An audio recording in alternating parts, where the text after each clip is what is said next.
Audible Realms presents The Scarlet Letter by Nathaniel Hawthorne, narrated by John Kelsey. A throng of bearded men in sad-colored garments and gray steeple-crowned hats, intermixed with women, some wearing hoods and others bareheaded, was assembled in front of a wooden edifice, the door of which was heavily timbered with oak and studded with iron spikes. The founders of a new colony, whatever utopia of human virtue and happiness they might originally project, have invariably recognized it among their earliest practical necessities to allot a portion of the virgin soil as a cemetery and another portion as the site of a prison. In accordance with this rule, it may safely be assumed that the forefathers of Boston had built the first prison house somewhere in the vicinity of Cornhill, almost as seasonably as they marked out the first burial ground on Isaac Johnson's lot and round about his grave, which subsequently became the nucleus of all the congregated sepulchres in the old churchyard of King's Chapel. Certain it is that, some 15 or 20 years after the settlement of the town, the wooden jail was already marked with weather stains and other indications of age, which gave a yet darker aspect to its beetle-browed and gloomy front. The rust on the ponderous ironwork of its oaken door looked more antique than anything else in the New World. Like all that pertains to crime, it seemed never to have known a youthful era. Before this ugly edifice, and between it and the wheel track of the street, was a grass plot, much overgrown with burdock, pigweed, apple peru, and such unsightly vegetation, which evidently found something congenial in the soil that had so early borne the black flower of civilized society, a prison. But on one side of the portal, and rooted almost at the threshold, was a wild rosebush, covered in this month of June with its delicate gems, which might be imagined to offer their fragrance and fragile beauty to the prisoner as he went in, and to the condemned criminal as he came forth to his doom, in token that the deep heart of nature could pity and be kind to him. This rosebush, by a strange chance, has been kept alive in history, but whether it had merely survived out of the stern old wilderness so long after the fall of the gigantic pines and oaks that originally overshadowed it, or whether, as there is fair authority for believing, it had sprung up under the footsteps of the sainted Anne Hutchinson as she entered the prison door, we shall not take upon us to determine. Finding it so directly on the threshold of our narrative, which is now about to issue from that inauspicious portal, we could hardly do otherwise than pluck one of its flowers and present it to the reader. It may serve, let us hope, to symbolize some sweet moral blossom that may be found along the track, or relieve the darkening close of a tale of human frailty and sorrow. The grass plot before the jail, in Prison Lane, on a certain summer morning, not less than 2 centuries ago, was occupied by a pretty large number of the inhabitants of Boston, all with their eyes intently fastened on the iron-clamped oaken door. Amongst any other population, or at a later period in the history of New England, the grim rigidity that petrified the bearded physiognomies of these good people would have augured some awful business in hand. It could have betokened nothing short of the anticipated execution of some noted culprit, on whom the sentence of a legal tribunal had but confirmed the verdict of public sentiment. But, in that early severity of the Puritan character, an inference of this kind could not so indubitably be drawn. It might be that a sluggish bondservant or an undutiful child, whom his parents had given over to the civil authority, was to be corrected at the whipping post. It might be that an antinomian, a Quaker, or other heterodox religionist was to be scourged out of the town, or an idle and vagrant Indian, whom the white man's firewater had made riotous about the streets, was to be driven with stripes into the shadow of the forest. It might be, too, that a witch, like old Mistress Hibbins, the bitter-tempered widow of the magistrate, was to die upon the gallows. In either case, there was very much the same solemnity of demeanor on the part of the spectators, as befitted a people amongst whom religion and law were almost identical, and in whose character both were so thoroughly interfused that the mildest and the severest acts of public discipline were alike made venerable and awful. Meager indeed, and cold, was the sympathy that a transgressor might look for from such bystanders at the scaffold. On the other hand, a penalty, which in our days would infer a degree of mocking infamy and ridicule, might then be invested with almost as stern a dignity as the punishment of death itself. It was a circumstance to be noted on the summer morning when our story begins its course, that the women, of whom there were several in the crowd, appeared to take a peculiar interest in whatever penal infliction might be expected to ensue. The age had not so much refinement that any sense of impropriety restrained the wearers of petticoat and farthingale from stepping forth into the public ways, and wedging their not unsubstantial persons, if occasion were, into the throng nearest to the scaffold at an execution. Morally, as well as materially, there was a coarser fiber in those wives and maidens of old English birth and breeding than in their fair descendants, separated from them by a series of 6 or 7 generations. For throughout that chain of ancestry, every successive mother has transmitted to her child a fainter bloom, a more delicate and briefer beauty, and a slighter physical frame, if not a character of less force and solidity, than her own. The women who were now standing about the prison door stood within less than half a century of the period when the man like Elizabeth had been the not altogether unsuitable representative of the sex. They were her countrywomen, and the beef and ale of their native land, with a moral diet not a whit more refined, entered largely into their composition. The bright morning sun, therefore, shone on broad shoulders and well-developed busts, and on round and ruddy cheeks that had ripened in the far-off island, and had hardly yet grown paler or thinner in the atmosphere of New England.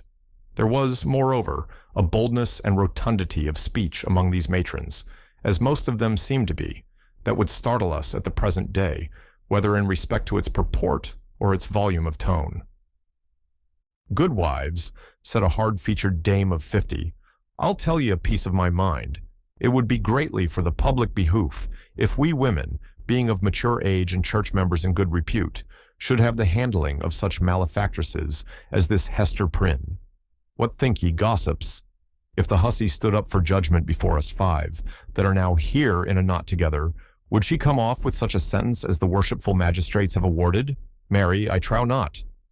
"People say," said another, "that the Reverend Master Dimmesdale, her godly pastor, takes it very grievously to heart that such a scandal should have come upon his congregation." "The magistrates are God-fearing gentlemen, but merciful overmuch. That is a truth," added a third autumnal matron. "At the very least, they should have put the brand of a hot iron on Hester Prynne's forehead. Madam Hester would have winced at that, I warrant me. But she, the naughty baggage, little will she care what they put upon the bodice of her gown. Why, look you, she may cover it with a brooch, or such like heathenish adornment, and so walk the streets as brave as ever." "Ah, but," interposed, more softly, a young wife, holding a child by the hand, "let her cover the mark as she will, the pang of it will be always in her heart." "What do we talk of marks and brands, whether on the bodice of her gown, or the flesh of her forehead?" cried another female, the ugliest as well as the most pitiless of these self-constituted judges. "This woman has brought shame upon us all, and ought to die. Is there not law for it? Truly there is, both in the Scripture and the statute book. Then let the magistrates, who have made it of no effect, thank themselves if their own wives and daughters go astray." "Mercy on us, good wife," exclaimed a man in the crowd. "Is there no virtue in woman, save what springs from a wholesome fear of the gallows? That is the hardest word yet. Hush now, gossips, for the lock is turning in the prison door, and here comes Mistress Prynne herself."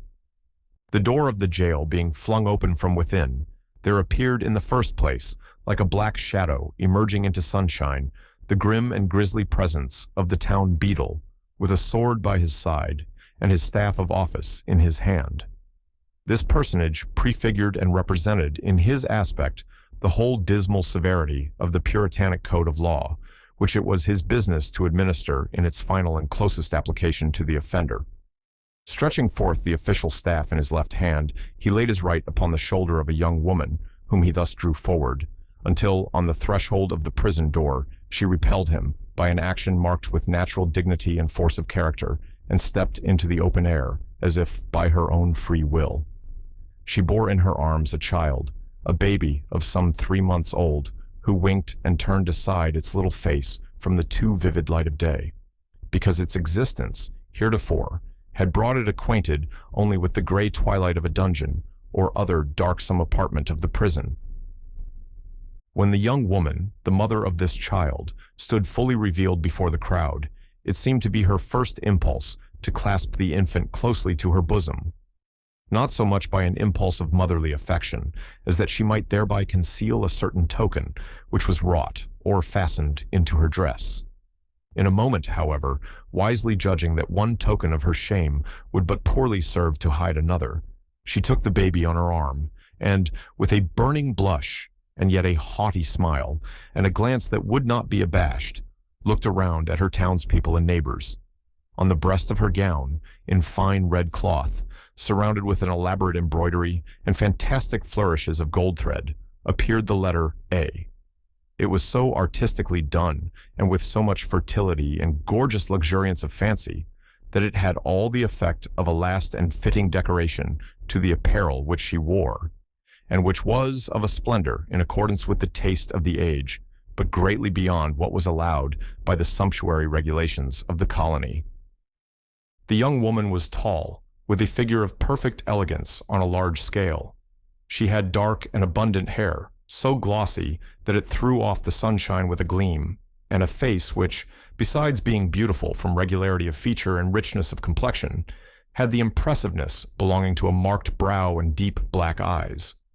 She was ladylike, too, after the manner of the feminine gentility of those days, characterized by a certain state and dignity, rather than by the delicate, evanescent, and indescribable grace, which is now recognized as its indication. And never had Hester Prynne appeared more ladylike in the antique interpretation of the term than as she issued from the prison. Those who had before known her, and had expected to behold her dimmed and obscured by a disastrous cloud, were astonished, and even startled, to perceive how her beauty shone out, and made a halo of the misfortune and ignominy in which she was enveloped. It may be true that to a sensitive observer there was something exquisitely painful in it.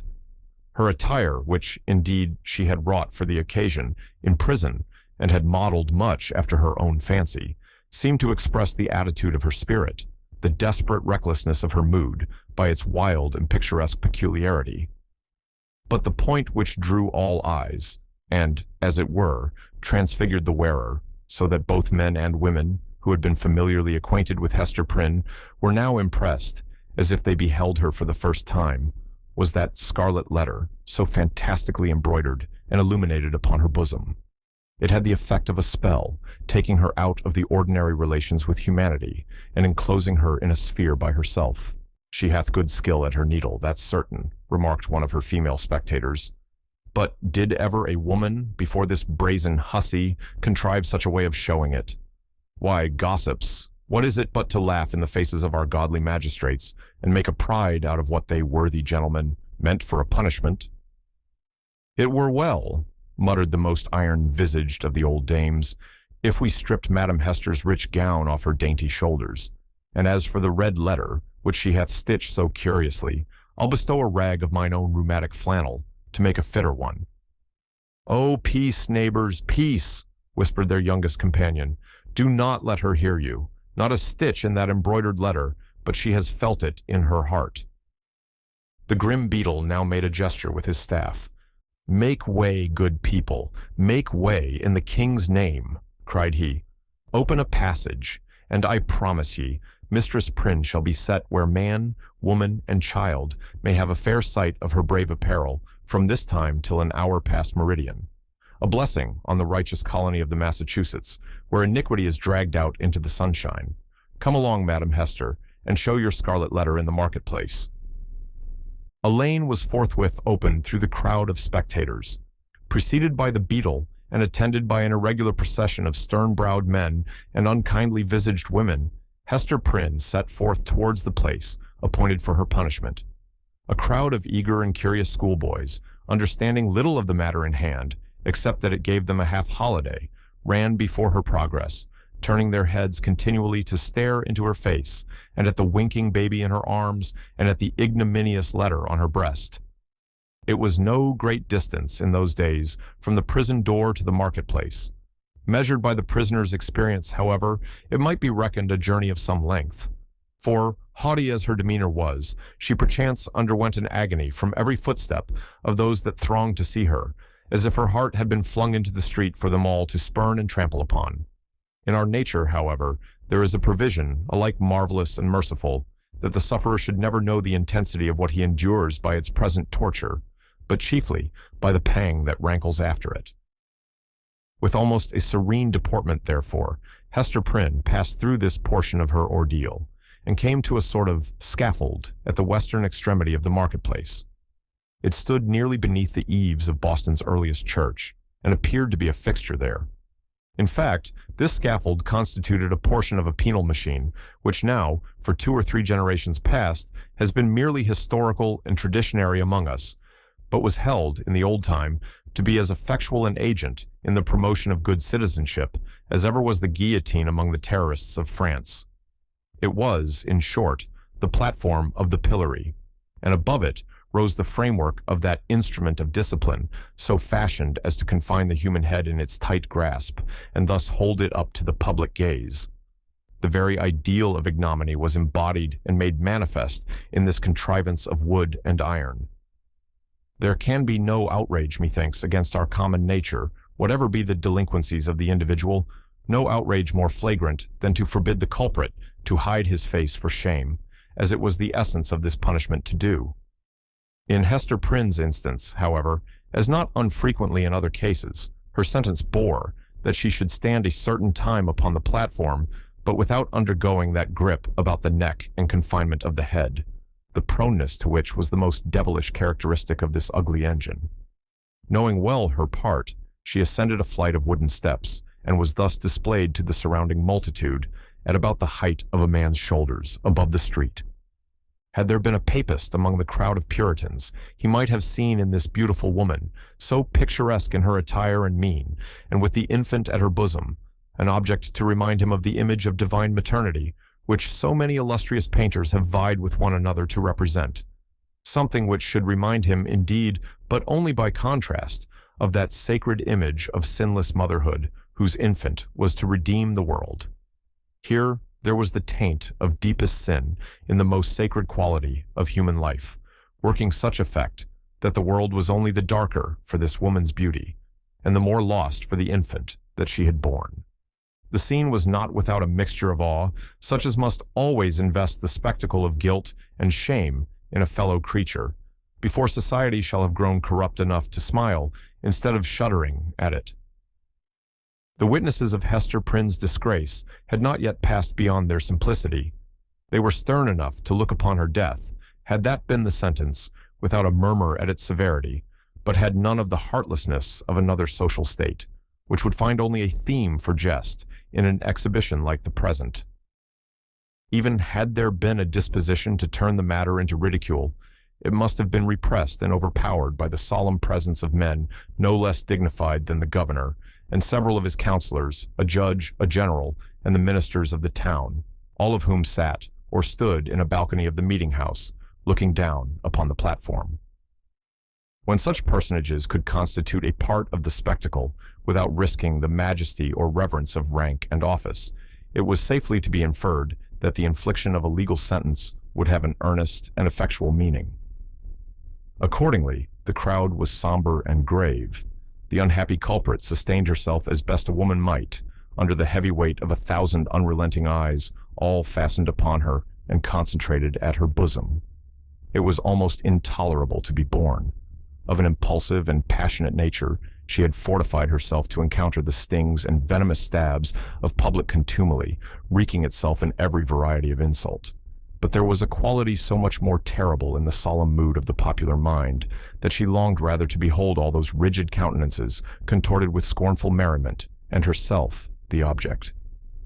Had a roar of laughter burst from the multitude, each man, each woman, each little shrill-voiced child contributing their individual parts, Hester Prynne might have repaid them all with a bitter and disdainful smile. But, under the leaden infliction which it was her doom to endure, she felt, at moments, as if she must needs shriek out with the full power of her lungs and cast herself from the scaffold down upon the ground, or else go mad at once. Yet there were intervals when the whole scene, in which she was the most conspicuous object, seemed to vanish from her eyes, or, at least, glimmered indistinctly before them, like a mass of imperfectly shaped and spectral images. Her mind, and especially her memory, was preternaturally active and kept bringing up other scenes than this roughly hewn street of a little town on the edge of the western wilderness, other faces than were lowering upon her from beneath the brims of those steeple-crowned hats. Reminiscences, the most trifling and immaterial, passages of infancy and school days, sports, childish quarrels, and the little domestic traits of her maiden years came swarming back upon her, intermingled with recollections of whatever was gravest in her subsequent life. One picture precisely as vivid as another, as if all were of similar importance, or all alike a play. Possibly, it was an instinctive device of her spirit to relieve itself by the exhibition of these phantasmagoric forms from the cruel weight and hardness of the reality. Be that as it might, the scaffold of the pillory was a point of view that revealed to Hester Prynne the entire track along which she had been treading since her happy infancy. Standing on that miserable eminence, she saw again her native village in Old England and her paternal home, a decayed house of gray stone with a poverty-stricken aspect, but retaining a half-obliterated shield of arms over the portal in token of antique gentility. She saw her father's face, with its bald brow and reverend white beard that flowed over the old-fashioned Elizabethan ruff. Her mother's, too, with the look of heedful and anxious love which it always wore in her remembrance, and which, even since her death, had so often laid the impediment of a gentle remonstrance in her daughter's pathway. She saw her own face, glowing with girlish beauty, and illuminating all the interior of the dusky mirror in which she had been wont to gaze at it. There she beheld another countenance, of a man well stricken in years, a pale, thin, scholar-like visage, with eyes dim and bleared by the lamplight that had served them to pore over many ponderous books. Yet those same bleared optics had a strange, penetrating power when it was their owner's purpose to read the human soul. This figure of the study and the cloister, as Hester Prynne's womanly fancy failed not to recall, was slightly deformed, with the left shoulder a trifle higher than the right. Next rose before her, in memory's picture gallery, the intricate and narrow thoroughfares, the tall, gray houses, the huge cathedrals, and the public edifices, ancient in date and quaint in architecture, of a continental city, where a new life had awaited her, still in connection with the misshapen scholar. A new life, but feeding itself on time-worn materials, like a tuft of green moss on a crumbling wall. Lastly, in lieu of these shifting scenes, came back the rude marketplace of the Puritan settlement, with all the townspeople assembled and leveling their stern regards at Hester Prynne, yes, at herself, who stood on the scaffold of the pillory, an infant on her arm, and the letter A in scarlet, fantastically embroidered with gold thread, upon her bosom. Could it be true? She clutched the child so fiercely to her breast that it sent forth a cry.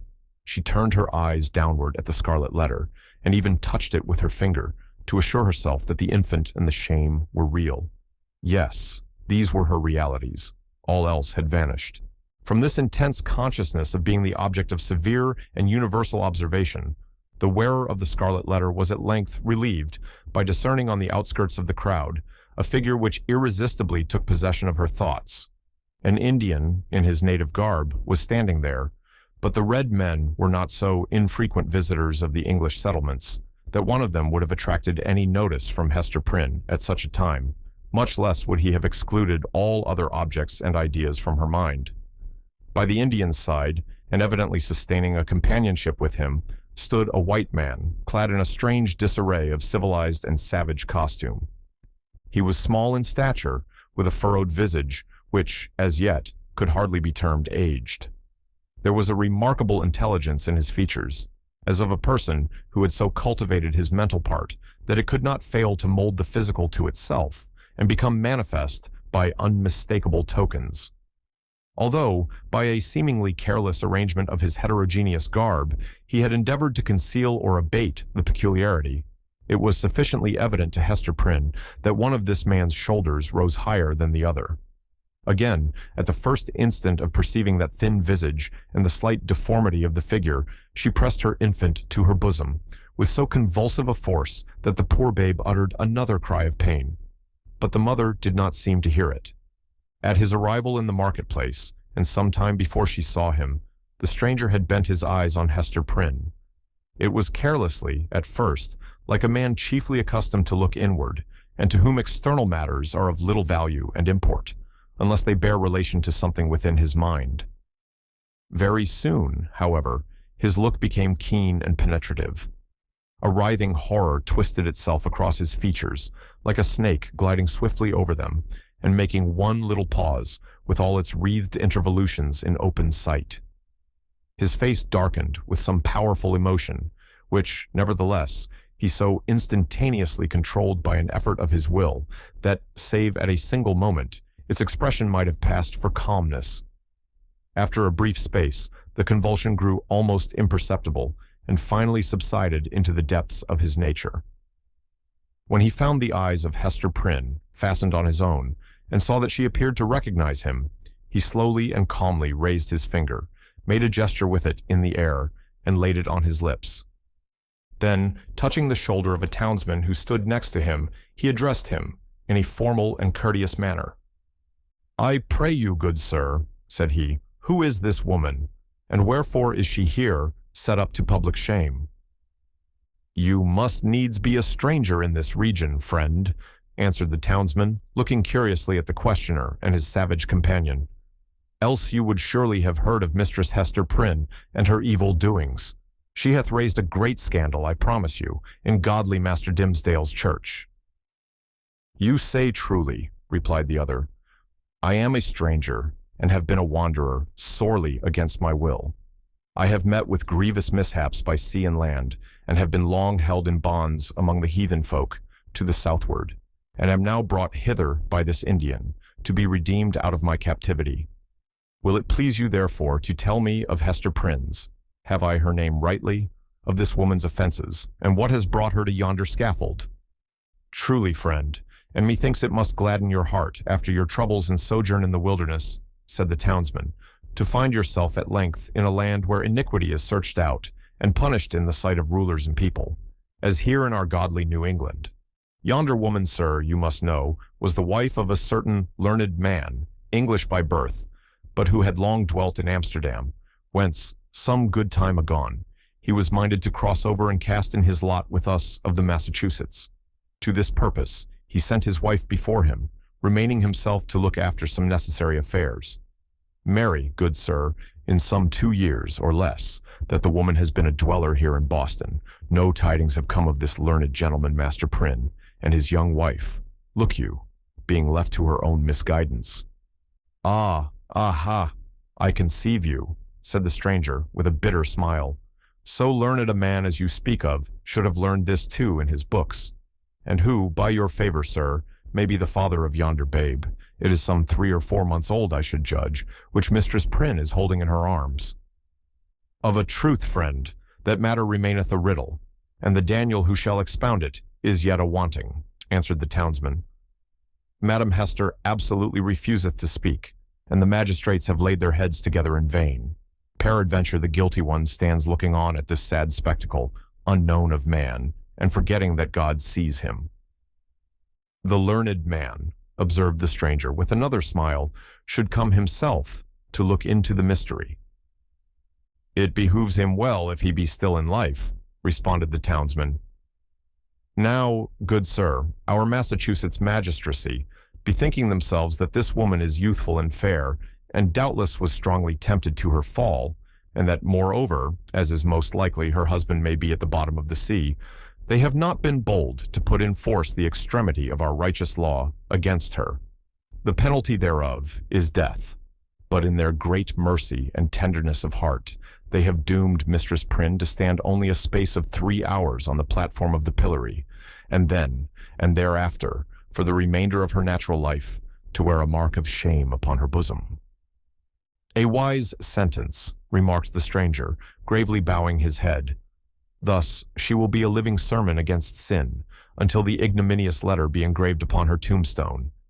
It irks me, nevertheless, that the partner of her iniquity should not, at least, stand on the scaffold by her side. But he will be known, he will be known, he will be known." He bowed courteously to the communicative townsman, and whispering a few words to his Indian attendant, they both made their way through the crowd. While this passed, Hester Prynne had been standing on her pedestal, still with a fixed gaze towards the stranger. So fixed a gaze that at moments of intense absorption, all other objects in the visible world seemed to vanish, leaving only him and her. Such an interview, perhaps, would have been more terrible than even to meet him as she now did, with the hot midday sun burning down upon her face and lighting up its shame, with the scarlet token of infamy on her breast, with the sin-born infant in her arms, with a whole people, drawn forth as to a festival, staring at the features that should have been seen only in the quiet gleam of the fireside, in the happy shadow of a home, or beneath a matronly veil, at church. Dreadful as it was, she was conscious of a shelter in the presence of these 1,000 witnesses. It was better to stand thus with so many betwixt him and her, than to greet him face to face, they two alone. She fled for refuge, as it were, to the public exposure, and dreaded the moment when its protection should be withdrawn from her. Involved in these thoughts, she scarcely heard a voice behind her until it had repeated her name more than once, in a loud and solemn tone, audible to the whole multitude. "Hearken unto me, Hester Prynne," said the voice. It has already been noticed that directly over the platform on which Hester Prynne stood was a kind of balcony or open gallery appended to the meeting house. It was the place whence proclamations were wont to be made amidst an assemblage of the magistracy, with all the ceremonial that attended such public observances in those days. Here, to witness the scene which we are describing, sat Governor Bellingham himself, with 4 sergeants about his chair, bearing halberds as a guard of honor. He wore a dark feather in his hat, a border of embroidery on his cloak, and a black velvet tunic beneath. A gentleman, advanced in years, with a hard experience written in his wrinkles. He was not ill-fitted to be the head and representative of a community which owed its origin and progress and its present state of development, not to the impulses of youth, but to the stern and tempered energies of manhood and the somber sagacity of age, accomplishing so much precisely because it imagined and hoped so little. The other eminent characters, by whom the chief ruler was surrounded, were distinguished by a dignity of mien, belonging to a period when the forms of authority were felt to possess the sacredness of divine institutions. They were, doubtless, good men, just and sage. But out of the whole human family, it would not have been easy to select the same number of wise and virtuous persons who should be less capable of sitting in judgment on an erring woman's heart and disentangling its mesh of good and evil than the sages of rigid aspect towards whom Hester Prynne now turned her face.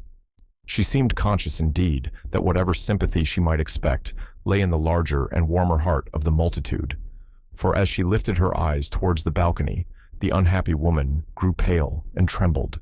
The voice which had called her attention was that of the Reverend and famous John Wilson, the eldest clergyman of Boston, a great scholar, like most of his contemporaries in the profession, and withal a man of kind and genial spirit.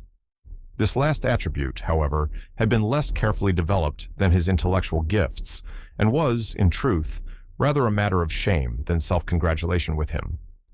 There he stood, with a border of grizzled locks beneath his skull-cap, while his gray eyes, accustomed to the shaded light of his study, were winking, like those of Hester's infant, in the unadulterated sunshine. He looked like the darkly engraved portraits which we see prefixed to old volumes of sermons, and had no more right than one of those portraits would have to step forth, as he now did, and meddle with a question of human guilt, passion, and anguish. "Hester Prynne," said the clergyman, "I have striven with my young brother here, under whose preaching of the word you have been privileged to sit." Here Wilson laid his hand on the shoulder of a pale young man beside him. "I have sought, I say, to persuade this godly youth that he should deal with you here in the face of heaven, and before these wise and upright rulers, and in hearing of all the people, as touching the vileness and blackness of your sin. Knowing your natural temper better than I, he could the better judge what arguments to use, whether of tenderness or terror, such as might prevail over your hardness and obstinacy, insomuch that you should no longer hide the name of him who tempted you to this grievous fall. But he opposes to me, with a young man's oversoftness, albeit wise beyond his years, that it were wronging the very nature of woman to force her to lay open her heart's secrets in such broad daylight and in presence of so great a multitude. Truly, as I sought to convince him, the shame lay in the commission of the sin, and not in the showing of it forth. What say you to it, once again, Brother Dimmesdale? Must it be thou or I that shall deal with this poor sinner's soul?" There was a murmur among the dignified and reverend occupants of the balcony, and Governor Bellingham gave expression to its purport, speaking in an authoritative voice, although tempered with respect towards the youthful clergyman whom he addressed. "Good Master Dimmesdale," said he, "the responsibility of this woman's soul lies greatly with you. It behooves you, therefore, to exhort her to repentance and to confession as a proof and consequence thereof." The directness of this appeal drew the eyes of the whole crowd upon the Reverend Dimmesdale, a young clergyman who had come from one of the great English universities, bringing all the learning of the age into our wild forest land. His eloquence and religious fervor had already given the earnest of high eminence in his profession. He was a person of very striking aspect, with a white, lofty, and impending brow, large, brown, melancholy eyes, and a mouth which, unless when he forcibly compressed it, was apt to be tremulous, expressing both nervous sensibility and a vast power of self-restraint. Notwithstanding his high native gifts and scholarlike attainments, there was an air about this young minister, an apprehensive, a startled, a half-frightened look, as of a being who felt himself quite astray and at a loss in the pathway of human existence, and could only be at ease in some seclusion of his own. Therefore, so far as his duties would permit, he trod in the shadowy bypaths, and thus kept himself simple and childlike, coming forth, when occasion was, with a freshness and fragrance and dewy purity of thought, which, as many people said, affected them like the speech of an angel. Such was the young man whom the Reverend Wilson and the governor had introduced so openly to the public notice, bidding him speak in the hearing of all men to that mystery of a woman's soul, so sacred even in its pollution. The trying nature of his position drove the blood from his cheek and made his lips tremulous. "Speak to the woman, my brother," said Wilson. "It is of moment to her soul, and therefore, as the worshipful governor says, momentous to thine own, in whose charge hers is. Exhort her to confess the truth." The Reverend Dimmesdale bent his head in silent prayer, as it seemed, and then came forward. "Hester Prynne," said he, leaning over the balcony and looking down steadfastly into her eyes, "thou hearest what this good man says, and seest the accountability under which I labor. If thou feelest it to be for thy soul's peace, and that thy earthly punishment will thereby be made more effectual to salvation, I charge thee to speak out the name of thy fellow sinner and fellow sufferer. Be not silent from any mistaken pity and tenderness for him. For believe me, Hester, though he were to step down from a high place and stand there beside thee on thy pedestal of shame, yet better were it so than to hide a guilty heart through life. What can thy silence do for him except it tempt him, yea, compel him, as it were, to add hypocrisy to sin? Heaven hath granted thee an open ignominy, that thereby thou mayest work out an open triumph over the evil within thee and the sorrow without. Take heed how thou deniest to him, who perchance hath not the courage to grasp it for himself, the bitter but wholesome cup that is now presented to thy lips." The young pastor's voice was tremulously sweet, rich, deep, and broken. The feeling that it so evidently manifested, rather than the direct purport of the words, caused it to vibrate within all hearts, and brought the listeners into one accord of sympathy. Even the poor baby at Hester's bosom was affected by the same influence, for it directed its hitherto vacant gaze towards Dimmesdale, and held up its little arms with a half-pleased, half-plaintive murmur. So powerful seemed the minister's appeal that the people could not believe but that Hester Prynne would speak out the guilty name, or else that the guilty one himself, in whatever high or lowly place he stood, would be drawn forth by an inward and inevitable necessity and compelled to ascend to the scaffold. Hester shook her head. "Woman, transgress not beyond the limits of heaven's mercy," cried the Reverend Wilson, more harshly than before. "That little babe hath been gifted with a voice to second and confirm the counsel which thou hast heard. Speak out the name, that, and thy repentance, may avail to take the scarlet letter off thy breast." "Never, replied Hester Prynne, looking not at Wilson, but into the deep and troubled eyes of the younger clergyman. "It is too deeply branded. Ye cannot take it off, and would that I might endure his agony as well as mine." "Speak, woman," said another voice coldly and sternly, proceeding from the crowd about the scaffold. "Speak, and give your child a father." "I will not speak," answered Hester, turning pale as death, but responding to this voice, which she too surely recognized. "And my child must seek a heavenly father. She shall never know an earthly one." "She will not speak," murmured Dimmesdale, who, leaning over the balcony with his hand upon his heart, had awaited the result of his appeal. He now drew back with a long respiration. "Wondrous strength and generosity of a woman's heart, she will not speak."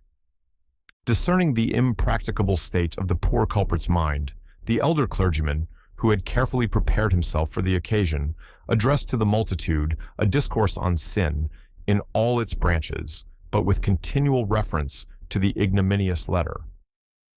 So forcibly did he dwell upon this symbol, for the hour or more, during which his periods were rolling over the people's heads, that it assumed new terrors in their imagination, and seemed to derive its scarlet hue from the flames of the infernal pit. Hester Prynne, meanwhile, kept her place upon the pedestal of shame, with glazed eyes and an air of weary indifference. She had borne that morning all that nature could endure, and as her temperament was not of the order that escapes from too intense suffering by a swoon, her spirit could only shelter itself beneath a stony crust of insensibility, while the faculties of animal life remained entire. In this state, the voice of the preacher thundered remorselessly, but unavailingly, upon her ears.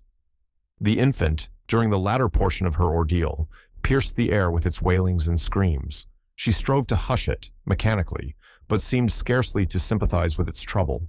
With the same hard demeanor, she was led back to prison, and vanished from the public gaze within its iron-clamped portal. It was whispered by those who peered after her that the Scarlet Letter threw a lurid gleam along the dark passageway of the interior. After her return to the prison, Hester Prynne was found to be in a state of nervous excitement that demanded constant watchfulness, lest she should perpetrate violence on herself or do some half-frenzied mischief to the poor babe. As night approached, it proving impossible to quell her insubordination by rebuke or threats of punishment, Master Brackett, the jailer, thought fit to introduce a physician. He described him as a man of skill in all Christian modes of physical science, and likewise familiar with whatever the savage people could teach in respect to medicinal herbs and roots that grew in the forest. To say the truth, there was much need of professional assistance, not merely for Hester herself, but still more urgently for the child, who, drawing its sustenance from the maternal bosom, seemed to have drank in with it all the turmoil, the anguish and despair which pervaded the mother's system. It now writhed in convulsions of pain, and was a forcible type, in its little frame, of the moral agony which Hester Prynne had borne throughout the day. Closely following the jailer into the dismal apartment appeared that individual of singular aspect, whose presence in the crowd had been of such deep interest to the wearer of the Scarlet Letter. He was lodged in the prison, not as suspected of any offense, but as the most convenient and suitable mode of disposing of him, until the magistrates should have conferred with the Indian sagamores respecting his ransom. His name was announced as Roger Chillingworth. The jailer, after ushering him into the room, remained a moment, marveling at the comparative quiet that followed his entrance, for Hester Prynne had immediately become as still as death, although the child continued to moan. "Prithee, friend, leave me alone with my patient," said the practitioner. "Trust me, good jailer, you shall briefly have peace in your house, and I promise you, Mistress Prynne shall hereafter be more amenable to just authority than you may have found her heretofore." "Nay, if your worship can accomplish that," answered Master Brackett, "I shall own you for a man of skill indeed. Verily, the woman hath been like a possessed one, and there lacks little that I should take in hand to drive Satan out of her with stripes." The stranger had entered the room with the characteristic quietude of the profession to which he announced himself as belonging, nor did his demeanor change when the withdrawal of the prison keeper left him face to face with the woman, whose absorbed notice of him in the crowd had intimated so close a relation between himself and her. His first care was given to the child, whose cries, indeed, as she lay writhing on the trundle bed, made it of peremptory necessity to postpone all other business to the task of soothing her. He examined the infant carefully, and then proceeded to unclasp a leathern case, which he took from beneath his dress. It appeared to contain medical preparations, one of which he mingled with a cup of water. "My old studies in alchemy," observed he, "and my sojourn, for above a year past, among a people well versed in the kindly properties of simples, have made a better physician of me than many that claim the medical degree. Here, woman, the child is yours. She is none of mine. Neither will she recognize my voice or aspect as a father's. Administer this draught, therefore, with thine own hand." Hester repelled the offered medicine, at the same time gazing with strongly marked apprehension into his face. "Wouldst thou avenge thyself on the innocent babe?" whispered she. "Foolish woman," responded the physician, half coldly, half soothingly. "What should ail me to harm this misbegotten and miserable babe? The medicine is potent for good, and were it my child, yea, mine own as well as thine, I could do no better for it." As she still hesitated, being, in fact, in no reasonable state of mind, he took the infant in his arms, and himself administered the draught. It soon proved its efficacy, and redeemed the leech's pledge. The moans of the little patient subsided, its convulsive tossings gradually ceased, and, in a few moments, as is the custom of young children after relief from pain, it sank into a profound and dewy slumber. The physician, as he had a fair right to be termed, next bestowed his attention on the mother.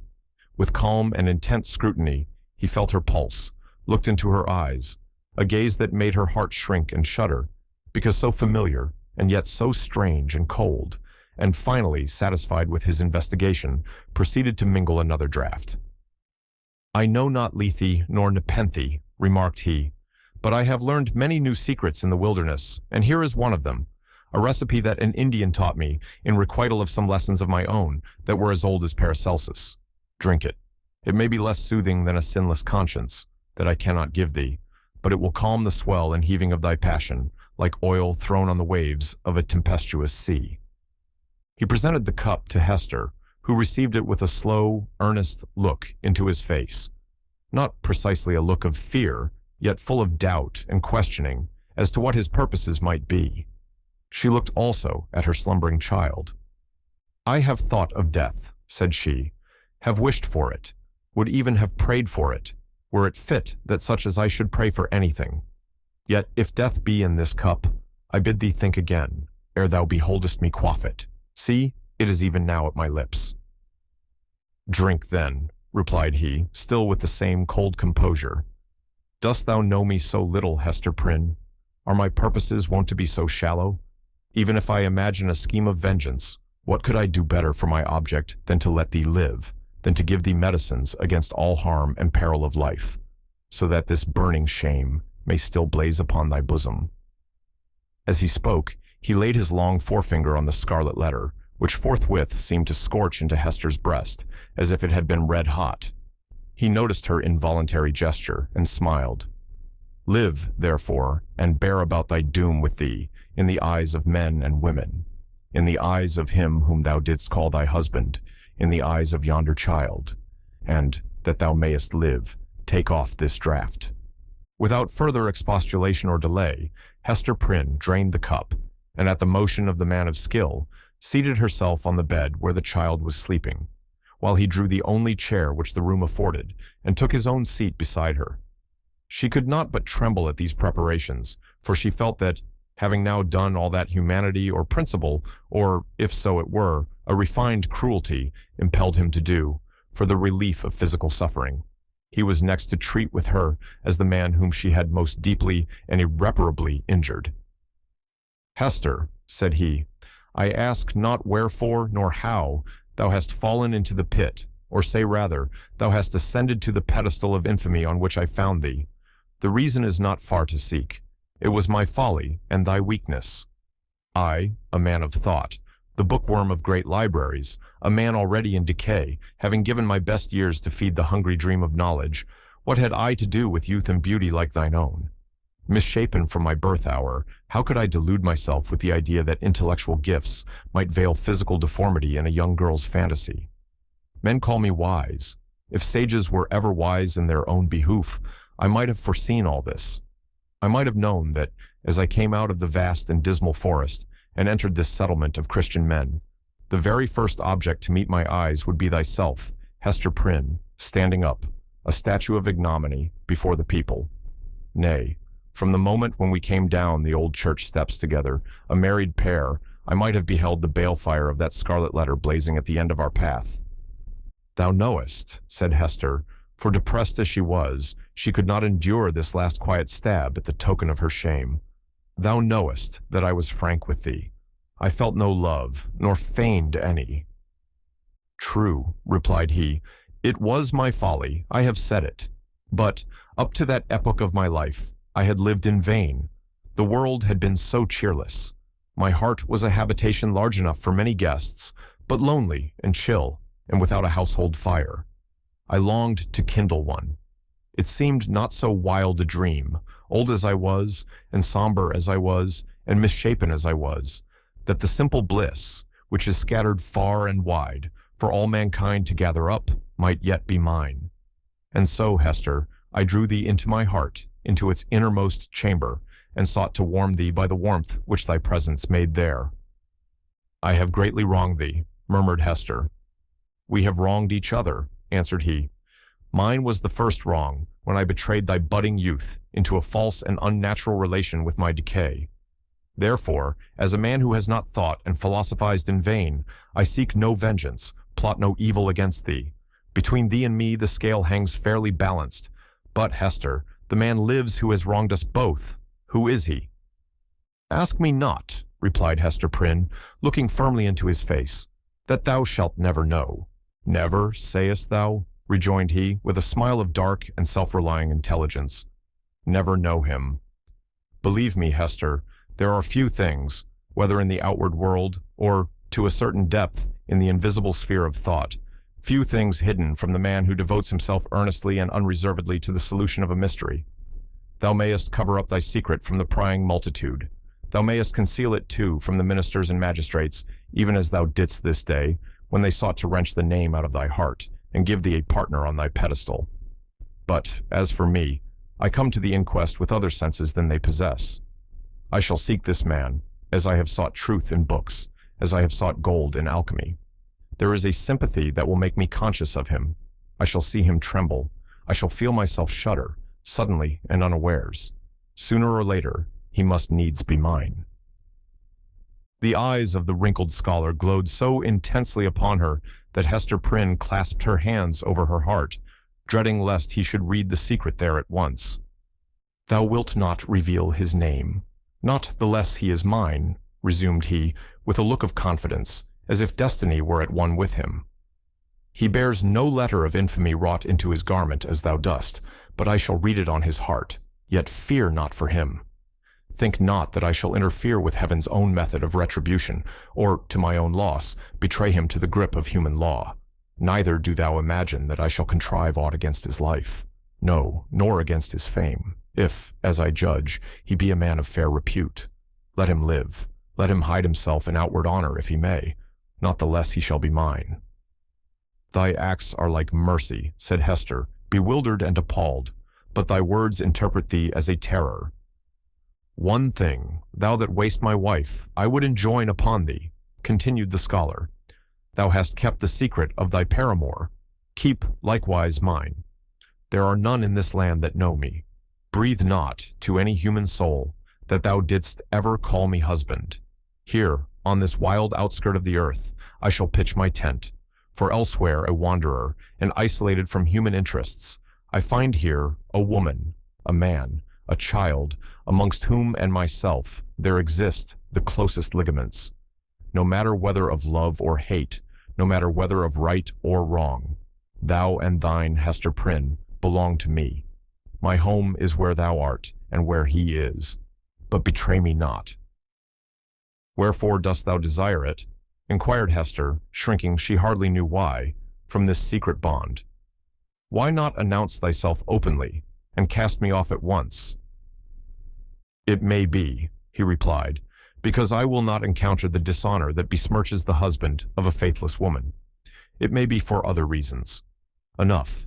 It is my purpose to live and die unknown. Let, therefore, thy husband be to the world as one already dead, and of whom no tidings shall ever come. Recognize me not by word, by sign, by look. Breathe not the secret, above all, to the man thou wottest of. Shouldst thou fail me in this, beware. His fame, his position, his life will be in my hands. Beware. I will keep thy secret, as I have his, said Hester. Swear it, rejoined he, and she took the oath.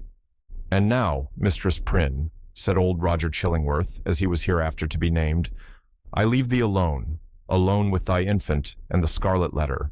How is it, Hester? Doth thy sentence bind thee to wear the token in thy sleep? Art thou not afraid of nightmares and hideous dreams? Why dost thou smile so at me? Inquired Hester, troubled at the expression of his eyes. Art thou like the black man that haunts the forest round about us? Hast thou enticed me into a bond that will prove the ruin of my soul? Not thy soul, he answered with another smile. No, not thine. Hester Prynne's term of confinement was now at an end.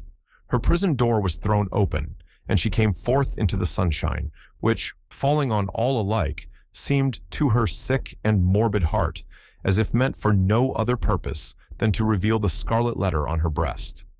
Perhaps there was a more real torture in her first unattended footsteps from the threshold of the prison than even in the procession and spectacle that have been described, where she was made the common infamy, at which all mankind was summoned to point its finger. Then she was supported by an unnatural tension of the nerves and by all the combative energy of her character, which enabled her to convert the scene into a kind of lurid triumph. It was, moreover, a separate and insulated event, to occur but once in her lifetime, and to meet which, therefore, reckless of economy, she might call up the vital strength that would have sufficed for many quiet years. The very law that condemned her, a giant of stern features, but with vigor to support, as well as to annihilate in his iron arm, had held her up through the terrible ordeal of her ignominy. But now, with this unattended walk from her prison door, began the daily custom, and she must either sustain and carry it forward by the ordinary resources of her nature, or sink beneath it. She could no longer borrow from the future to help her through the present grief. Tomorrow would bring its own trial with it, so would the next day, and so would the next, each its own trial, and yet the very same that was now so unutterably grievous to be borne. The days of the far-off future would toil onward, still with the same burden for her to take up and bear along with her, but never to fling down, for the accumulating days and added years would pile up their misery upon the heap of shame. Throughout them all, giving up her individuality, she would become the general symbol at which the preacher and moralist might point, and in which they might vivify and embody their images of woman's frailty and sinful passion. Thus, the young and pure would be taught to look at her, with the scarlet letter flaming on her breast, at her, the child of honorable parents, at her, the mother of a babe that would hereafter be a woman, at her, who had once been innocent, as the figure, the body, the reality of sin. And over her grave, the infamy that she must carry thither would be her only monument. It may seem marvelous that, with the world before her, kept by no restrictive clause of her condemnation within the limits of the Puritan settlement, so remote and so obscure, free to return to her birthplace or to any other European land, and there hide her character and identity under a new exterior, as completely as if emerging into another state of being, and having also the passes of the dark, inscrutable forest open to her, where the wildness of her nature might assimilate itself with a people whose customs and life were alien from the law that had condemned her. It may seem marvelous that this woman should still call that place her home, where, and where only, she must needs be the type of shame. But there is a fatality, a feeling so irresistible and inevitable that it has the force of doom, which almost invariably compels human beings to linger around and haunt, ghost-like, the spot where some great and marked event has given the color to their lifetime. And still, the more irresistibly, the darker the tinge that saddens it. Her sin, her ignominy, were the roots which she had struck into the soil. It was as if a new birth, with stronger assimilations than the first, had converted the forest land, still so uncongenial to every other pilgrim and wanderer, into Hester Prynne's wild and dreary, but lifelong home.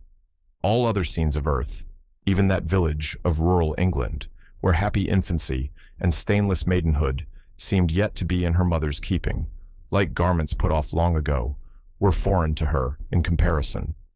The chain that bound her here was of iron links, and galling to her inmost soul, but could never be broken. It might be too, doubtless it was so, although she hid the secret from herself, and grew pale whenever it struggled out of her heart, like a serpent from its hole.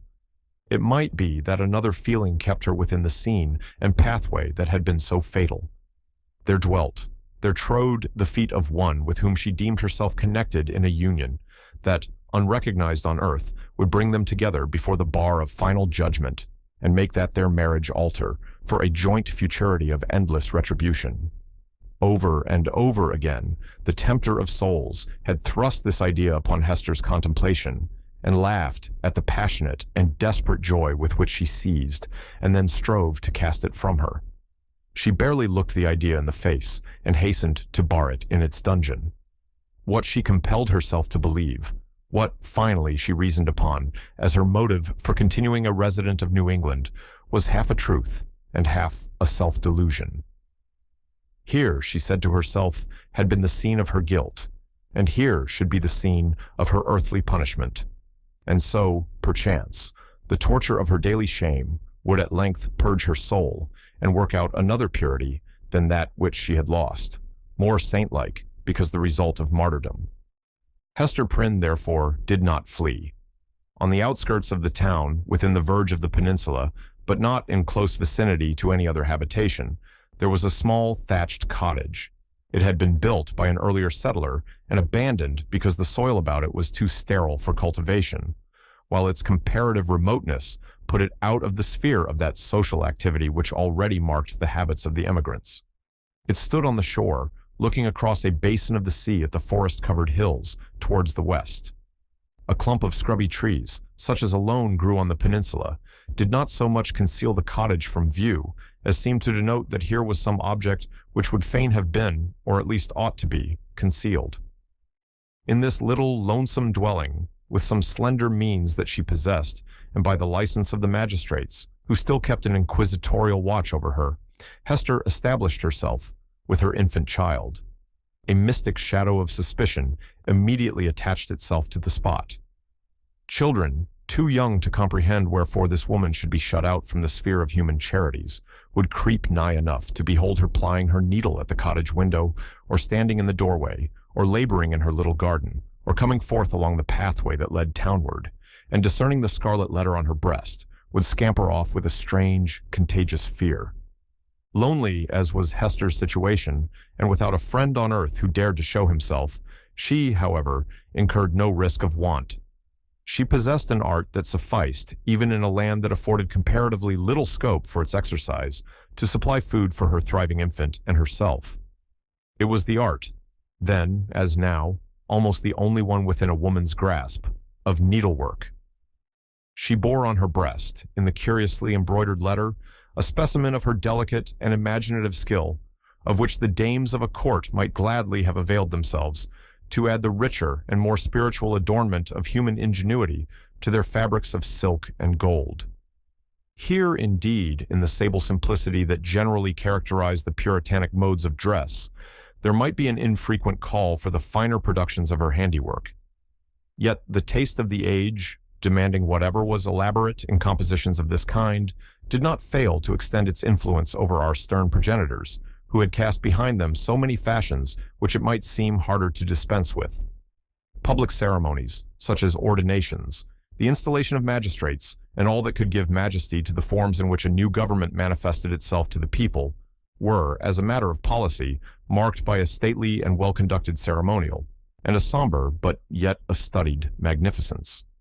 Deep ruffs, painfully wrought bands, and gorgeously embroidered gloves were all deemed necessary to the official state of men assuming the reins of power, and were readily allowed to individuals dignified by rank or wealth, even while sumptuary laws forbade these and similar extravagances to the plebeian order.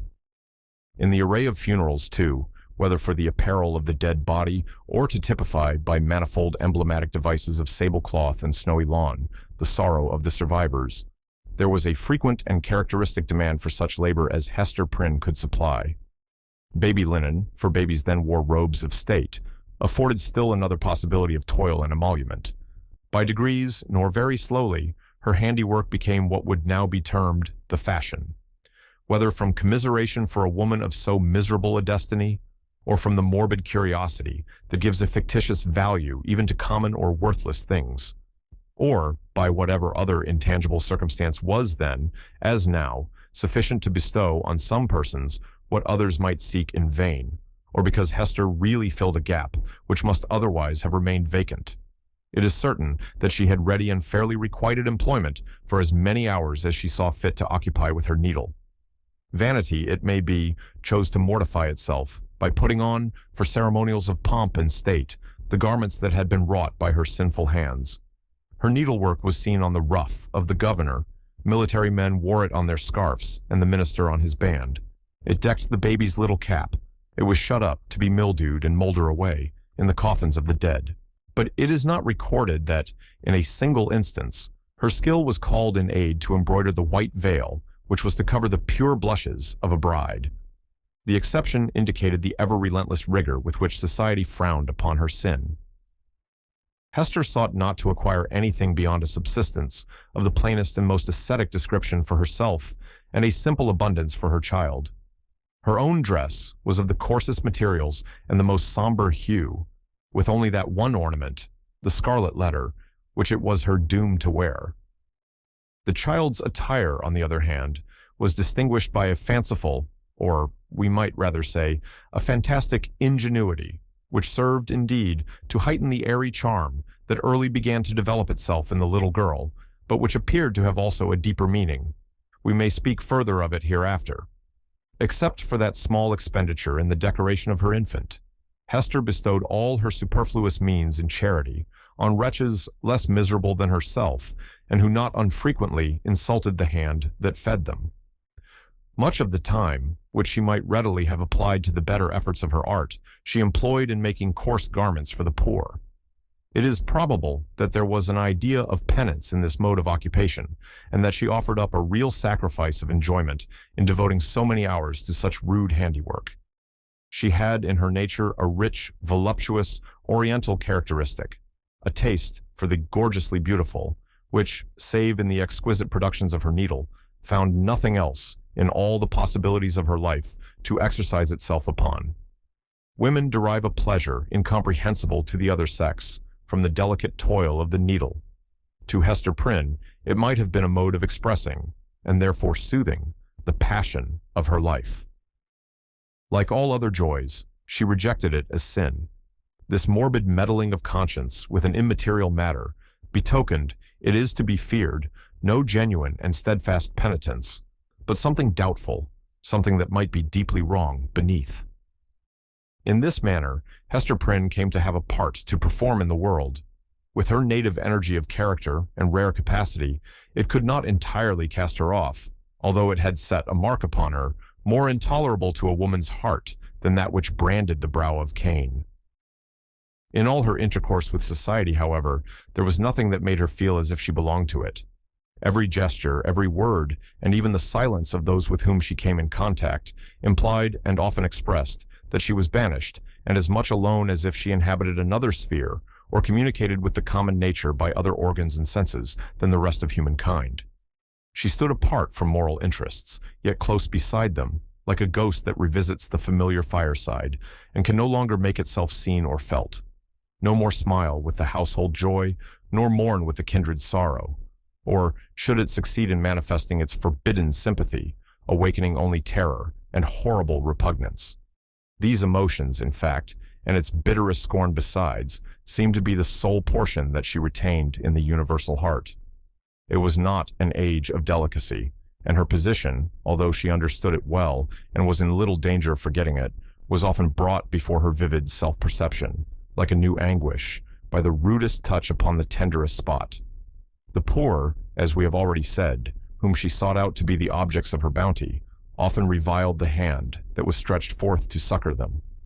Dames of elevated rank, likewise, whose doors she entered in the way of her occupation, were accustomed to distill drops of bitterness into her heart, sometimes through that alchemy of quiet malice, by which women can concoct a subtle poison from ordinary trifles, and sometimes, also, by a coarser expression that fell upon the sufferer's defenseless breast, like a rough blow upon an ulcerated wound. Hester had schooled herself long and well. She never responded to these attacks, save by a flush of crimson that rose irrepressibly over her pale cheek and again subsided into the depths of her bosom.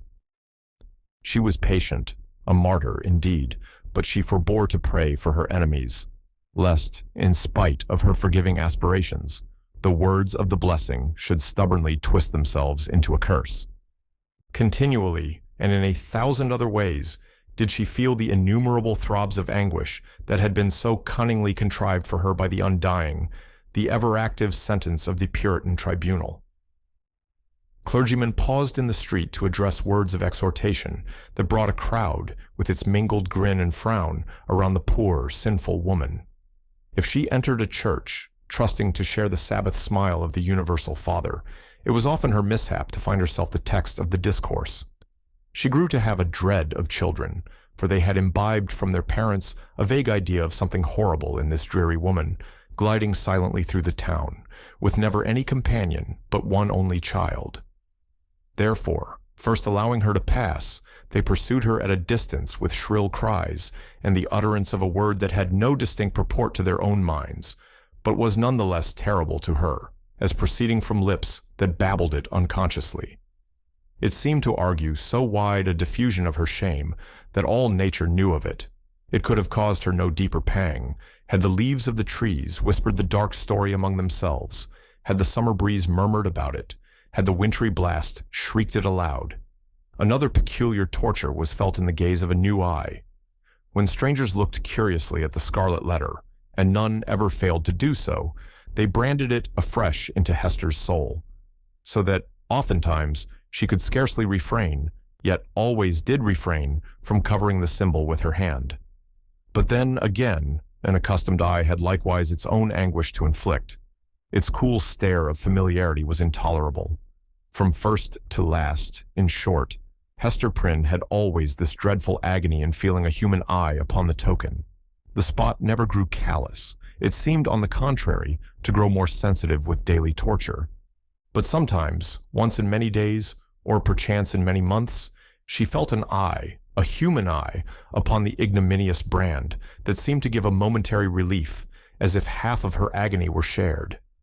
The next instant, back it all rushed again, with still a deeper throb of pain, for in that brief interval she had sinned anew. Had Hester sinned alone? Her imagination was somewhat affected, and, had she been of a softer moral and intellectual fiber, would have been still more so, by the strange and solitary anguish of her life.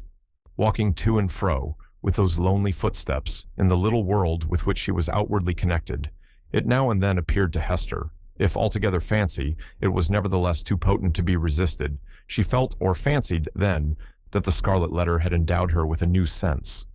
She shuddered to believe, yet could not help believing, that it gave her a sympathetic knowledge of the hidden sin in other hearts. She was terror-stricken by the revelations that were thus made. What were they?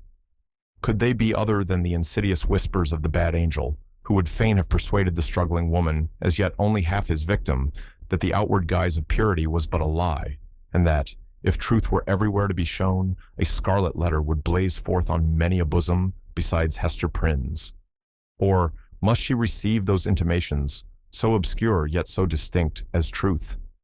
In all her miserable experience, there was nothing else so awful and so loathsome as this sense. It perplexed, as well as shocked her, by the irreverent inopportuneness of the occasions that brought it into vivid action.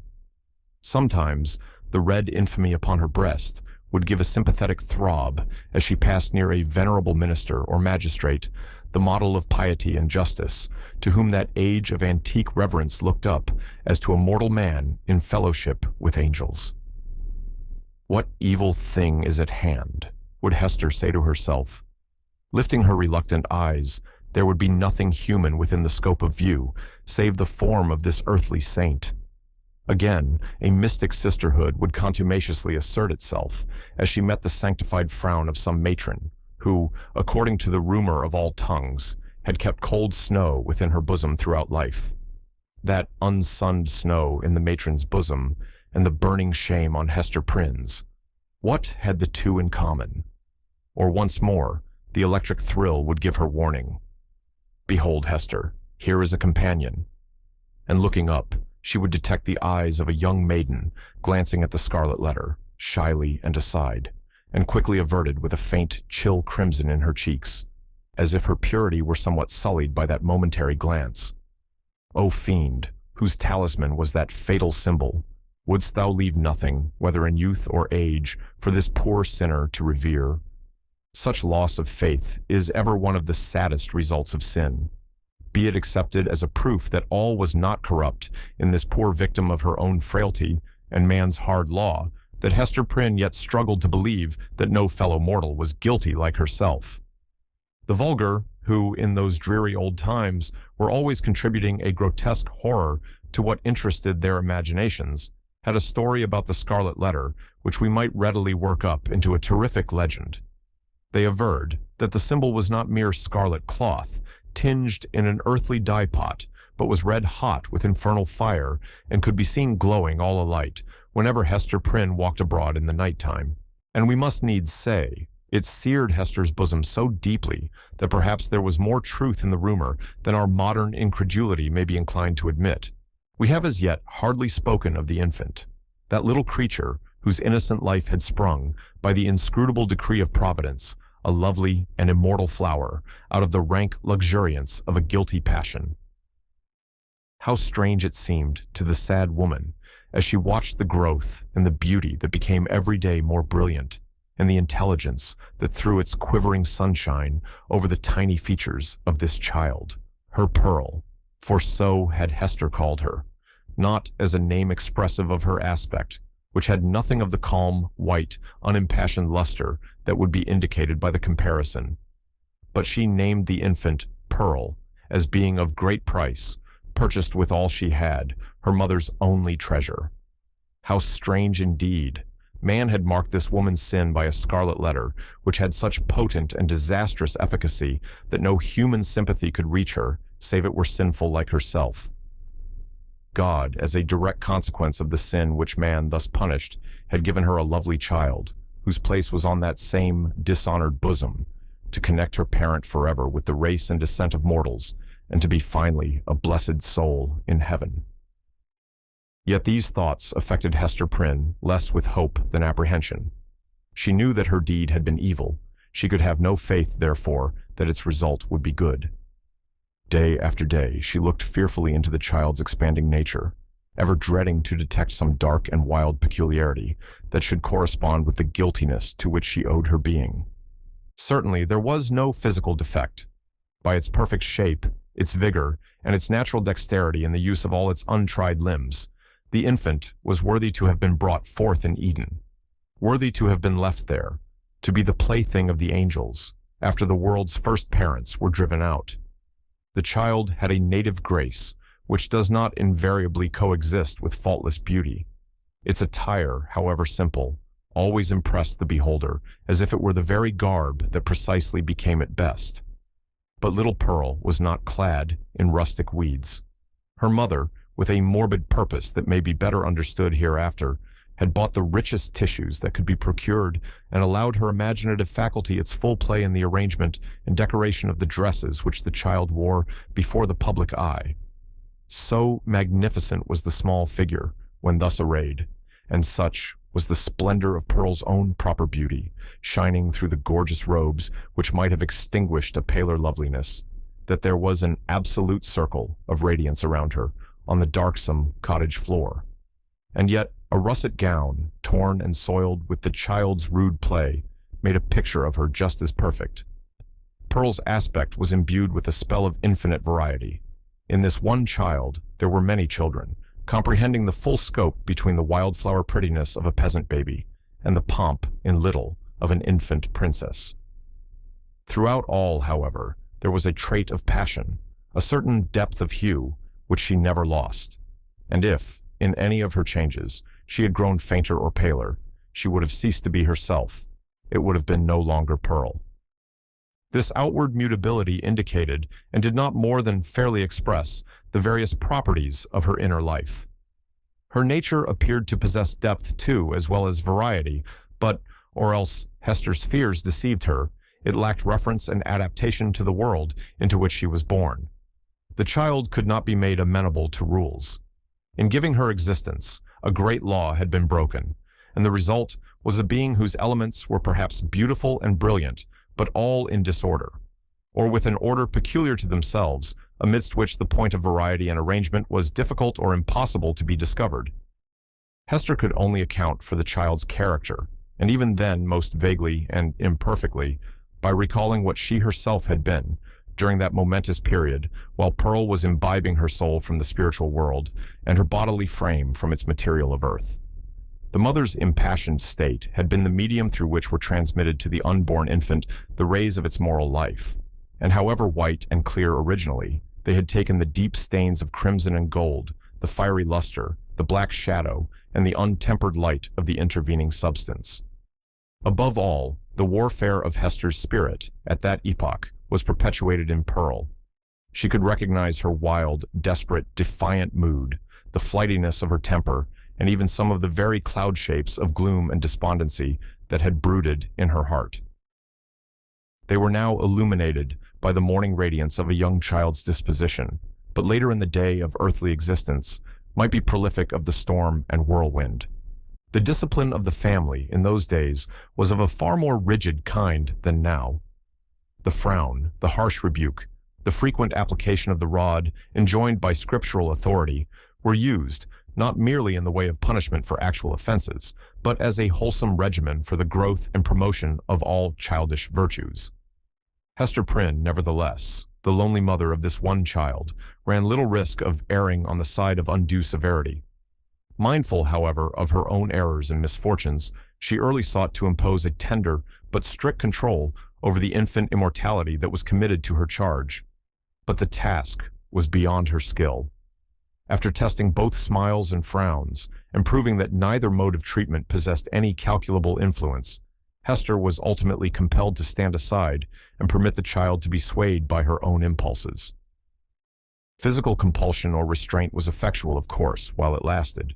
As to any other kind of discipline, whether addressed to her mind or heart, little Pearl might or might not be within its reach, in accordance with the caprice that ruled the moment.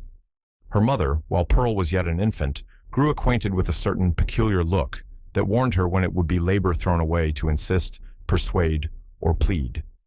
It was a look so intelligent, yet inexplicable, so perverse, sometimes so malicious, but generally accompanied by a wild flow of spirits, that Hester could not help questioning, at such moments, whether Pearl were a human child. She seemed rather an airy sprite, which, after playing its fantastic sports for a little while upon the cottage floor, would flit away with a mocking smile. Whenever that look appeared in her wild, bright, deeply black eyes, it invested her with a strange remoteness and intangibility. It was as if she were hovering in the air and might vanish, like a glimmering light that comes we know not whence and goes we know not whither. Beholding it, Hester was constrained to rush towards the child, to pursue the little elf in the flight which she invariably began, to snatch her to her bosom with a close pressure and earnest kisses, not so much from overflowing love as to assure herself that Pearl was flesh and blood and not utterly delusive. But Pearl's laugh, when she was caught, though full of merriment and music, made her mother more doubtful than before. Heart-smitten at this bewildering and baffling spell that so often came between herself and her sole treasure, whom she had bought so dear and who was all her world, Hester sometimes burst into passionate tears. Then, perhaps, for there was no foreseeing how it might affect her, Pearl would frown and clench her little fist and harden her small features into a stern, unsympathizing look of discontent. Not seldom she would laugh anew and louder than before, like a thing incapable and unintelligent of human sorrow. Or, but this more rarely happened, she would be convulsed with a rage of grief and sob out her love for her mother in broken words and seem intent on proving that she had a heart by breaking it. Yet Hester was hardly safe in confiding herself to that gusty tenderness. It passed as suddenly as it came. Brooding over all these matters, the mother felt like one who has evoked a spirit, but by some irregularity in the process of conjuration, has failed to win the master word that should control this new and incomprehensible intelligence. Her only real comfort was when the child lay in the placidity of sleep. Then she was sure of her and tasted hours of quiet, sad, delicious happiness. Until, perhaps with that perverse expression glimmering from beneath her opening lids, little Pearl awoke. How soon, with what strange rapidity indeed, did Pearl arrive at an age that was capable of social intercourse, beyond the mother's ever-ready smile and nonsense words. And then, what a happiness would it have been could Hester Prynne have heard her clear, bird-like voice mingling with the uproar of other childish voices, and have distinguished and unraveled her own darling's tones amid all the entangled outcry of a group of sportive children. But this could never be. Pearl was a born outcast of the infantile world, an imp of evil, emblem and product of sin. She had no right among christened infants. Nothing was more remarkable than the instinct, as it seemed, with which the child comprehended her loneliness. The destiny that had drawn an inviolable circle round about her, the whole peculiarity, in short, of her position in respect to other children. Never, since her release from prison, had Hester met the public gaze without her. In all her walks about the town, Pearl too was there, first as the babe in arms, and afterwards as the little girl, small companion of her mother, holding a forefinger with her whole grasp, and tripping along at the rate of 3 or 4 footsteps to one of Hester's. She saw the children of the settlement, on the grassy margin of the street, or at the domestic thresholds, disporting themselves in such grim fashion as the puritanic nurture would permit, playing at going to church, perchance, or at scourging Quakers, or taking scalps in a sham fight with the Indians, or scaring one another with freaks of imitative witchcraft. Pearl saw, and gazed intently, but never sought to make acquaintance. If spoken to, she would not speak again. If the children gathered about her, as they sometimes did, Pearl would grow positively terrible in her puny wrath, snatching up stones to fling at them, with shrill, incoherent exclamations that made her mother tremble, because they had so much the sound of a witch's anathemas in some unknown tongue. The truth was that the little Puritans, being of the most intolerant brood that ever lived, had got a vague idea of something outlandish, unearthly, or at variance with ordinary fashions in the mother and child, and therefore scorned them in their hearts, and not unfrequently reviled them with their tongues.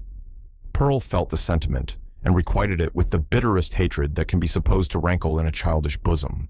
These outbreaks of a fierce temper had a kind of value, and even comfort for her mother, because there was at least an intelligible earnestness in the mood, instead of the fitful caprice that so often thwarted her in the child's manifestations. It appalled her, nevertheless, to discern here, again, a shadowy reflection of the evil that had existed in herself. All this enmity and passion had Pearl inherited by inalienable right out of Hester's heart. Mother and daughter stood together in the same circle of seclusion from human society, and in the nature of the child seemed to be perpetuated those unquiet elements that had distracted Hester Prynne before Pearl's birth, but had since begun to be soothed away by the softening influences of maternity. At home, within and around her mother's cottage, Pearl wanted not a wide and various circle of acquaintance. The spell of life went forth from her ever-creative spirit, and communicated itself to 1,000 objects, as a torch kindles a flame wherever it may be applied. The unlikeliest materials, a stick, a bunch of rags, a flower, were the puppets of Pearl's witchcraft, and, without undergoing any outward change, became spiritually adapted to whatever drama occupied the stage of her inner world. Her one baby voice served a multitude of imaginary personages, old and young, to talk withal. The pine trees, aged, black and solemn, and flinging groans and other melancholy utterances on the breeze, needed little transformation to figure as Puritan elders. The ugliest weeds of the garden were their children, whom Pearl smote down and uprooted most unmercifully. It was wonderful, the vast variety of forms into which she threw her intellect, with no continuity indeed, but darting up and dancing, always in a state of preternatural activity, soon sinking down, as if exhausted by so rapid and feverish a tide of life, and succeeded by other shapes of a similar wild energy. It was like nothing so much as the phantasmagoric play of the northern lights. In the mere exercise of the fancy, however, and the sportiveness of a growing mind, there might be little more than was observable in other children of bright faculties, except as Pearl, in the dearth of human playmates, was thrown more upon the visionary throng which she created. The singularity lay in the hostile feelings with which the child regarded all these offspring of her own heart and mind. She never created a friend, but seemed always to be sowing broadcast the dragon's teeth, whence sprung a harvest of armed enemies, against whom she rushed to battle. It was inexpressibly sad. Then what depth of sorrow to a mother, who felt in her own heart the cause, to observe, in one so young, this constant recognition of an adverse world, and so fierce a training of the energies that were to make good her cause in the contest that must ensue. Gazing at Pearl, Hester Prynne often dropped her work upon her knees and cried out with an agony which she would fain have hidden, but which made utterance for itself betwixt speech and a groan. O Father in heaven, if thou art still my Father, what is this being which I have brought into the world? And Pearl, overhearing the ejaculation, or aware, through some more subtle channel, of those throbs of anguish, would turn her vivid and beautiful little face upon her mother, smile with sprite-like intelligence, and resume her play. One peculiarity of the child's deportment remains yet to be told. The very first thing which she had noticed in her life was, what? Not the mother's smile, responding to it, as other babies do, by that faint embryo smile of the little mouth, remembered so doubtfully afterwards, and with such fond discussion, whether it were indeed a smile. By no means. But that first object of which Pearl seemed to become aware was, shall we say it, the scarlet letter on Hester's bosom. One day, as her mother stooped over the cradle, the infant's eyes had been caught by the glimmering of the gold embroidery about the letter, and putting up her little hand, she grasped at it, smiling, not doubtfully, but with a decided gleam that gave her face the look of a much older child. Then, gasping for breath, did Hester Prynne clutch the fatal token, instinctively endeavoring to tear it away. So infinite was the torture inflicted by the intelligent touch of Pearl's baby hand. Again, as if her mother's agonized gesture were meant only to make sport for her, did little Pearl look into her eyes and smile. From that epoch, except when the child was asleep, Hester had never felt a moment's safety, not a moment's calm enjoyment of her. Weeks, it is true, would sometimes elapse, during which Pearl's gaze might never once be fixed upon the scarlet letter, but then again it would come at unawares, like the stroke of sudden death, and always with that peculiar smile and odd expression of the eyes.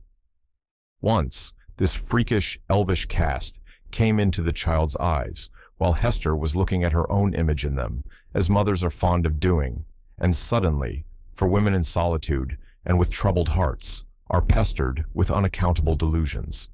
She fancied that she beheld not her own miniature portrait, but another face in the small black mirror of Pearl's eye.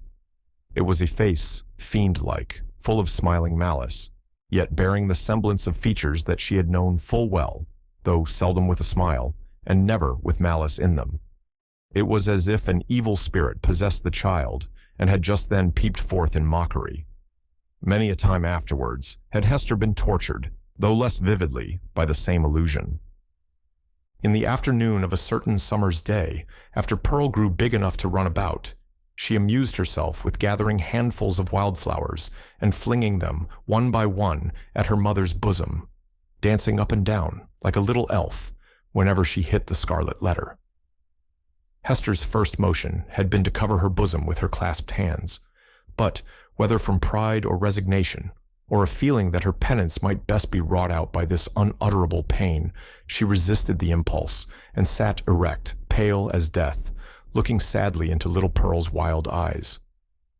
Still came the battery of flowers, almost invariably hitting the mark, and covering the mother's breast with hurts for which she could find no balm in this world, nor knew how to seek it in another. At last, her shot being all expended, the child stood still and gazed at Hester, with that little laughing image of a fiend peeping out, or, whether it peeped or no, her mother so imagined it, from the unsearchable abyss of her black eyes. "Child, what art thou?" cried the mother. "Oh, I am your little Pearl," answered the child. But while she said it, Pearl laughed and began to dance up and down with the humorsome gesticulation of a little imp, whose next freak might be to fly up the chimney. "Art thou my child in very truth?" asked Hester, nor did she put the question altogether idly, but, for the moment, with a portion of genuine earnestness, for such was Pearl's wonderful intelligence that her mother half doubted whether she were not acquainted with the secret spell of her existence, and might not now reveal herself. "Yes, I am little Pearl," repeated the child, continuing her antics. "Thou art not my child, thou art no Pearl of mine," said the mother, half playfully, for it was often the case that a sportive impulse came over her in the midst of her deepest suffering. "Tell me, then, what thou art, and who sent thee hither?" "Tell me, mother," said the child seriously, coming up to Hester and pressing herself close to her knees. "Do thou tell me." "Thy heavenly Father sent thee," answered Hester Prynne, but she said it with a hesitation that did not escape the acuteness of the child. Whether moved only by her ordinary freakishness, or because an evil spirit prompted her, she put up her small forefinger and touched the scarlet letter. "He did not send me," cried she positively. "I have no heavenly Father." "Hush, Pearl, hush! Thou must not talk so," answered the mother, suppressing a groan. "He sent us all into this world. He sent even me, thy mother. Then much more thee. Or if not, thou strange and elfish child, whence didst thou come?" Tell me, repeated Pearl, no longer seriously, but laughing and capering about the floor. "It is thou that must tell me." But Hester could not resolve the query, being herself in a dismal labyrinth of doubt. She remembered, betwixt a smile and a shudder, the talk of the neighboring townspeople, who, seeking vainly elsewhere for the child's paternity, and observing some of her odd attributes, had given out that poor little Pearl was a demon offspring, such as, ever since old Catholic times, had occasionally been seen on earth through the agency of their mother's sin, and to promote some foul and wicked purpose. Luther, according to the scandal of his monkish enemies, was a brat of that hellish breed. Nor was Pearl the only child to whom this inauspicious origin was assigned among the New England Puritans. Hester Prynne went, one day, to the mansion of Governor Bellingham with a pair of gloves, which she had fringed and embroidered to his order, and which were to be worn on some great occasion of state. For though the chances of a popular election had caused this former ruler to descend a step or two from the highest rank, he still held an honorable and influential place among the colonial magistracy. Another and far more important reason than the delivery of a pair of embroidered gloves impelled Hester, at this time, to seek an interview with a personage of so much power and activity in the affairs of the settlement. It had reached her ears that there was a design on the part of some of the leading inhabitants, cherishing the more rigid order of principles in religion and government, to deprive her of her child. On the supposition that Pearl, as already hinted, was of demon origin, these good people not unreasonably argued that a Christian interest in the mother's soul required them to remove such a stumbling block from her path.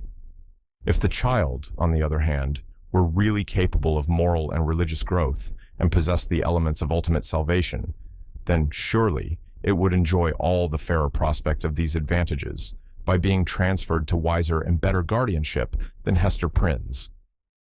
Among those who promoted the design, Governor Bellingham was said to be one of the most busy. It may appear singular, and indeed not a little ludicrous, that an affair of this kind, which in later days would have been referred to no higher jurisdiction than that of the selectmen of the town, should then have been a question publicly discussed, and on which statesmen of eminence took sides. At that epoch of pristine simplicity, however, matters of even slighter public interest, and of far less intrinsic weight than the welfare of Hester and her child, were strangely mixed up with the deliberations of legislators and acts of state. The period was hardly, if at all, earlier than that of our story, when a dispute concerning the right of property in a pig not only caused a fierce and bitter contest in the legislative body of the colony, but resulted in an important modification of the framework itself of the legislature. Full of concern, therefore, but so conscious of her own right, that it seemed scarcely an unequal match between the public, on the one side, and a lonely woman, backed by the sympathies of nature, on the other. Hester Prynne set forth from her solitary cottage. Little Pearl, of course, was her companion. She was now of an age to run lightly along by her mother's side, and, constantly in motion, from morn till sunset, could have accomplished a much longer journey than that before her. Often, nevertheless, more from caprice than necessity, she demanded to be taken up in arms, but was soon as imperious to be set down again, and frisked onward before Hester on the grassy pathway, with many a harmless trip and tumble. We have spoken of Pearl's rich and luxuriant beauty, a beauty that shone with deep and vivid tints, a bright complexion, eyes possessing intensity both of depth and glow, and hair already of a deep, glossy brown, and which, in after years, would be nearly akin to black. There was fire in her and throughout her.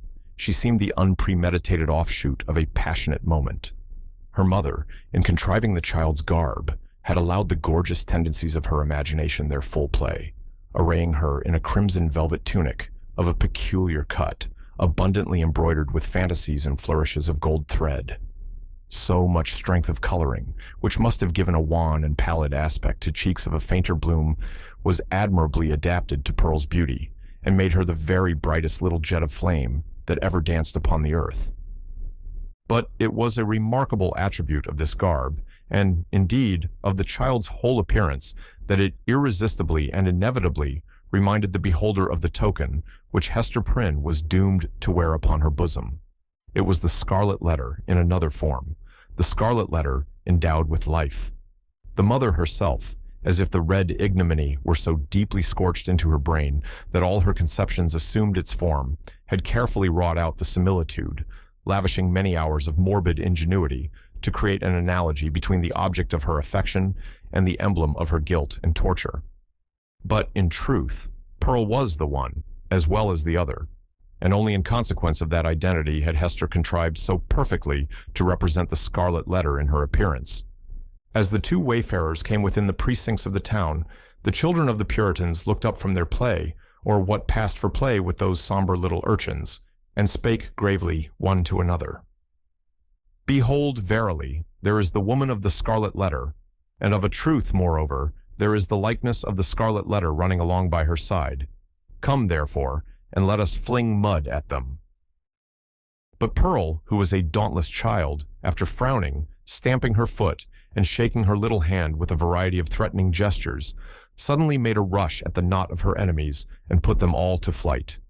She resembled, in her fierce pursuit of them, an infant pestilence, the scarlet fever, or some such half-fledged angel of judgment, whose mission was to punish the sins of the rising generation.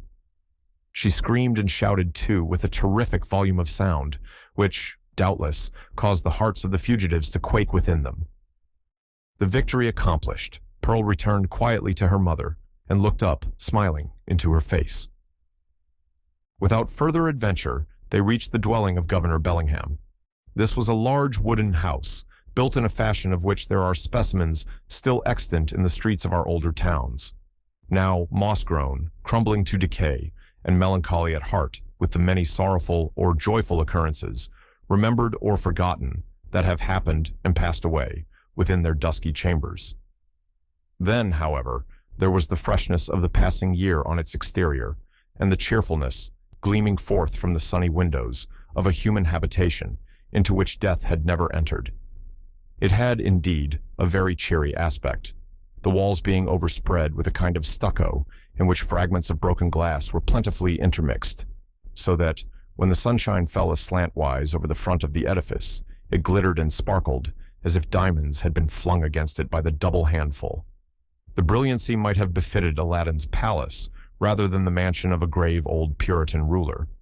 It was further decorated with strange and seemingly cabalistic figures and diagrams, suitable to the quaint taste of the age, which had been drawn in the stucco when newly laid on, and had now grown hard and durable for the admiration of after-times.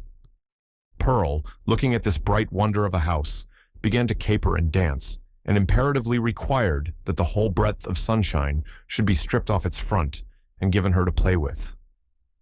"No, my little Pearl," said her mother, "thou must gather thine own sunshine. I have none to give thee." They approached the door, which was of an arched form, and flanked on each side by a narrow tower or projection of the edifice, in both of which were lattice windows, with wooden shutters to close over them at need.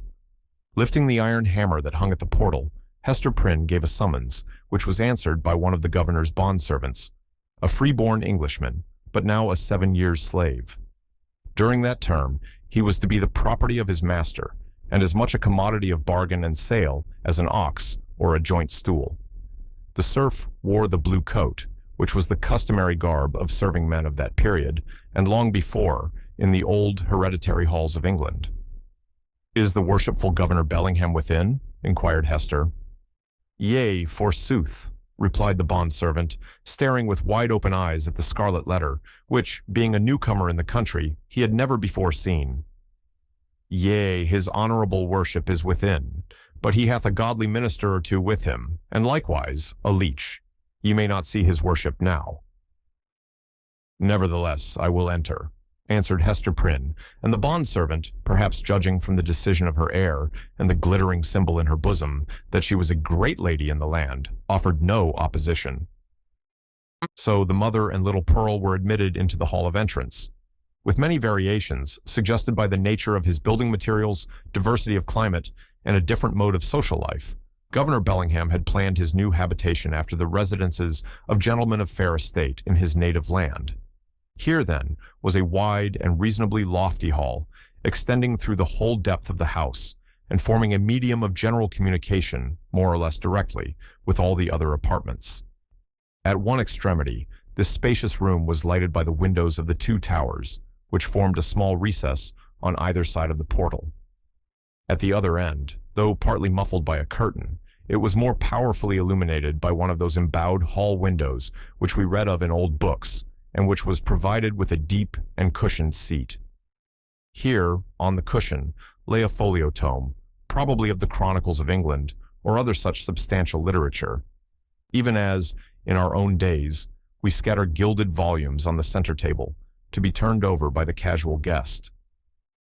The furniture of the hall consisted of some ponderous chairs, the backs of which were elaborately carved with wreaths of oaken flowers, and likewise a table in the same taste, the whole being of the Elizabethan age, or perhaps earlier, in heirlooms, transferred hither from the governor's paternal home. On the table, in token that the sentiment of old English hospitality had not been left behind, stood a large pewter tankard, at the bottom of which, had Hester or Pearl peeped into it, they might have seen the frothy remnant of a recent draught of ale.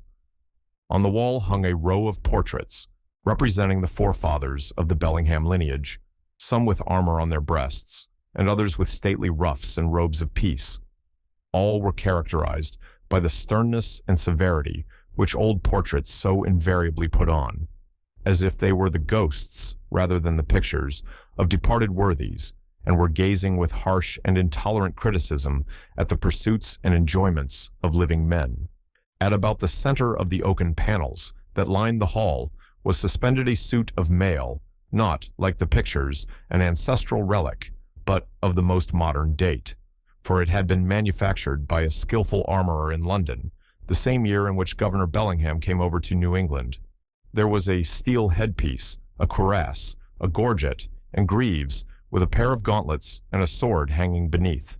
All, and especially the helmet and breastplate, so highly burnished as to glow with white radiance and scatter an illumination everywhere about upon the floor. This bright panoply was not meant for mere idle show, but had been worn by the governor on many a solemn muster and training field, and had glittered, moreover, at the head of a regiment in the Pequod War. For, though bred a lawyer, and accustomed to speak of Bacon, Coke, Noy, and Finch as his professional associates, the exigencies of this new country had transformed Governor Bellingham into a soldier, as well as a statesman and ruler. Little Pearl, who was as greatly pleased with the gleaming armor as she had been with the glittering frontispiece of the house, spent some time looking into the polished mirror of the breastplate. "Mother," cried she, "I see you here. Look, look!" Hester looked by way of humoring the child, and she saw that, owing to the peculiar effect of this convex mirror, the Scarlet Letter was represented in exaggerated and gigantic proportions, so as to be greatly the most prominent feature of her appearance. In truth, she seemed absolutely hidden behind it. Pearl pointed upward also at a similar picture in the headpiece, smiling at her mother with the elfish intelligence that was so familiar an expression on her small physiognomy. That look of naughty merriment was likewise reflected in the mirror with so much breadth and intensity of effect that it made Hester Prynne feel as if it could not be the image of her own child, but of an imp who was seeking to mold itself into Pearl's shape. "Come along, Pearl," said she, drawing her away. "Come and look into this fair garden. It may be we shall see flowers there, more beautiful ones than we find in the woods." Pearl accordingly ran to the bow window at the farther end of the hall and looked along the vista of a garden walk, carpeted with closely shaven grass and bordered with some rude and immature attempt at shrubbery. But the proprietor appeared already to have relinquished as hopeless the effort to perpetuate on this side of the Atlantic in a hard soil and amid the close struggle for subsistence the native English taste for ornamental gardening. Cabbages grew in plain sight, and a pumpkin vine, rooted at some distance, had run across the intervening space and deposited one of its gigantic products directly beneath the hall window, as if to warn the governor that this great lump of vegetable gold was as rich an ornament as New England earth would offer him. There were a few rose bushes, however, and a number of apple trees, probably the descendants of those planted by the Reverend Blackstone, the first settler of the peninsula, that half-mythological personage who rides through our early annals, seated on the back of a bull. Pearl, seeing the rose bushes, began to cry for a red rose, and would not be pacified. "Hush, child, hush," said her mother earnestly. "Do not cry, dear little Pearl. I hear voices in the garden. The governor is coming, and gentlemen along with him." In fact, adown the vista of the garden avenue, a number of persons were seen approaching towards the house. Pearl, in utter scorn of her mother's attempt to quiet her, gave an eldritch scream, and then became silent. Not from any notion of obedience, but because the quick and mobile curiosity of her disposition was excited by the appearance of these new personages. Governor Bellingham, in a loose gown and easy cap, such as elderly gentlemen loved to endue themselves with in their domestic privacy, walked foremost and appeared to be showing off his estate and expatiating on his projected improvements. The wide circumference of an elaborate ruff beneath his gray beard, in the antiquated fashion of King James's reign, caused his head to look not a little like that of John the Baptist in a charger. The impression made by his aspect, so rigid and severe and frostbitten with more than autumnal age, was hardly in keeping with the appliances of worldly enjoyment wherewith he had evidently done his utmost to surround himself. But it is an error to suppose that our grave forefathers, though accustomed to speak and think of human existence as a state merely of trial and warfare, and though unfeignedly prepared to sacrifice goods and life at the behest of duty, made it a matter of conscience to reject such means of comfort or even luxury as lay fairly within their grasp. This creed was never taught, for instance, by the venerable pastor, John Wilson, whose beard, white as a snowdrift, was seen over Governor Bellingham's shoulder, while its wearer suggested that pears and peaches might yet be naturalized in the New England climate, and that purple grapes might possibly be compelled to nourish against the sunny garden wall. The old clergyman, nurtured at the rich bosom of the English Church, had a long-established and legitimate taste for all good and comfortable things, and however stern he might show himself in the pulpit, or in his public reproof of such transgressions as that of Hester Prynne, still the genial benevolence of his private life had won him warmer affection than was accorded to any of his professional contemporaries. Behind the governor and Wilson came two other guests, one the Reverend Arthur Dimmesdale, whom the reader may remember as having taken a brief and reluctant part in the scene of Hester Prynne's disgrace, and, in close companionship with him, old Roger Chillingworth, a person of great skill in physics, who, for 2 or 3 years past, had been settled in the town. It was understood that this learned man was the physician as well as friend of the young minister, whose health had severely suffered of late by his too unreserved self-sacrifice to the labors and duties of the pastoral relation. The governor, in advance of his visitors, ascended 1 or 2 steps, and, throwing open the leaves of the great hall window, found himself close to little Pearl. The shadow of the curtain fell on Hester Prynne and partially concealed her. "What have we here?" said Governor Bellingham, looking with surprise at the scarlet little figure before him. I profess I have never seen the like since my days of vanity in old King James's time, when I was wont to esteem it a high favor to be admitted to a court masque. There used to be a swarm of these small apparitions in holiday time, and we called them children of the Lord of Misrule. But how gat such a guest into my hall? "Ay, indeed," cried good old Wilson. "What little bird of scarlet plumage may this be? Methinks I have seen just such figures, when the sun has been shining through a richly painted window, and tracing out the golden and crimson images across the floor. But that was in the old land. Prithee, young one, who art thou, and what has ailed thy mother to bedizen thee in this strange fashion? Art thou a Christian child? Huh? Dost know thy catechism? Or art thou one of those naughty elves or fairies whom we thought to have left behind us, with other relics of papistry, in merry old England?" "I am mother's child," answered the scarlet vision, "and my name is Pearl." "Pearl, ruby rather, or coral, or red rose, at the very least, judging from thy hue," responded the old minister, putting forth his hand in a vain attempt to pat little Pearl on the cheek. "But where is this mother of thine? Ah, I see," he added, and turning to Governor Bellingham whispered, "This is the self-same child of whom we have held speech together, and behold here the unhappy woman, Hester Prynne, her mother." "Sayest thou so?" cried the governor. "Nay, we might have judged that such a child's mother must needs be a scarlet woman, and a worthy type of her of Babylon. But she comes at a good time, and we will look into this matter forthwith."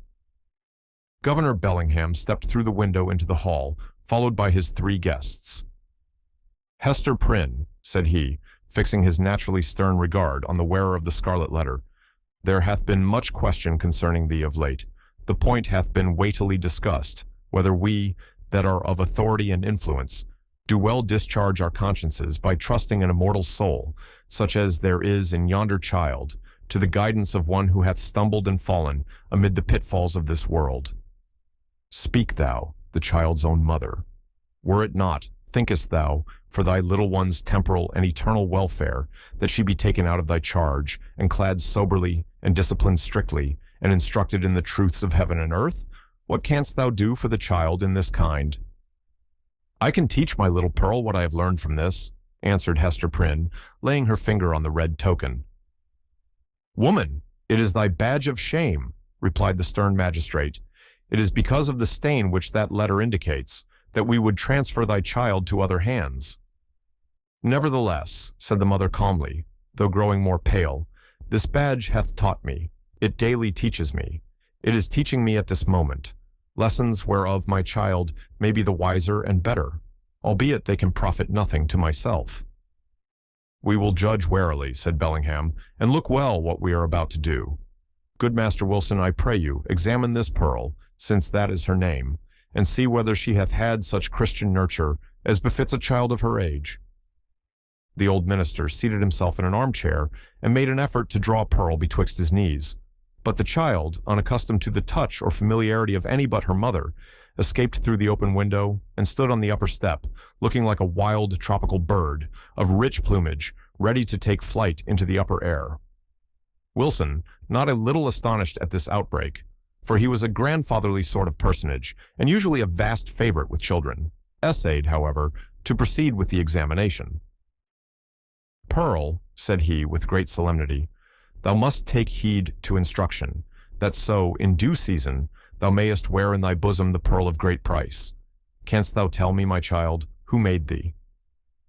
Now Pearl knew well enough who made her, for Hester Prynne, the daughter of a pious home, very soon after her talk with the child about her heavenly Father, had begun to inform her of those truths which the human spirit, at whatever stage of immaturity, imbibes with such eager interest.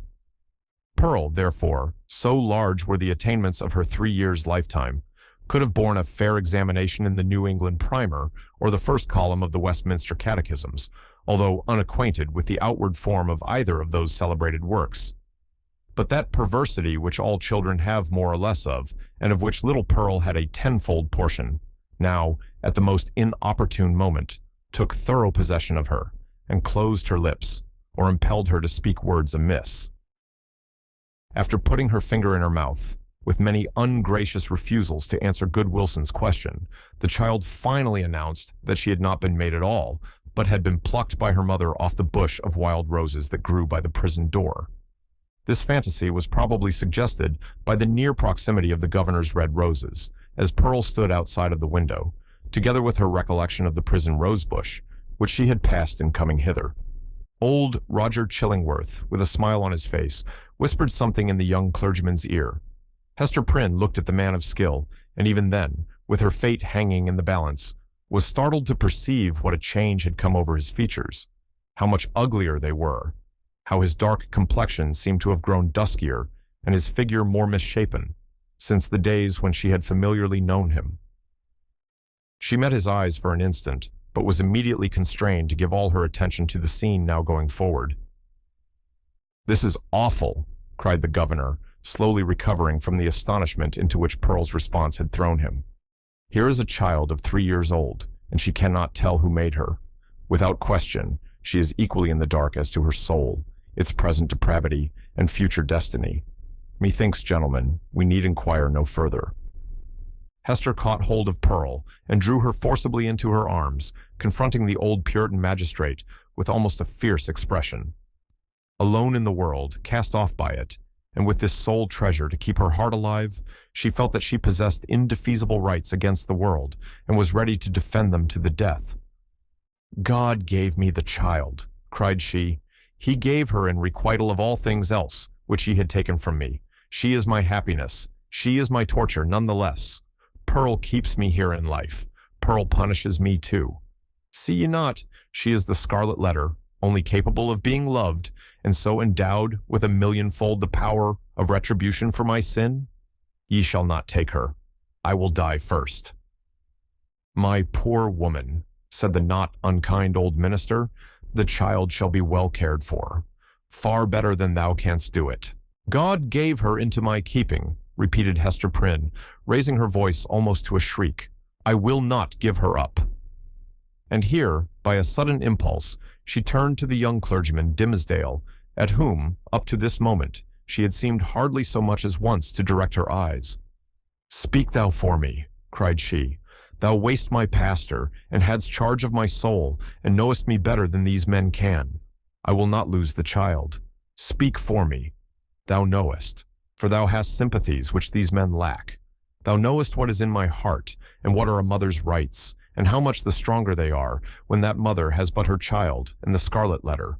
Look thou to it. I will not lose the child. Look to it." At this wild and singular appeal, which indicated that Hester Prynne's situation had provoked her to little less than madness, the young minister at once came forward, pale, and holding his hand over his heart, as was his custom whenever his peculiarly nervous temperament was thrown into agitation. He looked now more careworn and emaciated than as we described him at the scene of Hester's public ignominy, and whether it were his failing health or whatever the cause might be, his large dark eyes had a world of pain in their troubled and melancholy depth. "There is truth in what she says," began the minister, with a voice sweet, tremulous, but powerful, insomuch that the hall re-echoed and the hollow armor rang with it. "Truth in what Hester says, and in the feeling which inspires her. God gave her the child, and gave her, too, an instinctive knowledge of its nature and requirements, both seemingly so peculiar, which no other mortal being can possess. And moreover, is there not a quality of awful sacredness in the relation between this mother and this child?" "Aye, how is that, good Master Dimmesdale?" interrupted the governor. "Make that plain, I pray you." "It must be even so," resumed the minister. "For if we deem it otherwise, do we not thereby say that the Heavenly Father, the Creator of all flesh, hath lightly recognized a deed of sin, and made of no account the distinction between unhallowed lust and holy love?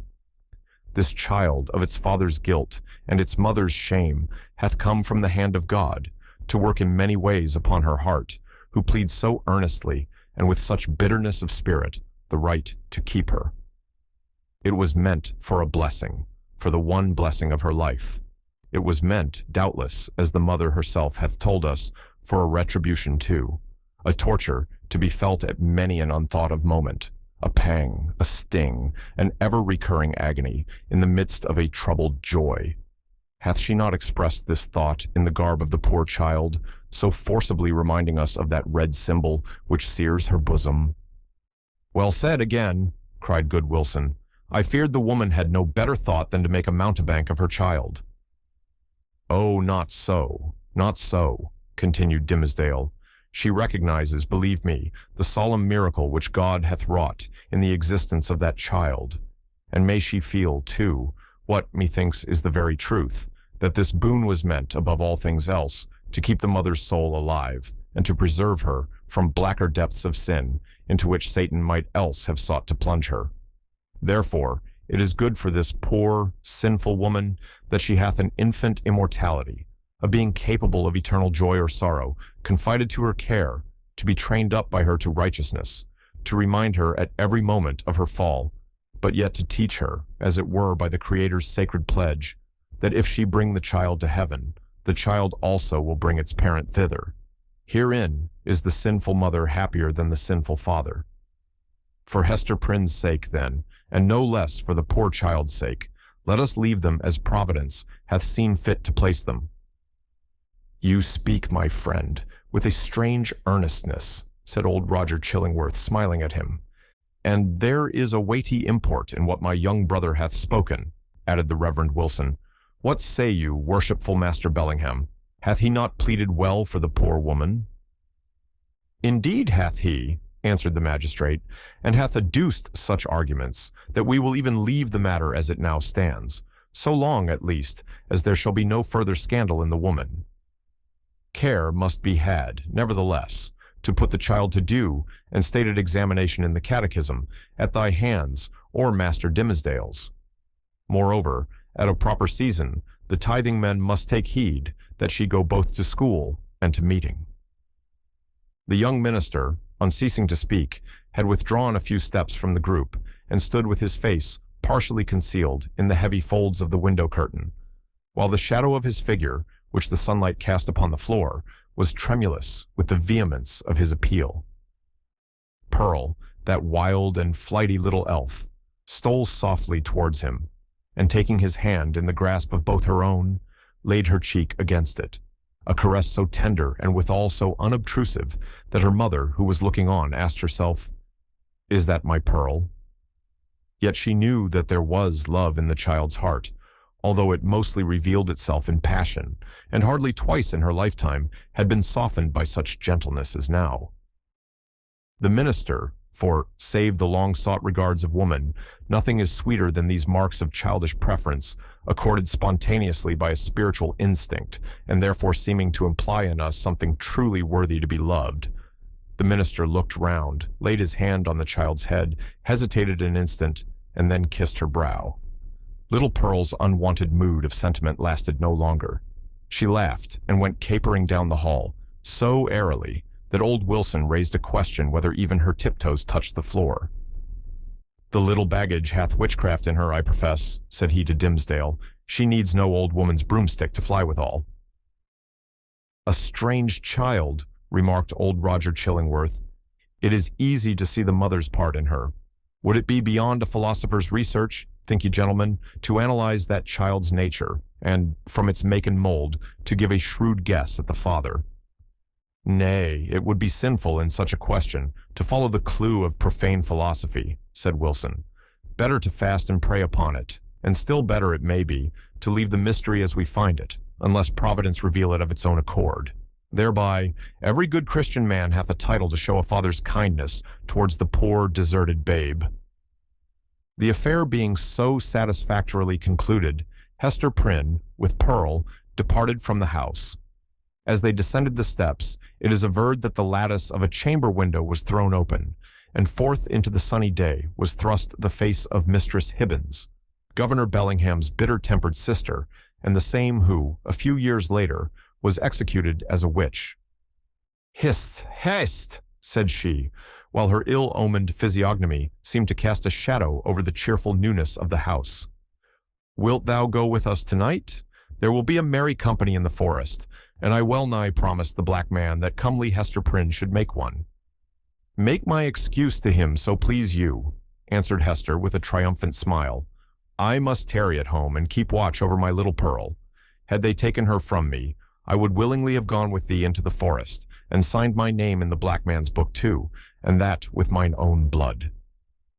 "We shall have thee there anon," said the witch lady, frowning, as she drew back her head. But here, if we suppose this interview betwixt Mistress Hibbins and Hester Prynne to be authentic, and not a parable, was already an illustration of the young minister's argument against sundering the relation of a fallen mother to the offspring of her frailty. Even thus early had the child saved her from Satan's snare.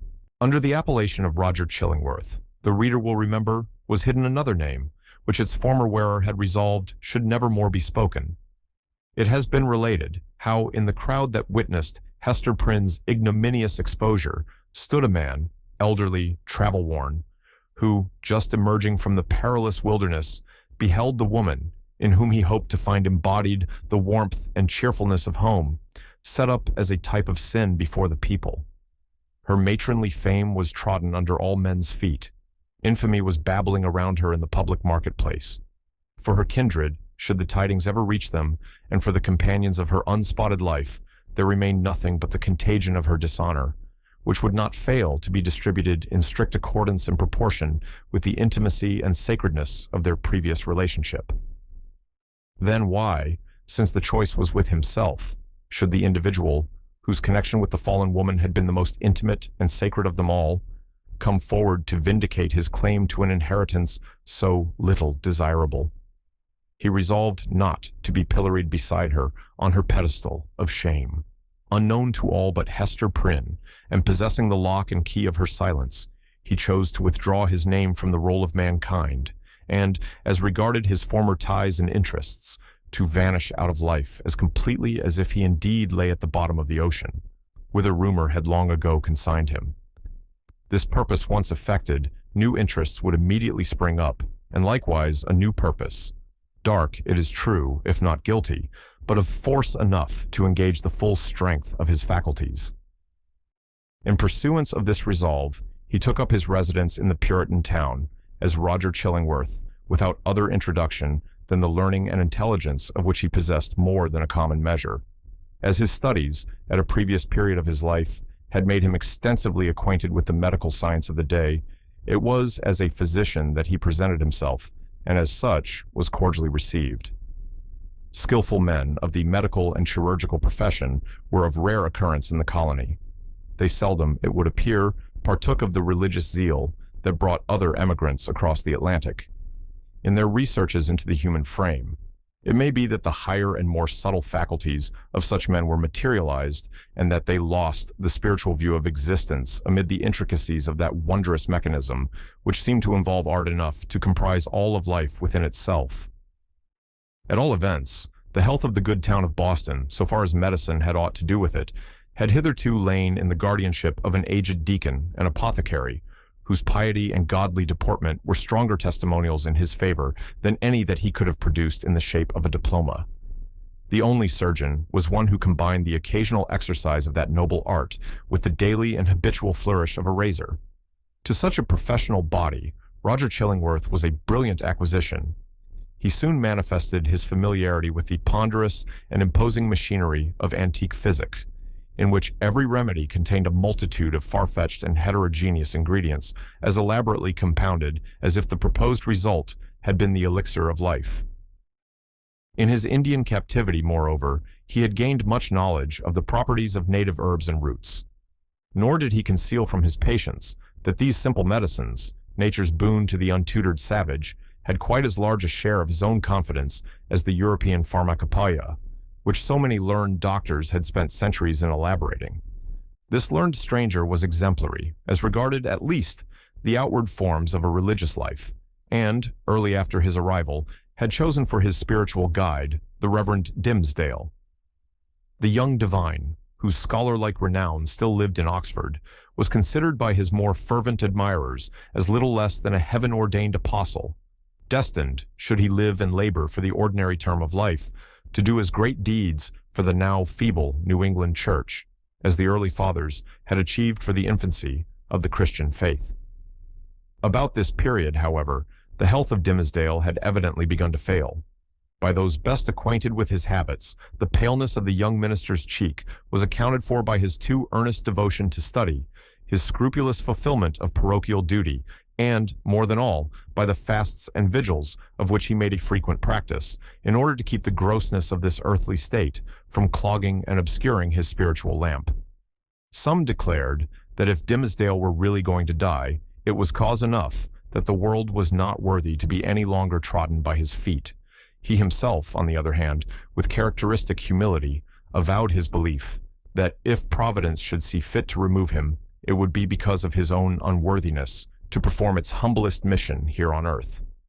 With all this difference of opinion as to the cause of his decline, there could be no question of the fact. His form grew emaciated. His voice, though still rich and sweet, had a certain melancholy prophecy of decay in it. He was often observed, on any slight alarm or other sudden accident, to put his hand over his heart, with first a flush and then a paleness, indicative of pain. Such was the young clergyman's condition, and so imminent the prospect that his dawning light would be extinguished, all untimely, when Roger Chillingworth made his advent to the town. His first entry on the scene, few people could tell whence, dropping down, as it were, out of the sky, or starting from the nether earth, had an aspect of mystery which was easily heightened to the miraculous. He was now known to be a man of skill. It was observed that he gathered herbs and the blossoms of wildflowers, and dug up roots, and plucked off twigs from the forest trees, like one acquainted with hidden virtues in what was valueless to common eyes. He was heard to speak of Sir Kenelm Digby and other famous men, whose scientific attainments were esteemed hardly less than supernatural, as having been his correspondents or associates. Why, with such rank in the learned world, had he come hither? What could he, whose sphere was in great cities, be seeking in the wilderness? In answer to this query, a rumor gained ground, and, however absurd, was entertained by some very sensible people, that heaven had wrought an absolute miracle by transporting an eminent doctor of physics from a German university, bodily through the air, and setting him down at the door of Dimmesdale's study. Individuals of wiser faith, indeed, who knew that heaven promotes its purposes without aiming at the stage effect of what is called miraculous interposition, were inclined to see a providential hand in Roger Chillingworth's so opportune arrival. This idea was countenanced by the strong interest which the physician ever manifested in the young clergyman. He attached himself to him as a parishioner, and sought to win a friendly regard and confidence from his naturally reserved sensibility. He expressed great alarm at his pastor's state of health, but was anxious to attempt the cure, and, if early undertaken, seemed not despondent of a favorable result. The elders, the deacons, the motherly dames, and the young and fair maidens of Dimmesdale's flock were alike importunate that he should make trial of the physician's frankly offered skill. Dimmesdale gently repelled their entreaties. "I need no medicine," said he. But how could the young minister say so, when, with every successive Sabbath, his cheek was paler and thinner, and his voice more tremulous than before, when it had now become a constant habit, rather than a casual gesture, to press his hand over his heart? Was he weary of his labors? Did he wish to die? These questions were solemnly propounded to Dimmesdale by the elder ministers of Boston and the deacons of his church, who, to use their own phrase, dealt with him on the sin of rejecting the aid which Providence so manifestly held out. He listened in silence, and finally promised to confer with the physician. "Were it God's will," said the Reverend Dimmesdale, when, in fulfillment of this pledge, he requested old Roger Chillingworth's professional advice, "I could be well content that my labors and my sorrows and my sins and my pains should shortly end with me, and what is earthly of them be buried in my grave, and the spiritual go with me to my eternal state, rather than that you should put your skill to the proof in my behalf." "Ah," replied Roger Chillingworth, with that quietness which, whether imposed or natural, marked all his deportment, "it is thus that a young clergyman is apt to speak. Youthful men, not having taken a deep root, give up their hold of life so easily, and saintly men, who walk with God on earth, would fain be away, to walk with him on the golden pavements of the New Jerusalem." "Nay," rejoined the young minister, putting his hand to his heart, with a flush of pain flitting over his brow. "Were I worthier to walk there, I could be better content to toil here."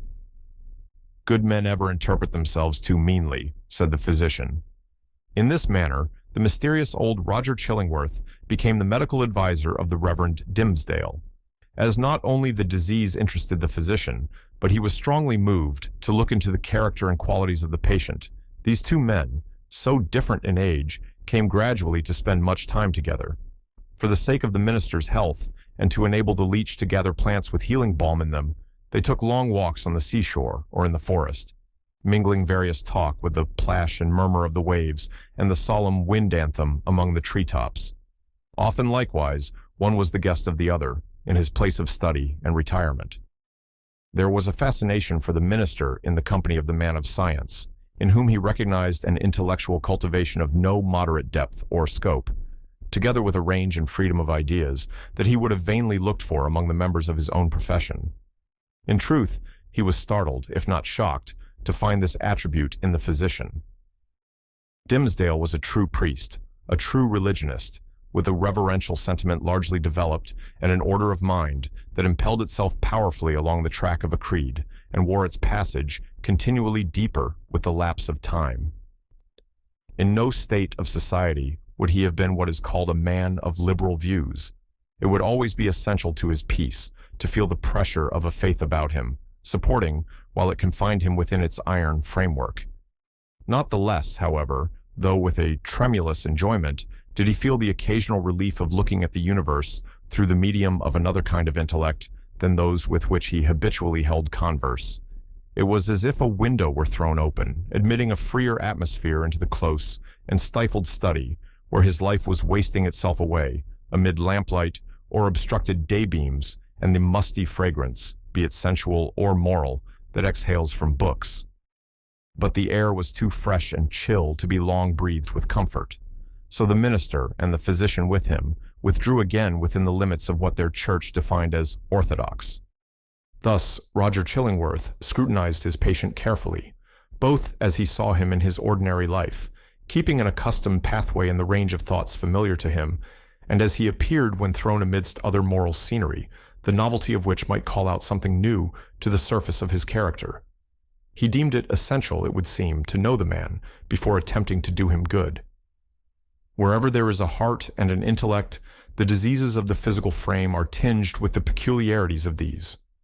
In Arthur Dimmesdale, thought and imagination were so active and sensibility so intense that the bodily infirmity would be likely to have its groundwork there. So Roger Chillingworth, the man of skill, the kind and friendly physician, strove to go deep into his patient's bosom, delving among his principles, prying into his recollections, and probing everything with a cautious touch, like a treasure seeker in a dark cavern. Few secrets can escape an investigator who has opportunity and license to undertake such a quest, and skill to follow it up. A man burdened with a secret should especially avoid the intimacy of his physician.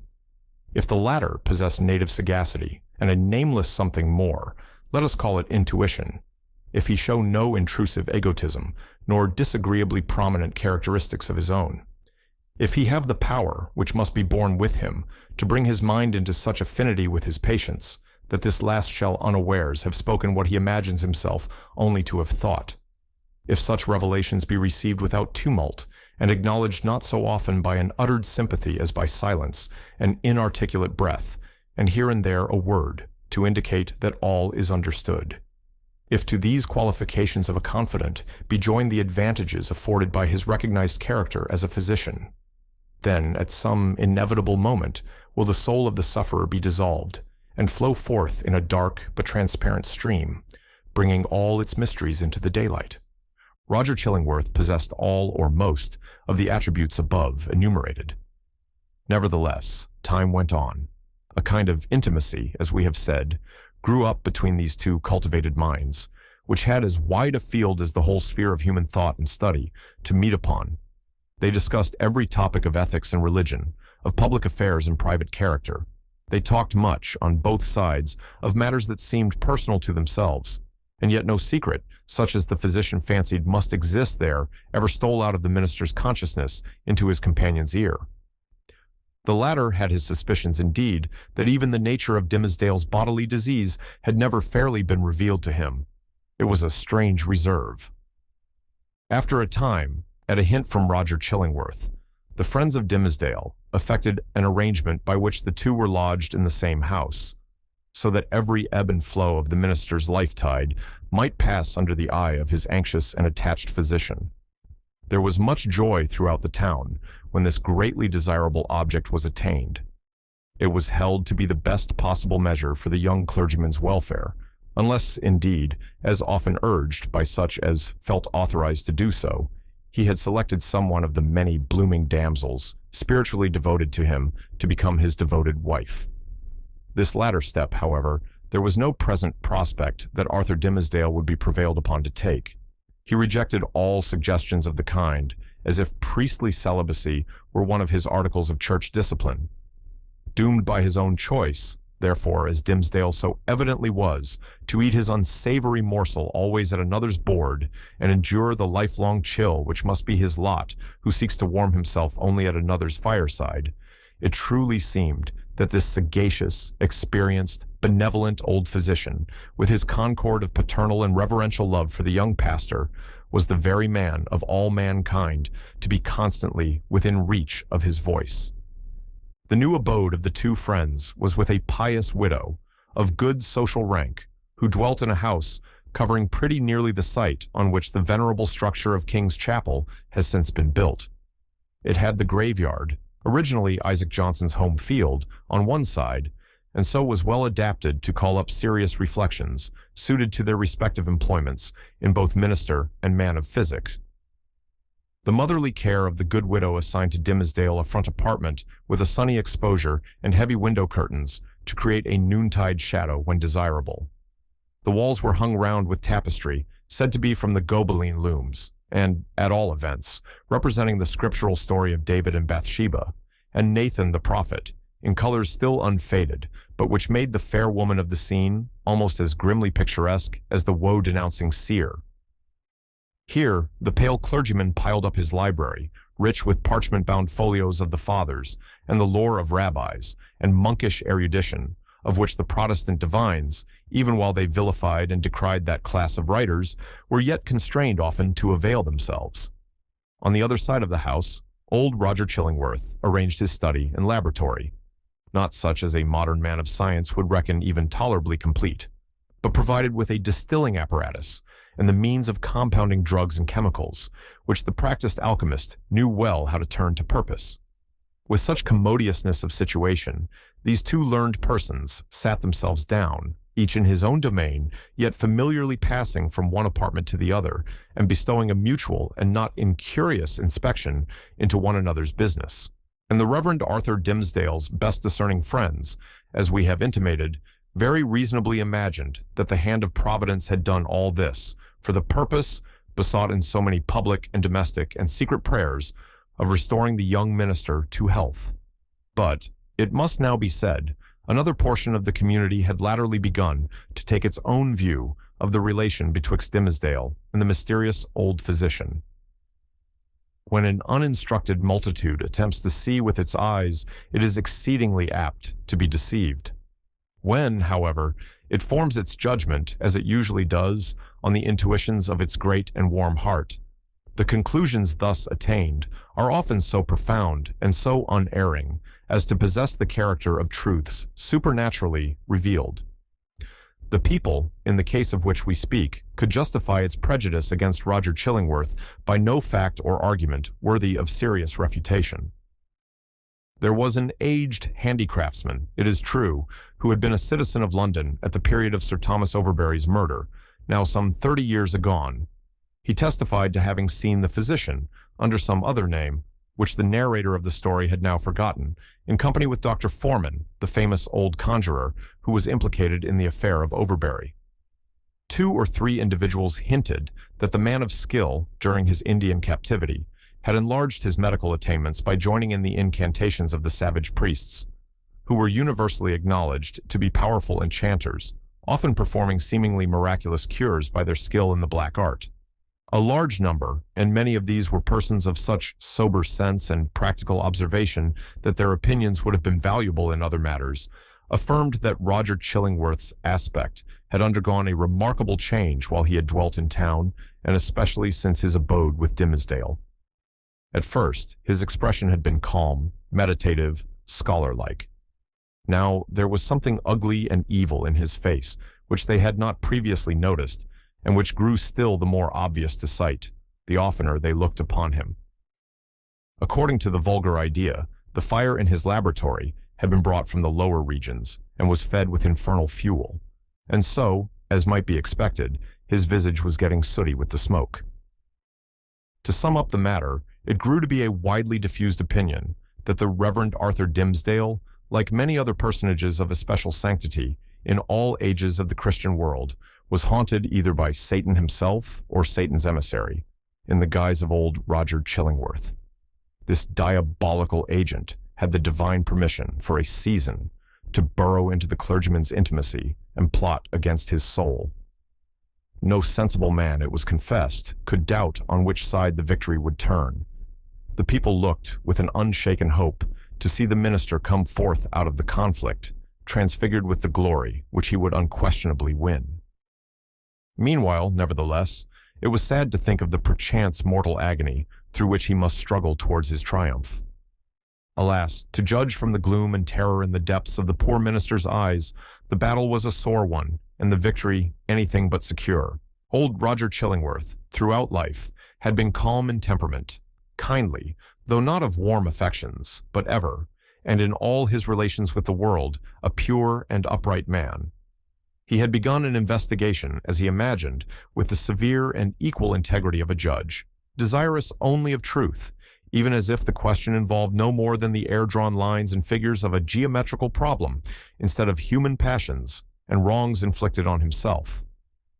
But, as he proceeded, a terrible fascination, a kind of fierce, though still calm necessity, seized the old man within its grip, and never set him free again, until he had done all its bidding. He now dug into the poor clergyman's heart, like a miner searching for gold, or, rather, like a sexton delving into a grave, possibly in quest of a jewel that had been buried on the dead man's bosom, but likely to find nothing save mortality and corruption.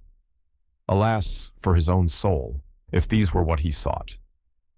Sometimes a light glimmered out of the physician's eyes, burning blue and ominous, like the reflection of a furnace, or, let us say, like one of those gleams of ghastly fire that darted from Bunyan's awful doorway in the hillside and quivered on the pilgrim's face. The soil where the stark miner was working had perchance shown indications that encouraged him. "This man," said he at one such moment to himself, "pure as they deem him, all spiritual as he seems, hath inherited a strong animal nature from his father or his mother. Let us dig a little further in the direction of this vein." Then, after long search into the minister's dim interior and turning over many precious materials in the shape of high aspirations for the welfare of his race, warm love of souls, pure sentiments, natural piety, strengthened by thought and study, and illuminated by revelation, all of which invaluable gold was perhaps no better than rubbish to the seeker, he would turn back, discouraged, and begin his quest towards another point. He groped along as stealthily, with as cautious a tread and as wary an outlook, as a thief entering a chamber where a man lies only half asleep, or, it may be, broad awake, with purpose to steal the very treasure which this man guards as the apple of his eye. In spite of his premeditated carefulness, the floor would now and then creak, his garments would rustle, the shadow of his presence in a forbidden proximity would be thrown across his victim. In other words, Dimmesdale, whose sensibility of nerve often produced the effect of spiritual intuition, would become vaguely aware that something inimical to his peace had thrust itself into relation with him. But old Roger Chillingworth, too, had perceptions that were almost intuitive, and when the minister threw his startled eyes towards him, there the physician sat, his kind, watchful, sympathizing, but never intrusive friend. Yet Dimmesdale would perhaps have seen this individual's character more perfectly if a certain morbidness, to which sick hearts are liable, had not rendered him suspicious of all mankind. Trusting no man as his friend, he could not recognize his enemy when the latter actually appeared. He therefore still kept up a familiar intercourse with him, daily receiving the old physician in his study, or visiting the laboratory, and, for recreation's sake, watching the processes by which weeds were converted into drugs of potency. One day, leaning his forehead on his hand and his elbow on the sill of the open window that looked towards the graveyard, he talked with Roger Chillingworth, while the old man was examining a bundle of unsightly plants. "Where?" asked he, with a look askance at them, for it was the clergyman's peculiarity that he seldom, nowadays, looked straight forth at any object, whether human or inanimate.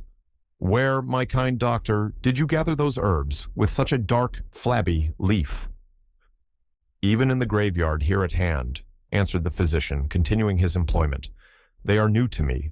I found them growing on a grave, which bore no tombstone, nor other memorial of the dead man, save these ugly weeds that have taken upon themselves to keep him in remembrance. They grew out of his heart, and typify, it may be, some hideous secret that was buried with him, and which he had done better to confess during his lifetime." "Perchance," said Dimmesdale, "he earnestly desired it, but could not." "And wherefore?" rejoined the physician. "Wherefore not, since all the powers of nature call so earnestly for the confession of sin, that these black weeds have sprung up out of a buried heart, to make manifest an unspoken crime." "That, good sir, is but a fantasy of yours," replied the minister. "There can be, if I forbode to write, no power short of the divine mercy, to disclose, whether by uttered words, or by type or emblem, the secrets that may be buried with a human heart. The heart, making itself guilty of such secrets, must perforce hold them until the day when all hidden things shall be revealed. Nor have I so read or interpreted Holy Writ as to understand that the disclosure of human thoughts and deeds then to be made is intended as a part of the retribution. That, surely, were a shallow view of it. No, these revelations, unless I greatly err, are meant merely to promote the intellectual satisfaction of all intelligent beings who will stand waiting on that day to see the dark problem of this life made plain. A knowledge of men's hearts will be needful to the completest solution of that problem, and I conceive, moreover, that the hearts holding such miserable secrets as you speak of will yield them up, at that last day, not with reluctance, but with a joy unutterable." "Then why not reveal them here?" asked Roger Chillingworth, glancing quietly aside at the minister. "Why should not the guilty ones sooner avail themselves of this unutterable solace?" "They mostly do," said the clergyman, griping hard at his breast, as if afflicted with an importunate throb of pain. "Many, many a poor soul hath given its confidence to me, not only on the deathbed, but while strong in life and fair in reputation. And ever, after such an outpouring, oh, what a relief have I witnessed in those sinful brethren, even as in one who at last draws free air, after long stifling with his own polluted breath. How can it be otherwise? Why should a wretched man, guilty, we will say, of murder, prefer to keep the dead corpse buried in his own heart, rather than fling it forth at once, and let the universe take care of it?" "Yet some men bury their secrets thus," observed the calm physician. "True, there are such men," answered Dimmesdale, "but, not to suggest more obvious reasons, it may be that they are kept silent by the very constitution of their nature, or, can we not suppose it, guilty as they may be, retaining nevertheless a zeal for God's glory and man's welfare, they shrink from displaying themselves black and filthy in the view of men, because thenceforward no good can be achieved by them, no evil of the past be redeemed by better service. So, to their own unutterable torment, they go about among their fellow creatures, looking pure as new-fallen snow, while their hearts are all speckled and spotted with iniquity of which they cannot rid themselves." "These men deceive themselves," said Roger Chillingworth, with somewhat more emphasis than usual, and making a slight gesture with his forefinger. "They fear to take up the shame that rightfully belongs to them. Their love for man, their zeal for God's service, these holy impulses may or may not coexist in their hearts with the evil inmates to which their guilt has unbarred the door, and which must needs propagate a hellish breed within them. But if they seek to glorify God, let them not lift heavenward their unclean hands. If they would serve their fellow men, let them do it by making manifest the power and reality of conscience in constraining them to penitential self-abasement. Wouldst thou have me to believe, O wise and pious friend, that a false show can be better, can be more for God's glory or man's welfare than God's own truth? Trust me, such men deceive themselves. It may be so, said the young clergyman indifferently, as waiving a discussion that he considered irrelevant or unseasonable. He had a ready faculty, indeed, of escaping from any topic that agitated his too sensitive and nervous temperament. But now I would ask of my well-skilled physician, whether in good sooth he deems me to have profited by his kindly care of this weak frame of mine. Before Roger Chillingworth could answer, they heard the clear, wild laughter of a young child's voice proceeding from the adjacent burial ground. Looking instinctively from the open window, for it was summertime, the minister beheld Hester Prynne and little Pearl passing along the footpath that traversed the enclosure. Pearl looked as beautiful as the day, but was in one of those moods of perverse merriment which, whenever they occurred, seemed to remove her entirely out of the sphere of sympathy or human contact. She now skipped irreverently from one grave to another, until, coming to the broad, flat, armorial tombstone of a departed worthy, perhaps of Isaac Johnson himself, she began to dance upon it. In reply to her mother's command and entreaty that she would behave more decorously, little Pearl paused to gather the prickly burrs from a tall burdock which grew beside the tomb. Taking a handful of these, she arranged them along the lines of the scarlet letter that decorated the maternal bosom, to which the burrs, as their nature was, tenaciously adhered. Hester did not pluck them off. Roger Chillingworth had by this time approached the window and smiled grimly down. There is no law, nor reverence for authority, no regard for human ordinances or opinions, right or wrong, mixed up with that child's composition, remarked he, as much to himself as to his companion. I saw her the other day bespatter the governor himself with water at the cattle trough in Spring Lane. What, in heaven's name, is she? Is the imp altogether evil? Hath she affections? Hath she any discoverable principle of being? None, save the freedom of a broken law, answered Dimmesdale in a quiet way, as if he had been discussing the point within himself. Whether capable of good, I know not. The child probably overheard their voices, for looking up to the window, with a bright but naughty smile of mirth and intelligence, she threw one of the prickly burrs at the Reverend Dimmesdale. The sensitive clergyman shrunk with nervous dread from the light missile. Detecting his emotion, Pearl clapped her little hands in the most extravagant ecstasy. Hester Prynne, likewise, had involuntarily looked up, and all these four persons, old and young, regarded one another in silence, till the child laughed aloud and shouted, "Come away, mother! Come away, or yonder old black man will catch you. He hath got hold of the minister already.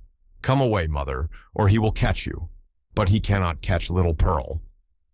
So she drew her mother away, skipping, dancing, and frisking fantastically among the hillocks of the dead people, like a creature that had nothing in common with a bygone and buried generation, nor owned herself akin to it.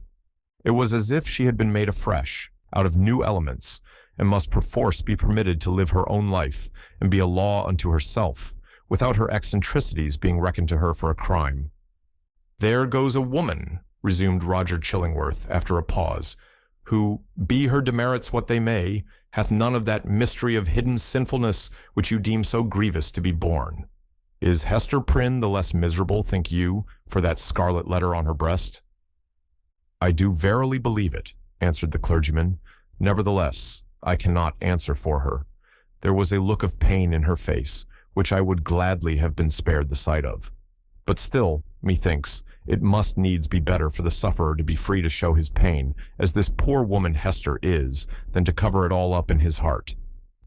There was another pause, and the physician began anew to examine and arrange the plants which he had gathered. "You inquired of me, a little time agone," said he at length, "my judgment as touching your health."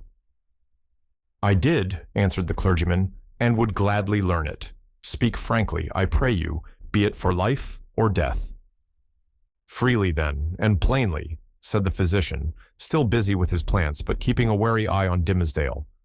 "The disorder is a strange one. not so much in itself, nor as outwardly manifested, in so far, at least, as the symptoms have been laid open to my observation. Looking daily at you, my good sir, and watching the tokens of your aspect, now for months gone by, I should deem you a man sore sick, it may be, yet not so sick, but that an instructed and watchful physician might well hope to cure you. But I know not what to say. The disease is what I seem to know, yet know it not. You speak in riddles, learned sir, said the pale minister, glancing aside out of the window. Then, to speak more plainly, continued the physician, and I crave pardon, sir, should it seem to require pardon, for this needful plainness of my speech. Let me ask, as your friend, as one having charge, under providence, of your life and physical well-being, hath all the operation of this disorder been fairly laid open and recounted to me? How can you question it? Asked the minister. Surely it were child's play to call in a physician and then hide the sore. You would tell me, then, that I know all, said Roger Chillingworth, deliberately, and fixing an eye, bright with intense and concentrated intelligence, on the minister's face. Be it so, but again, he to whom only the outward and physical evil is laid open, knoweth, oftentimes, but half the evil which he is called upon to cure. A bodily disease, which we look upon as whole and entire within itself, may, after all, be but a symptom of some ailment in the spiritual part. Your pardon once again, good sir, if my speech give the shadow of offense. You, sir, of all men whom I have known, are he whose body is the closest conjoined and imbued and identified, so to speak, with the spirit, whereof it is the instrument. Then I need ask no further, said the clergyman, somewhat hastily rising from his chair. You deal not, I take it, in medicine for the soul. Thus, a sickness, continued Roger Chillingworth, going on in an unaltered tone, without heeding the interruption, but standing up and confronting the emaciated and white-cheeked minister with his low, dark, and misshapen figure. A sickness, a sore place, if we may so call it, in your spirit, hath immediately its appropriate manifestation in your bodily frame. Would you, therefore, that your physician heal the bodily evil? How may this be, unless you first lay open to him the wound or trouble in your soul? No, not to thee, not to an earthly physician, cried Dimmesdale passionately, and turning his eyes, full and bright, and with a kind of fierceness, on old Roger Chillingworth. Not to thee. But if it be the soul's disease, then do I commit myself to the one physician of the soul. He, if it stand with his good pleasure, can cure, or he can kill. Let him do with me as, in his justice and wisdom, he shall see good. But who art thou that meddlest in this matter, that dares thrust himself between the sufferer and his God? With a frantic gesture, he rushed out of the room. It is as well to have made this step, said Roger Chillingworth to himself, looking after the minister with a grave smile.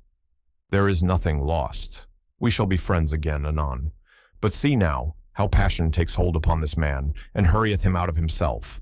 As with one passion, so with another. He hath done a wild thing ere now, this pious Master Dimmesdale, in the hot passion of his heart.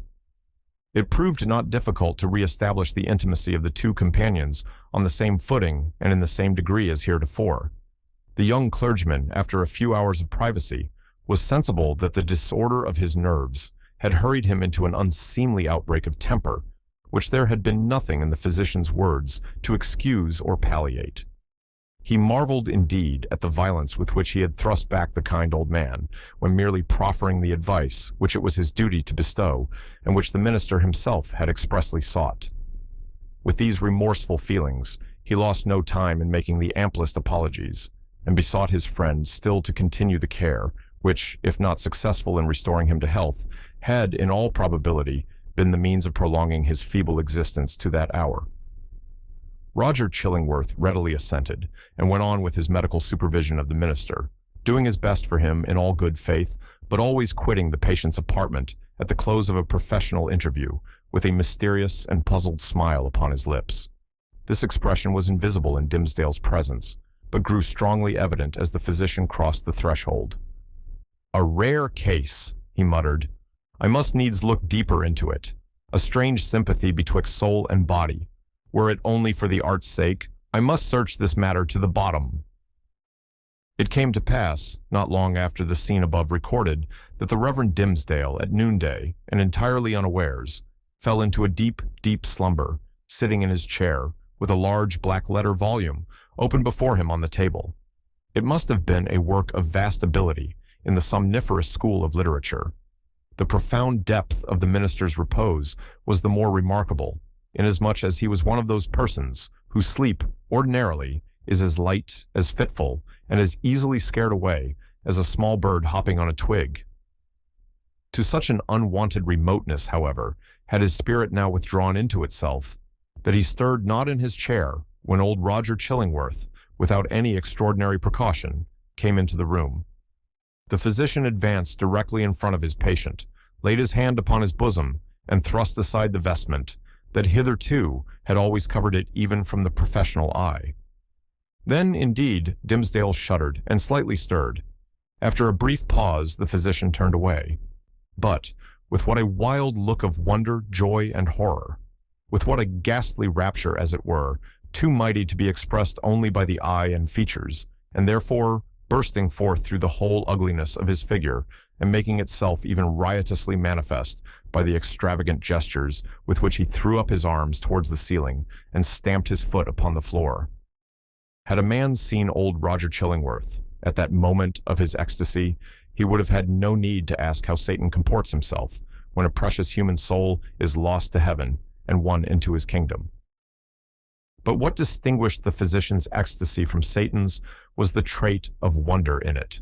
After the incident last described, the intercourse between the clergyman and the physician, though externally the same, was really of another character than it had previously been. The intellect of Roger Chillingworth had now a sufficiently plain path before it. It was not, indeed, precisely that which he had laid out for himself to tread. Calm, gentle, passionless as he appeared, there was yet, we fear, a quiet depth of malice, hitherto latent but active now in this unfortunate old man, which led him to imagine a more intimate revenge than any mortal had ever wreaked upon an enemy.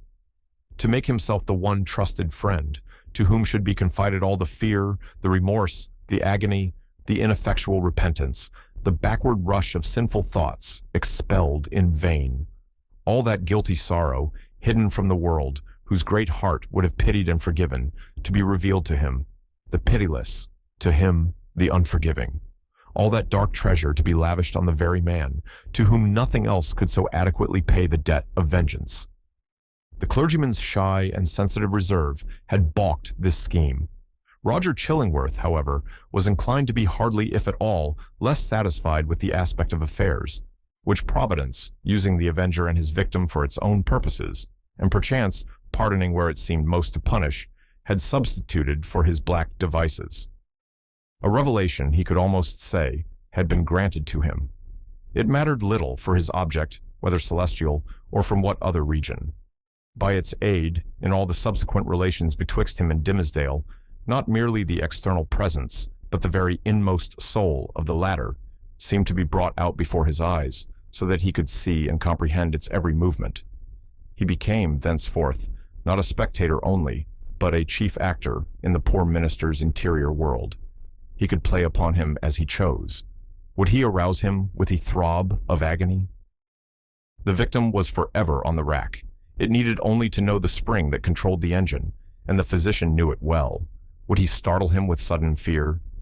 As at the waving of a magician's wand, uprose a grisly phantom, uprose 1,000 phantoms in many shapes of death or more awful shame, all flocking round about the clergyman and pointing with their fingers at his breast. All this was accomplished with a subtlety so perfect that the minister, though he had constantly a dim perception of some evil influence watching over him, could never gain a knowledge of its actual nature. True, he looked doubtfully, fearfully, even at times with horror and the bitterness of hatred, at the deformed figure of the old physician. His gestures, his gait, his grizzled beard, his slightest and most indifferent acts, the very fashion of his garments, were odious in the clergyman's sight, a token implicitly to be relied on, of a deeper antipathy in the breast of the latter than he was willing to acknowledge to himself. For, as it was impossible to assign a reason for such distrust and abhorrence, so Dimmesdale, conscious that the poison of one morbid spot was infecting his heart's entire substance, attributed all his presentiments to no other cause. He took himself to task for his bad sympathies in reference to Roger Chillingworth, disregarded the lesson that he should have drawn from them, and did his best to root them out. Unable to accomplish this, he nevertheless, as a matter of principle, continued his habits of social familiarity with the old man, and thus gave him constant opportunities for perfecting the purpose to which, poor, forlorn creature that he was, and more wretched than his victim, the avenger had devoted himself.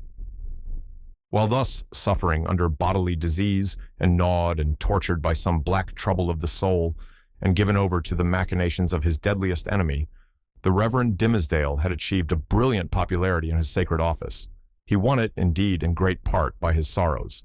His intellectual gifts, his moral perceptions, his power of experiencing and communicating emotion were kept in a state of preternatural activity by the prick and anguish of his daily life. His fame, though still on its upward slope, already overshadowed the soberer reputations of his fellow clergymen, eminent as several of them were.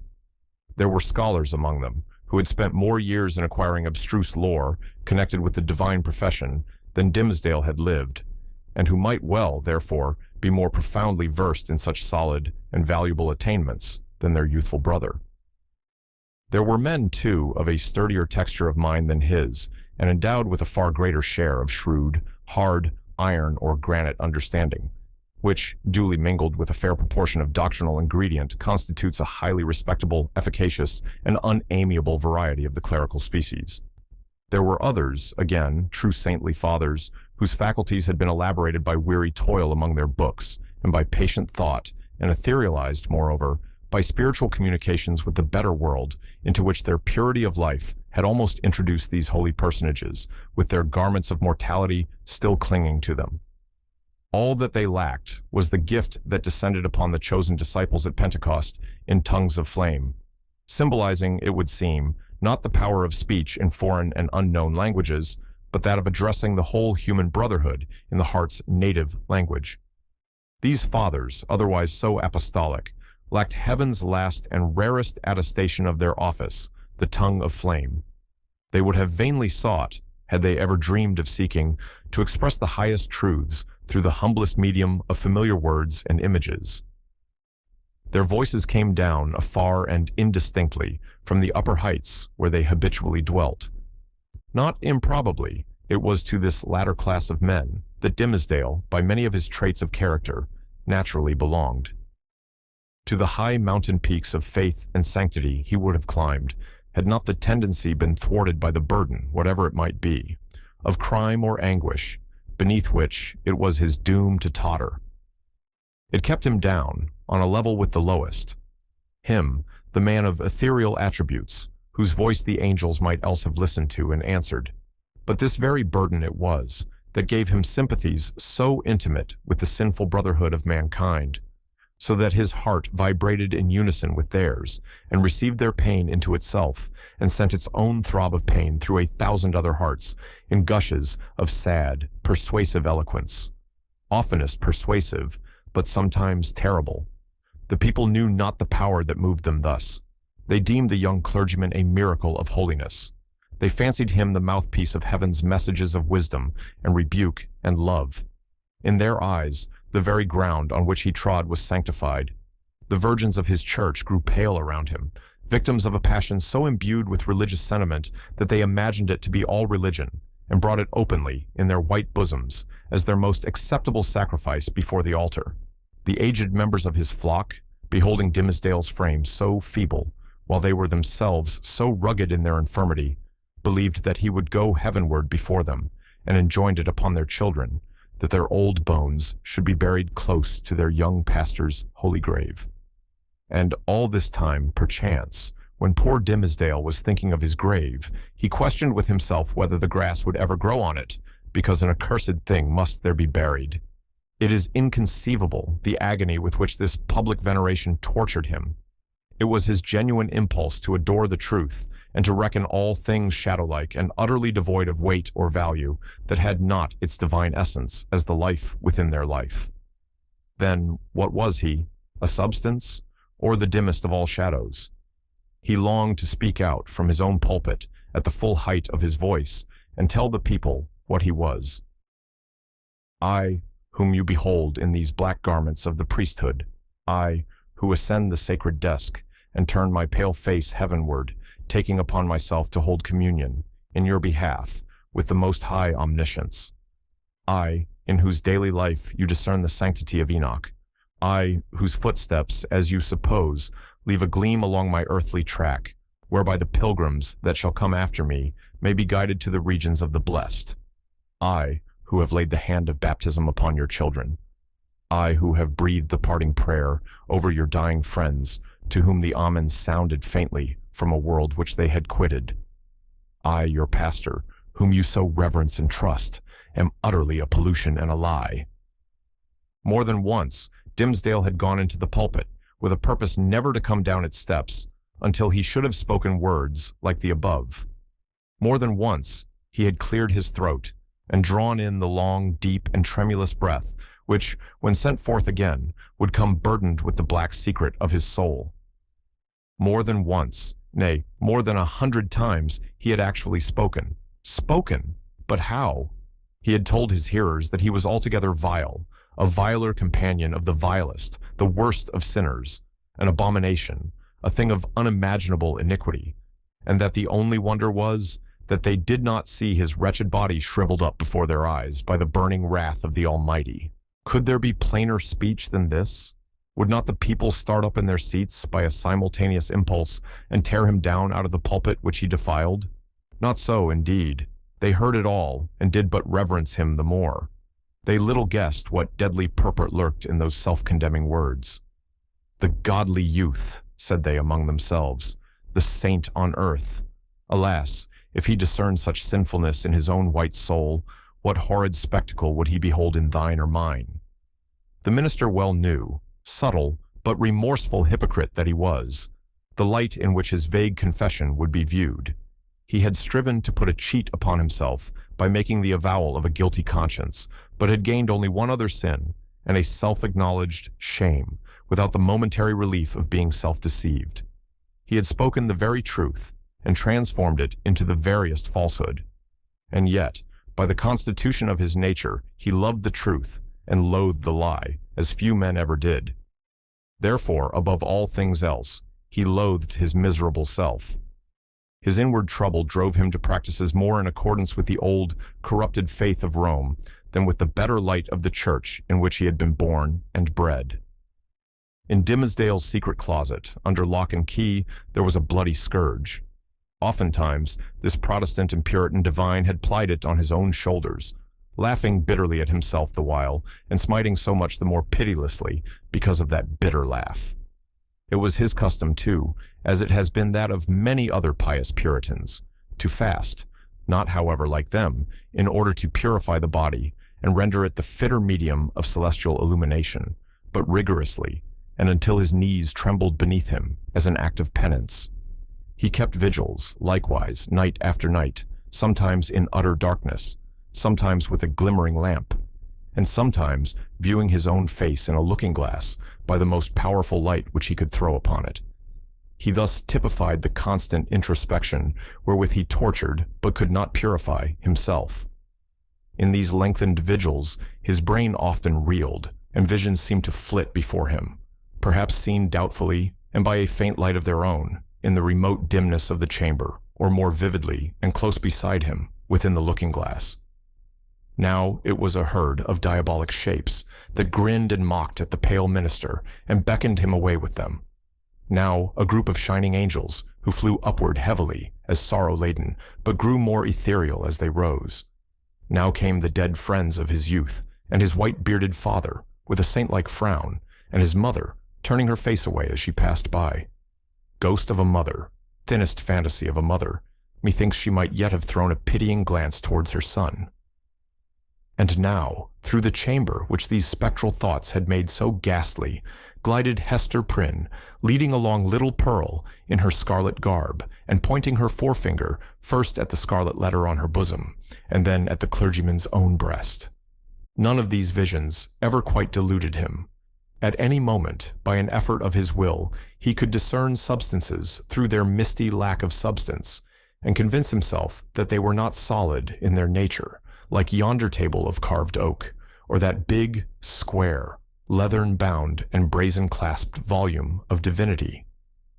But, for all that, they were, in one sense, the truest and most substantial things which the poor minister now dealt with. It is the unspeakable misery of a life so false as his that it steals the pith and substance out of whatever realities there are around us, and which were meant by heaven to be the spirit's joy and nutriment. To the untrue man, the whole universe is false, it is impalpable, it shrinks to nothing within his grasp, and he himself, insofar as he shows himself in a false light, becomes a shadow, or indeed ceases to exist. The only truth that continued to give Dimmesdale a real existence on this earth was the anguish in his inmost soul, and the undissembled expression of it in his aspect. Had he once found power to smile and wear a face of gaiety, there would have been no such man. On one of those ugly nights, which we have faintly hinted at, but forborne to picture forth, the minister started from his chair. A new thought had struck him. There might be a moment's peace in it. Attiring himself with as much care as if it had been for public worship, and precisely in the same manner, he stole softly down the staircase, undid the door, and issued forth. Walking in the shadow of a dream, as it were, and perhaps actually under the influence of a species of somnambulism, Dimmesdale reached the spot where, now so long since, Hester Prynne had lived through her first hours of public ignominy. The same platform or scaffold, black and weather-stained with the storm or sunshine of 7 long years, and foot-worn too, with the tread of many culprits who had since ascended it, remained standing beneath the balcony of the meeting-house. The minister went up the steps. It was an obscure night of early May. An unvaried pall of cloud muffled the whole expanse of sky from zenith to horizon. If the same multitude which had stood as eyewitnesses while Hester Prynne sustained her punishment could now have been summoned forth, they would have discerned no face above the platform, nor hardly the outline of a human shape in the dark gray of the midnight. But the town was all asleep. There was no peril of discovery. The minister might stand there, if it so pleased him, until morning should redden in the east, without other risk than that the dank and chill night air would creep into his frame and stiffen his joints with rheumatism and clog his throat with catarrh and cough, thereby defrauding the expectant audience of tomorrow's prayer and sermon. No eye could see him, save that ever-wakeful one which had seen him in his closet, wielding the bloody scourge. Why then had he come hither? Was it but the mockery of penitence? A mockery indeed, but in which his soul trifled with itself. A mockery at which angels blushed and wept, while fiends rejoiced with jeering laughter. He had been driven hither by the impulse of that remorse which dogged him everywhere, and whose own sister and closely linked companion was that cowardice which invariably drew him back, with her tremulous grip, just when the other impulse had hurried him to the verge of a disclosure. Poor, miserable man! What right had infirmity like his to burden itself with crime? Crime is for the iron-nerved, who have their choice either to endure it, or, if it press too hard, to exert their fierce and savage strength for a good purpose and fling it off at once. This feeble and most sensitive of spirits could do neither, yet continually did one thing or another, which intertwined, in the same inextricable knot, the agony of heaven-defying guilt and vain repentance. And thus, while standing on the scaffold, in this vain show of expiation, Dimmesdale was overcome with a great horror of mind, as if the universe were gazing at a scarlet token on his naked breast, right over his heart. On that spot, in very truth, there was, and there had long been, the gnawing and poisonous tooth of bodily pain. Without any effort of his will, or power to restrain himself, he shrieked aloud, an outcry that went pealing through the night, and was beaten back from one house to another, and reverberated from the hills in the background, as if a company of devils, detecting so much misery and terror in it, had made a plaything of the sound, and were bandying it to and fro.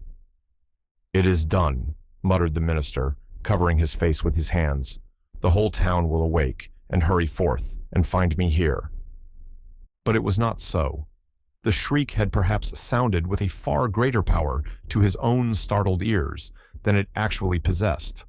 The town did not awake, or if it did, the drowsy slumberers mistook the cry either for something frightful in a dream or for the noise of witches, whose voices at that period were often heard to pass over the settlements or lonely cottages as they rode with Satan through the air. The clergyman, therefore, hearing no symptoms of disturbance, uncovered his eyes and looked about him. At one of the chamber windows of Governor Bellingham's mansion, which stood at some distance on the line of another street, he beheld the appearance of the old magistrate himself, with a lamp in his hand, a white nightcap on his head, and a long, white gown enveloping his figure. He looked like a ghost, evoked unseasonably from the grave. The cry had evidently startled him. At another window of the same house, moreover, appeared old Mistress Hibbins, the governor's sister, also with a lamp, which, even thus far off, revealed the expression of her sour and discontented face. She thrust forth her head from the lattice and looked anxiously upward. Beyond the shadow of a doubt, this venerable witch lady had heard Dimmesdale's outcry and interpreted it, with its multitudinous echoes and reverberations, as the clamor of the fiends and night hags with whom she was well known to make excursions into the forest. Detecting the gleam of Governor Bellingham's lamp, the old lady quickly extinguished her own and vanished. Possibly, she went up among the clouds. The minister saw nothing further of her motions. The magistrate, after a wary observation of the darkness, into which nevertheless he could see but little further than he might into a millstone, retired from the window. The minister grew comparatively calm. His eyes, however, were soon greeted by a little glimmering light, which, at first a long way off, was approaching up the street. It threw a gleam of recognition on here a post, and there a garden fence, and here a latticed window pane, and there a pump with its full trough of water, and here again an arched door of oak with an iron knocker and a rough log for the doorstep. The Reverend Dimmesdale noted all these minute particulars, even while firmly convinced that the doom of his existence was stealing onward in the footsteps which he now heard, and that the gleam of the lantern would fall upon him in a few moments more and reveal his long-hidden secret. As the light drew nearer, he beheld, within its illuminated circle, his brother clergyman, or to speak more accurately, his professional father, as well as highly valued friend, the Reverend Wilson, who, as Dimmesdale now conjectured, had been praying at the bedside of some dying man. And so he had. The good old minister came freshly from the death chamber of Governor Winthrop, who had passed from earth to heaven within that very hour, and now, surrounded, like the saint-like personages of olden times, with a radiant halo that glorified him amid this gloomy night of sin, as if the departed governor had left him an inheritance of his glory, or as if he had caught upon himself the distant shine of the celestial city, while looking thitherward to see the triumphant pilgrim pass within its gates. Now, in short, good Father Wilson was moving homeward, aiding his footsteps with a lighted lantern.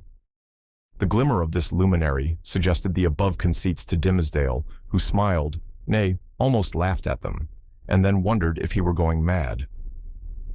As the Reverend Wilson passed beside the scaffold, closely muffling his Geneva cloak about him with one arm and holding the lantern before his breast with the other, the minister could hardly restrain himself from speaking.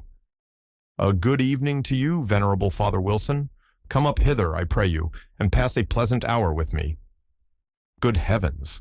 Had Dimmesdale actually spoken? For one instant, he believed that these words had passed his lips, but they were uttered only within his imagination. The venerable Father Wilson continued to step slowly onward, looking carefully at the muddy pathway before his feet, and never once turning his head towards the guilty platform. When the light of the glimmering lantern had faded quite away, the minister discovered, by the faintness which came over him, that the last few moments had been a crisis of terrible anxiety, although his mind had made an involuntary effort to relieve itself by a kind of lurid playfulness. Shortly afterwards, the like grisly sense of the humorous again stole in among the solemn phantoms of his thought. He felt his limbs growing stiff with the unaccustomed chilliness of the night, and doubted whether he should be able to descend the steps of the scaffold. Morning would break and find him there. The neighborhood would begin to rouse itself. The earliest riser, coming forth in the dim twilight, would perceive a vaguely defined figure aloft on the place of shame, and half-crazed betwixt alarm and curiosity, would go knocking from door to door, summoning all the people to behold the ghost, as he needs must think it, of some defunct transgressor. A dusky tumult would flap its wings from one house to another. Then, the morning light still waxing stronger, old patriarchs would rise up in great haste, each in his flannel gown, and matronly dames, without pausing to put off their night gear. The whole tribe of decorous personages, who had never heretofore been seen with a single hair of their heads awry, would start into public view with the disorder of a nightmare in their aspects. Old Governor Bellingham would come grimly forth, with his King James's ruff fastened askew, and Mistress Hibbins with some twigs of the forest clinging to her skirts, and looking sourer than ever, as having hardly got a wink of sleep after her night ride. And good Father Wilson, too, after spending half the night at a deathbed and liking ill to be disturbed, thus early, out of his dreams about the glorified saints. Hither, likewise, would come the elders and deacons of Dimmesdale's church, and the young virgins who so idolized their minister, and had made a shrine for him in their white bosoms, which now, by the by, in their hurry and confusion, they would scantly have given themselves time to cover with their kerchiefs. All people, in a word, would come stumbling over their thresholds and turning up their amazed and horror-stricken visages around the scaffold. Whom would they discern there, with the red eastern light upon his brow? Whom but the Reverend Arthur Dimmesdale, half frozen to death, overwhelmed with shame, and standing where Hester Prynne had stood. Carried away by the grotesque horror of this picture, the minister, unawares, and to his own infinite alarm, burst into a great peal of laughter. It was immediately responded to by a light, airy, childish laugh, in which, with a thrill of the heart, but he knew not whether of exquisite pain or pleasure as acute, he recognized the tones of little Pearl. "Pearl! Little Pearl!" cried he after a moment's pause, then suppressing his voice, "Hester, Hester Prynne, are you there?" "Yes, it is Hester Prynne," she replied, in a tone of surprise, and the minister heard her footsteps approaching from the sidewalk, along which she had been passing. "It is I, and my little Pearl." "Whence come you, Hester?" asked the minister. "What sent you hither?" "I have been watching at a deathbed," answered Hester Prynne, "at Governor Winthrop's deathbed, and have taken his measure for a robe, and am now going homeward to my dwelling." "Come up hither, Hester, thou and little Pearl," said the Reverend Dimmesdale. "Ye have both been here before, but I was not with you. Come up hither once again, and we will stand all three together." She silently ascended the steps and stood on the platform, holding little Pearl by the hand. The minister felt for the child's other hand and took it. The moment that he did so, there came what seemed a tumultuous rush of new life, other life than his own, pouring like a torrent into his heart and hurrying through all his veins, as if the mother and the child were communicating their vital warmth to his half-torpid system. The three formed an electric chain. "Minister," whispered little Pearl. "What wouldst thou say, child?" asked Dimmesdale. "Wilt thou stand here with mother and me tomorrow noontide?" inquired Pearl. "Nay, not so, my little Pearl," answered the minister, for with the new energy of the moment, all the dread of public exposure that had so long been the anguish of his life had returned upon him, and he was already trembling at the conjunction in which, with a strange joy nevertheless, he now found himself. "Not so, my child. I shall indeed stand with thy mother and thee one other day, but not tomorrow." Pearl laughed and attempted to pull away her hand, but the minister held it fast. "A moment longer, my child," said he. "But wilt thou promise," asked Pearl, "to take my hand and mother's hand tomorrow noontide?" "Not then, Pearl," said the minister, "but another time." "And what other time?" persisted the child. "At the great judgment day," whispered the minister, and strangely enough, the sense that he was a professional teacher of the truth impelled him to answer the child so. "Then and there, before the judgment seat, thy mother and thou and I must stand together, but the daylight of this world shall not see our meeting." Pearl laughed again, but before Dimmesdale had done speaking, a light gleamed far and wide over all the muffled sky.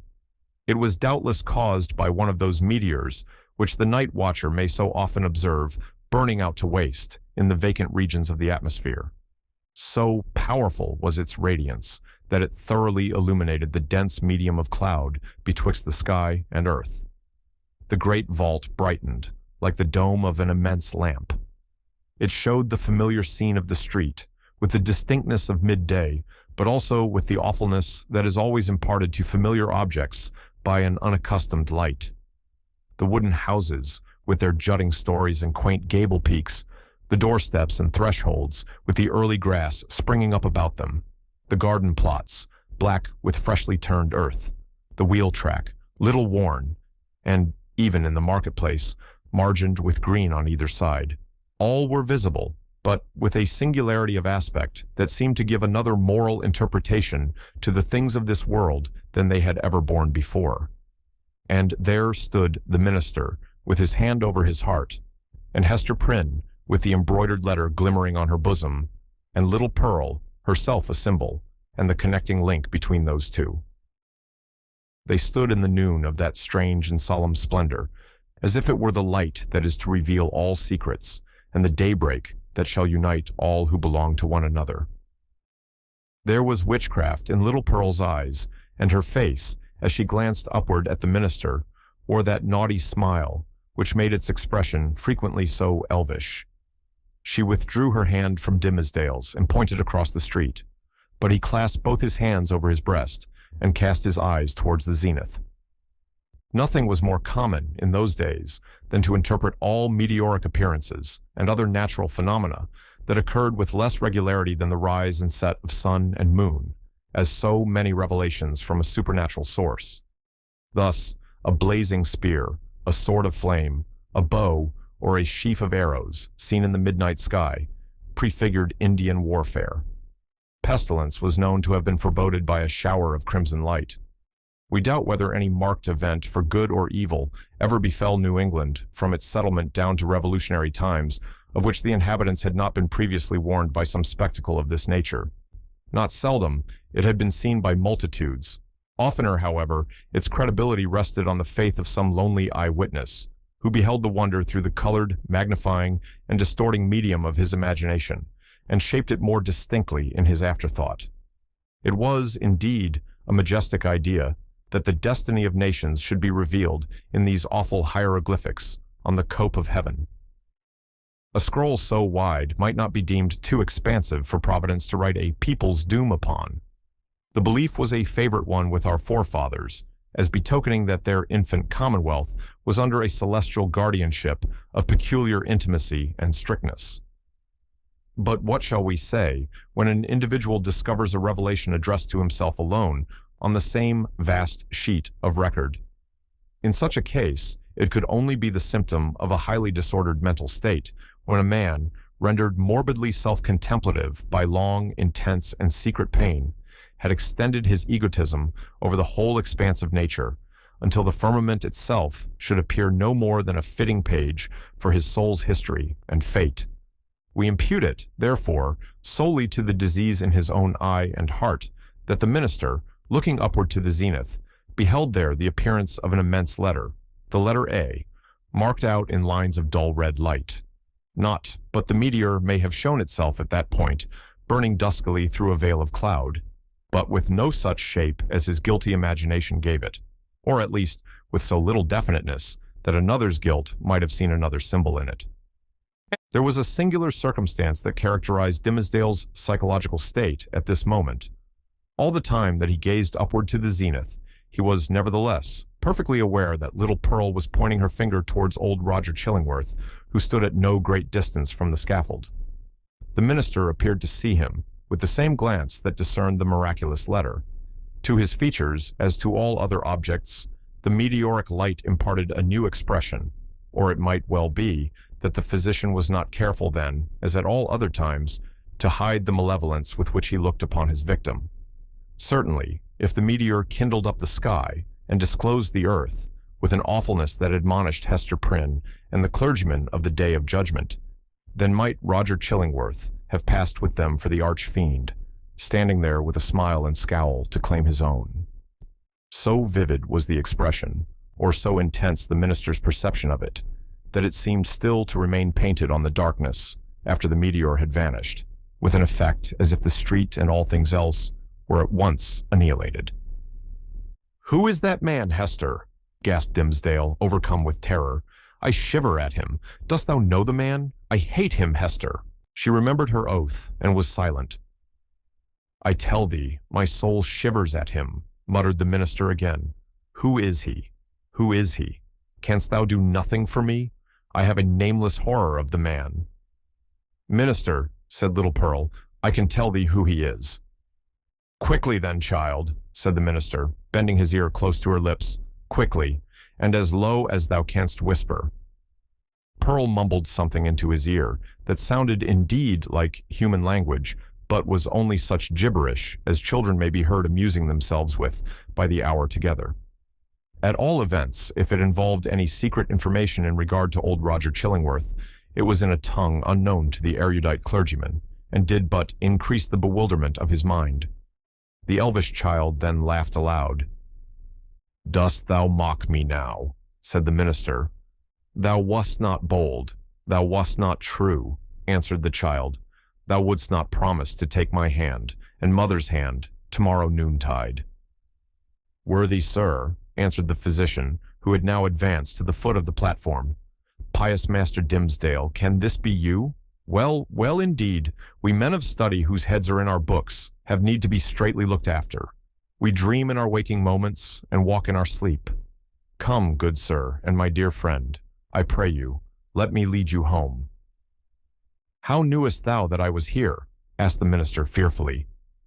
"Verily, and in good faith," answered Roger Chillingworth, "I knew nothing of the matter.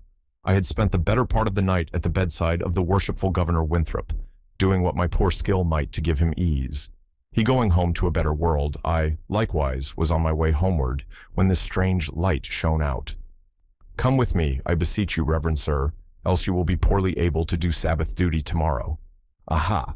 See now, how they trouble the brain, these books, these books. You should study less, good sir, and take a little pastime, or these night whimsies will grow upon you." "I will go home with you," said Dimmesdale, with a chill despondency, like one awaking, all nerveless, from an ugly dream. He yielded himself to the physician, and was led away. The next day, however, being the Sabbath, he preached a discourse which was held to be the richest and most powerful, and the most replete with heavenly influences that had ever proceeded from his lips. Souls, it is said, more souls than one, were brought to the truth by the efficacy of that sermon, and vowed within themselves to cherish a holy gratitude towards Dimmesdale throughout the long hereafter. But as he came down the pulpit steps, the gray-bearded sexton met him, holding up a black glove, which the minister recognized as his own. "It was found," said the sexton, "this morning on the scaffold, where evildoers are set up to public shame. Satan dropped it there, I take it, intending a scurrilous jest against your reverence. But indeed, he was blind and foolish, as he ever and always is. A pure hand needs no glove to cover it." "Thank you, my good friend," said the minister gravely, but startled at heart, for so confused was his remembrance that he had almost brought himself to look at the events of the past night as visionary. "Yes, it seems to be my glove, indeed."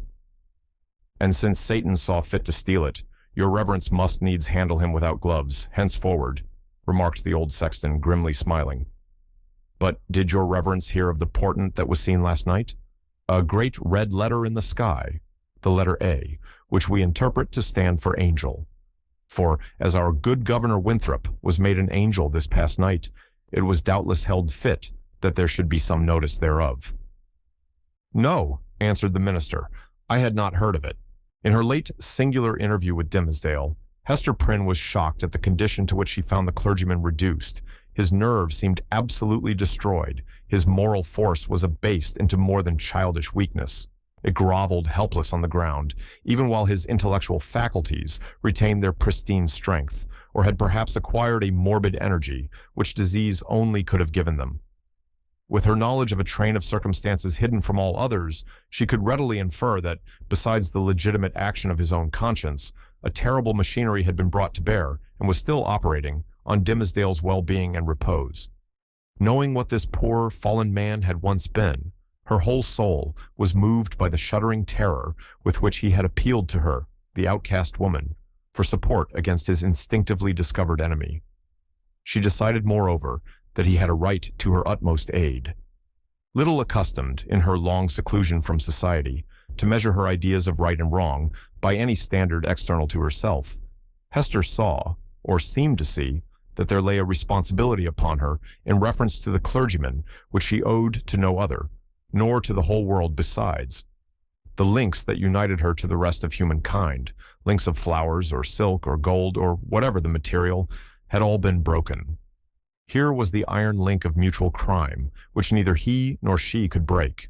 Like all other ties, it brought along with it its obligations. Hester Prynne did not now occupy precisely the same position in which we beheld her during the earlier periods of her ignominy. Years had come and gone. Pearl was now 7 years old. Her mother, with the scarlet letter on her breast, glittering in its fantastic embroidery, had long been a familiar object to the townspeople.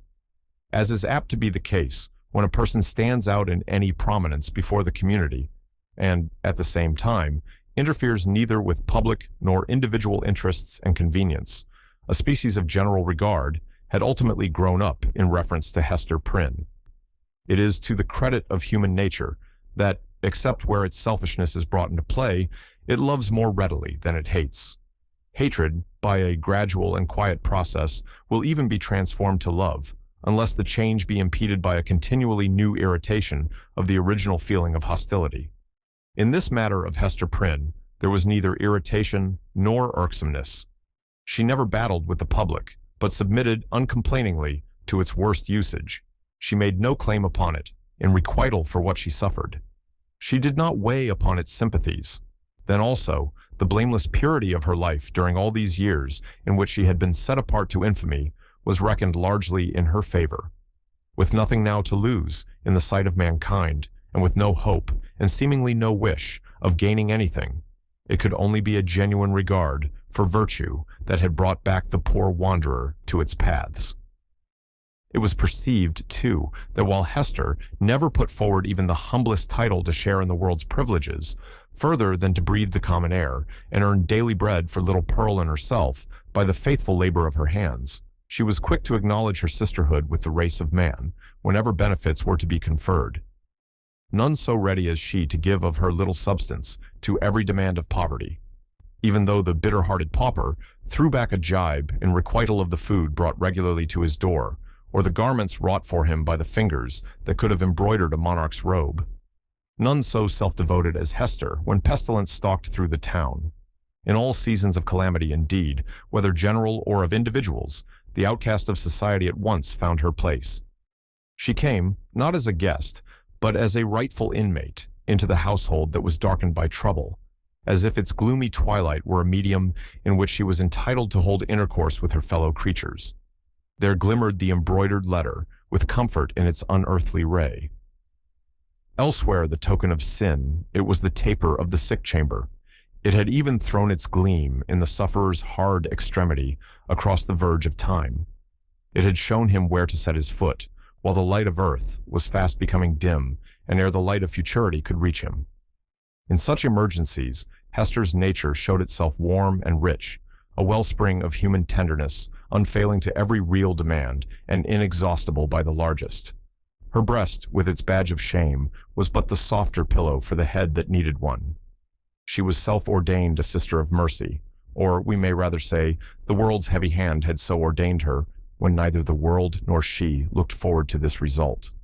The letter was the symbol of her calling. Such helpfulness was found in her, so much power to do and power to sympathize, that many people refused to interpret the Scarlet A by its original signification. They said that it meant able, so strong was Hester Prynne with a woman's strength. It was only the darkened house that could contain her. When sunshine came again, she was not there. Her shadow had faded across the threshold. The helpful inmate had departed, without one backward glance to gather up the meed of gratitude, if any were in the hearts of those whom she had served so zealously. Meeting them in the street, she never raised her head to receive their greeting. If they were resolute to accost her, she laid her finger on the scarlet letter and passed on. This might be pride, but was so like humility that it produced all the softening influence of the latter quality on the public mind. The public is despotic in its temper. It is capable of denying common justice when too strenuously demanded as a right. But quite as frequently, it awards more than justice when the appeal is made, as despots love to have it made, entirely to its generosity. Interpreting Hester Prynne's deportment as an appeal of this nature, society was inclined to show its former victim a more benign countenance than she cared to be favored with, or, perchance, than she deserved.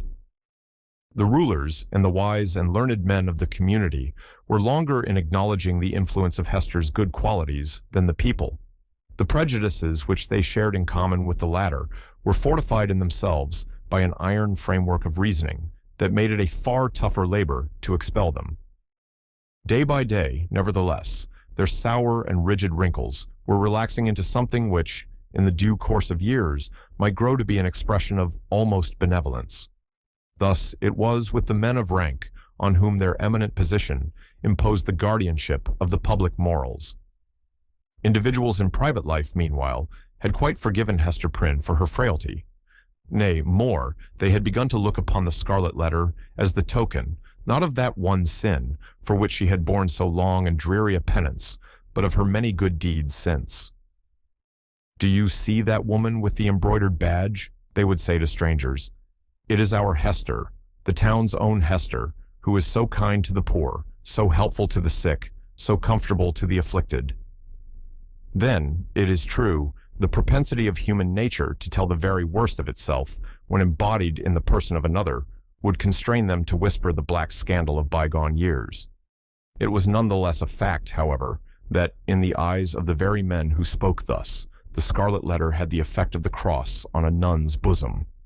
It imparted to the wearer a kind of sacredness, which enabled her to walk securely amid all peril.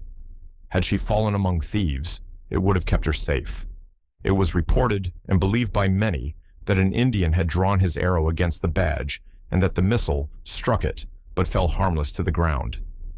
The effect of the symbol, or rather, of the position in respect to society that was indicated by it, on the mind of Hester Prynne herself, was powerful and peculiar. All the light and graceful foliage of her character had been withered up by this red-hot brand, and had long ago fallen away, leaving a bare and harsh outline, which might have been repulsive had she possessed friends or companions to be repelled by it. Even the attractiveness of her person had undergone a similar change. It might be partly owing to the studied austerity of her dress, and partly to the lack of demonstration in her manners. It was a sad transformation, too, that her rich and luxuriant hair had either been cut off, or was so completely hidden by a cap that not a shining lock of it ever once gushed into the sunshine. It was due in part to all these causes, but still more to something else, that there seemed to be no longer anything in Hester's face for love to dwell upon. Nothing in Hester's form, though majestic and statue-like, that passion would ever dream of clasping in its embrace. Nothing in Hester's bosom, to make it ever again the pillow of affection. Some attribute had departed from her, the permanence of which had been essential to keep her a woman. Such is frequently the fate, and such the stern development, of the feminine character and person, when the woman has encountered and lived through an experience of peculiar severity. If she be all tenderness, she will die. If she survive, the tenderness will either be crushed out of her, or, and the outward semblance is the same, crushed so deeply into her heart that it can never show itself more. The latter is perhaps the truest theory. She who has once been woman and ceased to be so, might at any moment become a woman again if there were only the magic touch to effect the transfiguration. We shall see whether Hester Prynne were ever afterwards so touched and so transfigured. Much of the marble coldness of Hester's impression was to be attributed to the circumstance that her life had turned in a great measure from passion and feeling to thought. Standing alone in the world, alone as to any dependence on society, and with little Pearl to be guided and protected, alone and hopeless of retrieving her position, even had she not scorned to consider it desirable, she cast away the fragments of a broken chain. The world's law was no law for her mind. It was an age in which the human intellect, newly emancipated, had taken a more active and a wider range than for many centuries before. Men of the sword had overthrown nobles and kings. Men bolder than these had overthrown and rearranged, not actually, but within the sphere of theory which was their most real abode, the whole system of ancient prejudice, wherewith was linked much of ancient principle. Hester Prynne imbibed this spirit. She assumed a freedom of speculation, then common enough on the other side of the Atlantic, but which our forefathers, had they known it, would have held to be a deadlier crime than that stigmatized by the Scarlet Letter. In her lonesome cottage by the seashore, thoughts visited her, such as dared to enter no other dwelling in New England. Shadowy guests that would have been as perilous as demons to their entertainer, could they have been seen so much as knocking at her door. It is remarkable that persons who speculate the most boldly often conform with the most perfect quietude to the external regulations of society. The thought suffices them, without investing itself in the flesh and blood of action. So it seemed to be with Hester. Yet, had little Pearl never come to her from the spiritual world, it might have been far otherwise. Then she might have come down to us in history, hand in hand with Anne Hutchinson, as the foundress of a religious sect. She might, in one of her phases, have been a prophetess. She might, and not improbably would, have suffered death from the stern tribunals of the period, for attempting to undermine the foundations of the Puritan establishment. But in the education of her child, the mother's enthusiasm of thought had something to wreak itself upon. Providence, in the person of this little girl, had assigned to Hester's charge the germ and blossom of womanhood to be cherished and developed amid a host of difficulties. Everything was against her. The world was hostile. The child's own nature had something wrong in it, which continually betokened that she had been born amiss, the effluence of her mother's lawless passion, and often impelled Hester to ask, in bitterness of heart, whether it were for ill or good that the poor little creature had been born at all. Indeed, the same dark question often rose into her mind, with reference to the whole race of womanhood. Was existence worth accepting, even to the happiest among them? As concerned her own individual existence, she had long ago decided in the negative, and dismissed the point as settled. A tendency to speculation, though it may keep woman quiet, as it does man, yet makes her sad. She discerns, it may be, such a hopeless task before her. As a first step, the whole system of society is to be torn down and built up anew. Then, the very nature of the opposite sex, or its long hereditary habit, which has become like nature, is to be essentially modified before woman can be allowed to assume what seems a fair and suitable position. Finally, all other difficulties being obviated, woman cannot take advantage of these preliminary reforms until she herself shall have undergone a still mightier change, in which perhaps the ethereal essence, wherein she has her truest life, will be found to have evaporated. A woman never overcomes these problems by any exercise of thought. They are not to be solved, or only in one way. If her heart chance to come uppermost, they vanish. Thus, Hester Prynne, whose heart had lost its regular and healthy throb, wandered without a clue in the dark labyrinth of mind. Now turned aside by an insurmountable precipice, now starting back from a deep chasm. There was wild and ghastly scenery all around her, and a home and comfort nowhere. At times, a fearful doubt strove to possess her soul, whether it were not better to send Pearl at once to heaven and go herself to such futurity as eternal justice should provide. The Scarlet Letter had not done its office. Now, however, her interview with the Reverend Dimmesdale, on the night of his vigil, had given her a new theme of reflection, and held up to her an object that appeared worthy of any exertion and sacrifice for its attainment. She had witnessed the intense misery beneath which the minister struggled, or, to speak more accurately, had ceased to struggle. She saw that he stood on the verge of lunacy, if he had not already stepped across it. It was impossible to doubt that whatever painful efficacy there might be in the secret sting of remorse, a deadlier venom had been infused into it by the hand that proffered relief. A secret enemy had been continually by his side, under the semblance of a friend and helper, and had availed himself of the opportunities thus afforded for tampering with the delicate springs of Dimmesdale's nature. Hester could not but ask herself whether there had not originally been a defect of truth, courage, and loyalty on her own part in allowing the minister to be thrown into a position where so much evil was to be foreboded and nothing auspicious to be hoped. Her only justification lay in the fact that she had been able to discern no method of rescuing him from a blacker ruin than had overwhelmed herself, except by acquiescing in Roger Chillingworth's scheme of disguise. Under that impulse, she had made her choice, and had chosen, as it now appeared, the more wretched alternative of the two. She determined to redeem her error, so far as it might yet be possible. Strengthened by years of hard and solemn trial, she felt herself no longer so inadequate to cope with Roger Chillingworth as on that night, abased by sin and half maddened by the ignominy that was still new when they had talked together in the prison chamber. She had climbed her way since then to a higher point. The old man, on the other hand, had brought himself nearer to her level, or perhaps below it, by the revenge which he had stooped for. In fine, Hester Prynne resolved to meet her former husband and do what might be in her power for the rescue of the victim on whom he had so evidently set his grip. The occasion was not long to seek. One afternoon, walking with Pearl in a retired part of the peninsula, she beheld the old physician, with a basket on one arm and a staff in the other hand, stooping along the ground in quest of roots and herbs to concoct his medicines withal. Hester bade little Pearl run down to the margin of the water and play with the shells and tangled seaweed until she should have talked a while with yonder gatherer of herbs. So the child flew away like a bird, and making bare her small white feet, went pattering along the moist margin of the sea.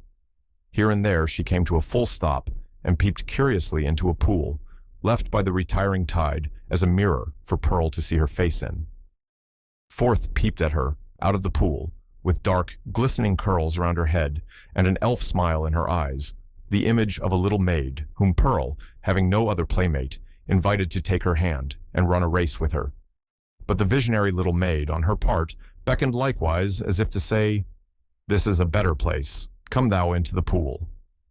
And Pearl, stepping in, mid-leg deep, beheld her own white feet at the bottom, while out of a still lower depth came the gleam of a kind of fragmentary smile, floating to and fro in the agitated water.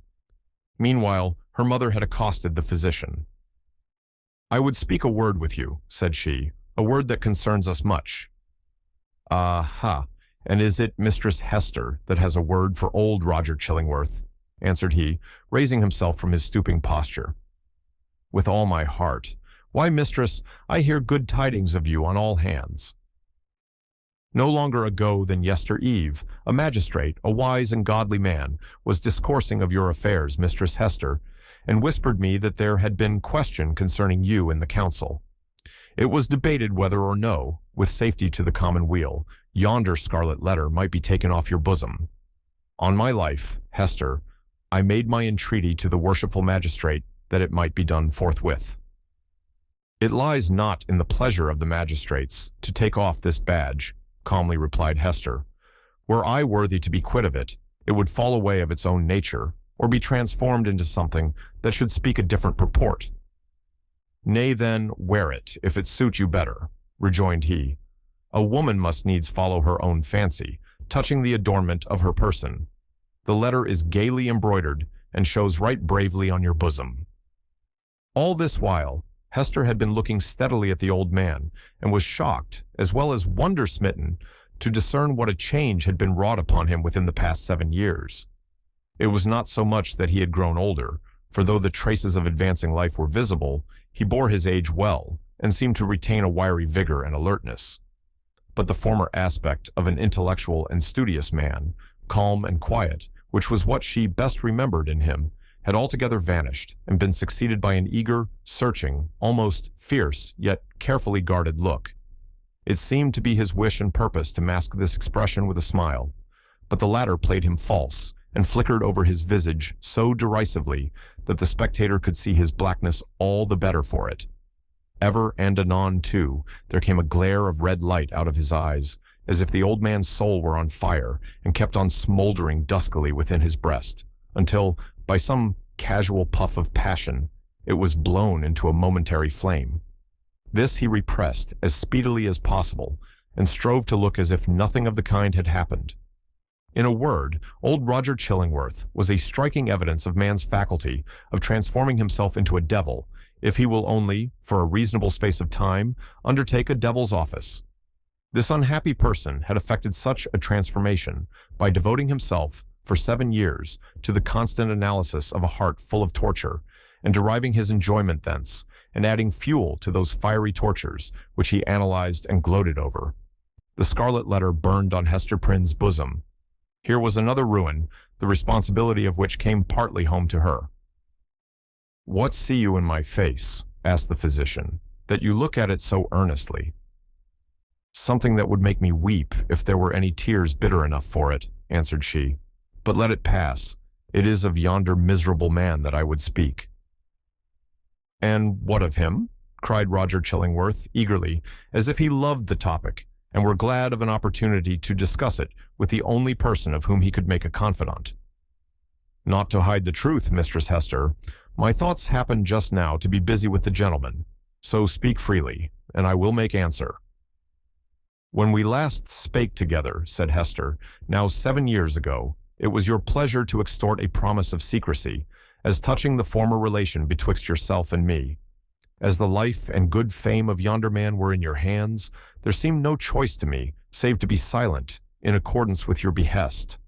Yet it was not without heavy misgivings that I thus bound myself, for having cast off all duty towards other human beings, there remained a duty towards him, and something whispered me that I was betraying it, in pledging myself to keep your counsel. Since that day, no man is so near to him as you. You tread behind his every footstep. You are beside him, sleeping and waking. You search his thoughts. You burrow and rankle in his heart. Your clutch is on his life, and you cause him to die daily a living death, and still he knows you not. In permitting this, I have surely acted a false part by the only man to whom the power was left me to be true." "What choice had you?" asked Roger Chillingworth. "My finger, pointed at this man, would have hurled him from his pulpit into a dungeon, thence peradventure to the gallows." "It had been better so," said Hester Prynne. "What evil have I done the man?" asked Roger Chillingworth again. "I tell thee, Hester Prynne, the richest fee that ever physician earned from monarch could not have bought such care as I have wasted on this miserable priest. But for my aid, his life would have burned away in torments within the first 2 years after the perpetration of his crime and thine. For Hester, his spirit lacked the strength that could have borne up, as thine has, beneath a burden like thy scarlet letter. Oh, I could reveal a goodly secret, but enough. What art can do, I have exhausted on him. That he now breathes and creeps about on earth is owing all to me." "Better he had died at once," said Hester Prynne. "Yea, woman, thou sayest truly," cried old Roger Chillingworth, letting the lurid fire of his heart blaze out before her eyes. "Better had he died at once. Never did mortal suffer what this man has suffered, and all, in the sight of his worst enemy. He has been conscious of me. He has felt an influence dwelling always upon him like a curse. He knew, by some spiritual sense, for the Creator never made another being so sensitive as this. He knew that no friendly hand was pulling at his heartstrings, and that an eye was looking curiously into him, which sought only evil, and found it. But he knew not that the eye and hand were mine. With the superstition common to his brotherhood, he fancied himself given over to a fiend, to be tortured with frightful dreams and desperate thoughts, the sting of remorse and despair of pardon, as a foretaste of what awaits him beyond the grave. But it was the constant shadow of my presence, the closest propinquity of the man whom he had most vilely wronged, and who had grown to exist only by this perpetual poison of the direst revenge. Yea, indeed, he did not err. There was a fiend at his elbow. A mortal man, with once a human heart, has become a fiend for his especial torment. The unfortunate physician, while uttering these words, lifted his hands with a look of horror, as if he had beheld some frightful shape, which he could not recognize, usurping the place of his own image in a glass. It was one of those moments, which sometimes occur only at the interval of years, when a man's moral aspect is faithfully revealed to his mind's eye. Not improbably, he had never before viewed himself as he did now. "Hast thou not tortured him enough?" said Hester, noticing the old man's look. Has he not paid thee all?" "No, no, he has but increased the debt," answered the physician. And as he proceeded, his manner lost its fiercer characteristics and subsided into gloom. "Dost thou remember me, Hester, as I was 9 years agone? Even then, I was in the autumn of my days, nor was it the early autumn. But all my life had been made up of earnest, studious, thoughtful, quiet years, bestowed faithfully for the increase of mine own knowledge, and faithfully too, though this latter object was but casual to the other, faithfully for the advancement of human welfare. No life had been more peaceful and innocent than mine, few lives so rich with benefits conferred. Dost thou remember me?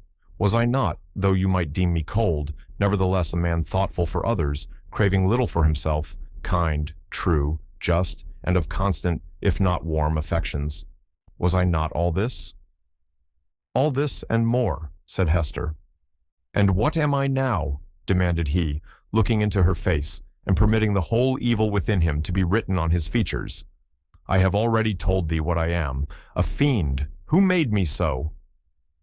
"It was myself," cried Hester, shuddering. "It was I, not less than he. Why hast thou not avenged thyself on me?" "I have left thee to the Scarlet Letter," replied Roger Chillingworth. "If that have not avenged me, I can do no more." He laid his finger on it with a smile. "It has avenged thee," answered Hester Prynne. "I judged no less," said the physician. "And now, what wouldst thou with me touching this man?" "I must reveal the secret," answered Hester firmly. "He must discern thee in thy true character. What may be the result, I know not.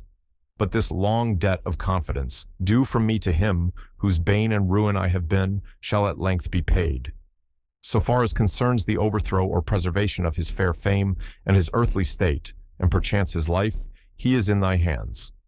Nor do I, whom the Scarlet Letter has disciplined to truth, though it be the truth of red-hot iron, entering into the soul, nor do I perceive such advantage in his living any longer a life of ghastly emptiness, that I shall stoop to implore thy mercy. Do with him as thou wilt. There is no good for him, no good for me, no good for thee. There is no good for little Pearl. There is no path to guide us out of this dismal maze." "Woman, I could well nigh pity thee," said Roger Chillingworth, unable to restrain a thrill of admiration too, for there was a quality almost majestic in the despair which she expressed. "Thou hadst great elements. Peradventure, hadst thou met earlier with a better love than mine, this evil had not been. I pity thee for the good that has been wasted in thy nature." "And I thee," answered Hester Prynne, "for the hatred that has transformed a wise and just man to a fiend. Wilt thou yet purge it out of thee, and be once more human? If not for his sake, then doubly for thine own. Forgive, and leave his further retribution to the power that claims it." I said, "But now, that there could be no good event for him, or thee, or me, who are here wandering together in this gloomy maze of evil, and stumbling at every step over the guilt wherewith we have strewn our path. It is not so. There might be good for thee, and thee alone, since thou hast been deeply wronged, and hast it at thy will to pardon. Wilt thou give up that only privilege? Wilt thou reject that priceless benefit?" "Peace, Hester, peace," replied the old man, with gloomy sternness. "It is not granted me to pardon. I have no such power as thou tellest me of. My old faith, long forgotten, comes back to me, and explains all that we do, and all we suffer. By thy first step, awry thou didst plant the germ of evil, but since that moment, it has all been a dark necessity. Ye that have wronged me are not sinful, save in a kind of typical illusion.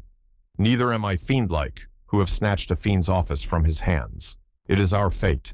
Let the black flower blossom as it may. Now go thy ways, and deal as thou wilt with yonder man." He waved his hand, and betook himself again to his employment of gathering herbs. So Roger Chillingworth, a deformed old figure with a face that haunted men's memories longer than they liked, took leave of Hester Prynne, and went stooping away along the earth. He gathered here and there an herb, or grubbed up a root, and put it into the basket on his arm. His gray beard almost touched the ground as he crept onward. Hester gazed after him a little while, looking with a half-fantastic curiosity to see whether the tender grass of early spring would not be blighted beneath him, and show the wavering track of his footsteps, sere and brown, across its cheerful verdure.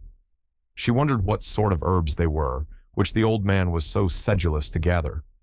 Would not the earth, quickened to an evil purpose by the sympathy of his eye, greet him with poisonous shrubs, of species hitherto unknown, that would start up under his fingers? Or might it suffice him that every wholesome growth should be converted into something deleterious and malignant at his touch? Did the sun, which shone so brightly everywhere else, really fall upon him? Or was there, as it rather seemed, a circle of ominous shadow moving along with his deformity, whichever way he turned himself? And whither was he now going? Would he not suddenly sink into the earth, leaving a barren and blasted spot, where, in due course of time, would be seen deadly nightshade, dogwood, henbane, and whatever else of vegetable wickedness the climate could produce, all flourishing with hideous luxuriance? Or would he spread bat's wings and flee away, looking so much the uglier, the higher he rose towards heaven? "Be it sin or no," said Hester Prynne bitterly, as she still gazed after him, "I hate the man." She upbraided herself for the sentiment, but could not overcome or lessen it. Attempting to do so, she thought of those long-past days, in a distant land, when he used to emerge at eventide from the seclusion of his study and sit down in the firelight of their home, and in the light of her nuptial smile. He needed to bask himself in that smile, he said, in order that the chill of so many lonely hours among his books might be taken off the scholar's heart. Such scenes had once appeared not otherwise than happy, but now, as viewed through the dismal medium of her subsequent life, they classed themselves among her ugliest remembrances. She marveled how such scenes could have been. She marveled how she could ever have been wrought upon to marry him. She deemed it her crime most to be repented of, that she had ever endured and reciprocated the lukewarm grasp of his hand, and had suffered the smile of her lips and eyes to mingle and melt into his own. And it seemed a fouler offense committed by Roger Chillingworth than any which had since been done him, that in the time when her heart knew no better, he had persuaded her to fancy herself happy by his side. "Yes, I hate him," repeated Hester, more bitterly than before. "He betrayed me. He has done me worse wrong than I did him." Let men tremble to win the hand of woman, unless they win along with it the utmost passion of her heart. Else it may be their miserable fortune, as it was Roger Chillingworth's, when some mightier touch than their own may have awakened all her sensibilities, to be reproached even for the calm content, the marble image of happiness, which they will have imposed upon her as the warm reality. But Hester ought long ago to have done with this injustice. What did it betoken? Had 7 long years, under the torture of the Scarlet Letter, inflicted so much of misery and wrought out no repentance? The emotions of that brief space, while she stood gazing after the crooked figure of old Roger Chillingworth, threw a dark light on Hester's state of mind, revealing much that she might not otherwise have acknowledged to herself. He being gone, she summoned back her child. "Pearl, little Pearl, where are you?" Pearl, whose activity of spirit never flagged, had been at no loss for amusement while her mother talked with the old gatherer of herbs. At first, as already told, she had flirted fancifully with her own image in a pool of water, beckoning the phantom forth, and, as it declined to venture, seeking a passage for herself into its sphere of impalpable earth and unattainable sky. Soon finding, however, that either she or the image was unreal, she turned elsewhere for better pastime. She made little boats out of birch bark and freighted them with snail shells, and sent out more ventures on the mighty deep than any merchant in New England, but the larger part of them foundered near the shore. She seized a live horseshoe by the tail and made prize of several 5 fingers and laid out a jellyfish to melt in the warm sun. Then she took up the white foam that streaked the line of the advancing tide and threw it upon the breeze, scampering after it with winged footsteps to catch the great snowflakes ere they fell. Perceiving a flock of beach birds that fed and fluttered along the shore, the naughty child picked up her apron full of pebbles, and, creeping from rock to rock after these small seafowl, displayed remarkable dexterity in pelting them. One little gray bird, with a white breast, Pearl was almost sure, had been hit by a pebble and fluttered away with a broken wing. But then the elf child sighed and gave up her sport, because it grieved her to have done harm to a little being that was as wild as the sea breeze, or as wild as Pearl herself. Her final employment was to gather seaweed of various kinds and make herself a scarf or mantle and a headdress, and thus assume the aspect of a little mermaid. She inherited her mother's gift for devising drapery and costume. As the last touch to her mermaid's garb, Pearl took some eelgrass and imitated, as best she could, on her own bosom, the decoration with which she was so familiar on her mother's. A letter, the letter A, but freshly green instead of scarlet. The child bent her chin upon her breast and contemplated this device with strange interest, even as if the one only thing for which she had been sent into the world was to make out its hidden import. "I wonder if Mother will ask me what it means," thought Pearl. Just then, she heard her mother's voice, and flitting along as lightly as one of the little seabirds, appeared before Hester Prynne, dancing, laughing, and pointing her finger to the ornament upon her bosom. "My little Pearl," said Hester after a moment's silence, "the green letter, and on thy childish bosom, has no purport. But dost thou know, my child, what this letter means which thy mother is doomed to wear?" "Yes, mother," said the child, "it is the great letter A. Thou hast taught me in the hornbook." Hester looked steadily into her little face, but though there was that singular expression which she had so often remarked in her black eyes, she could not satisfy herself whether Pearl really attached any meaning to the symbol. She felt a morbid desire to ascertain the point. "Dost thou know, child, wherefore thy mother wears this letter?"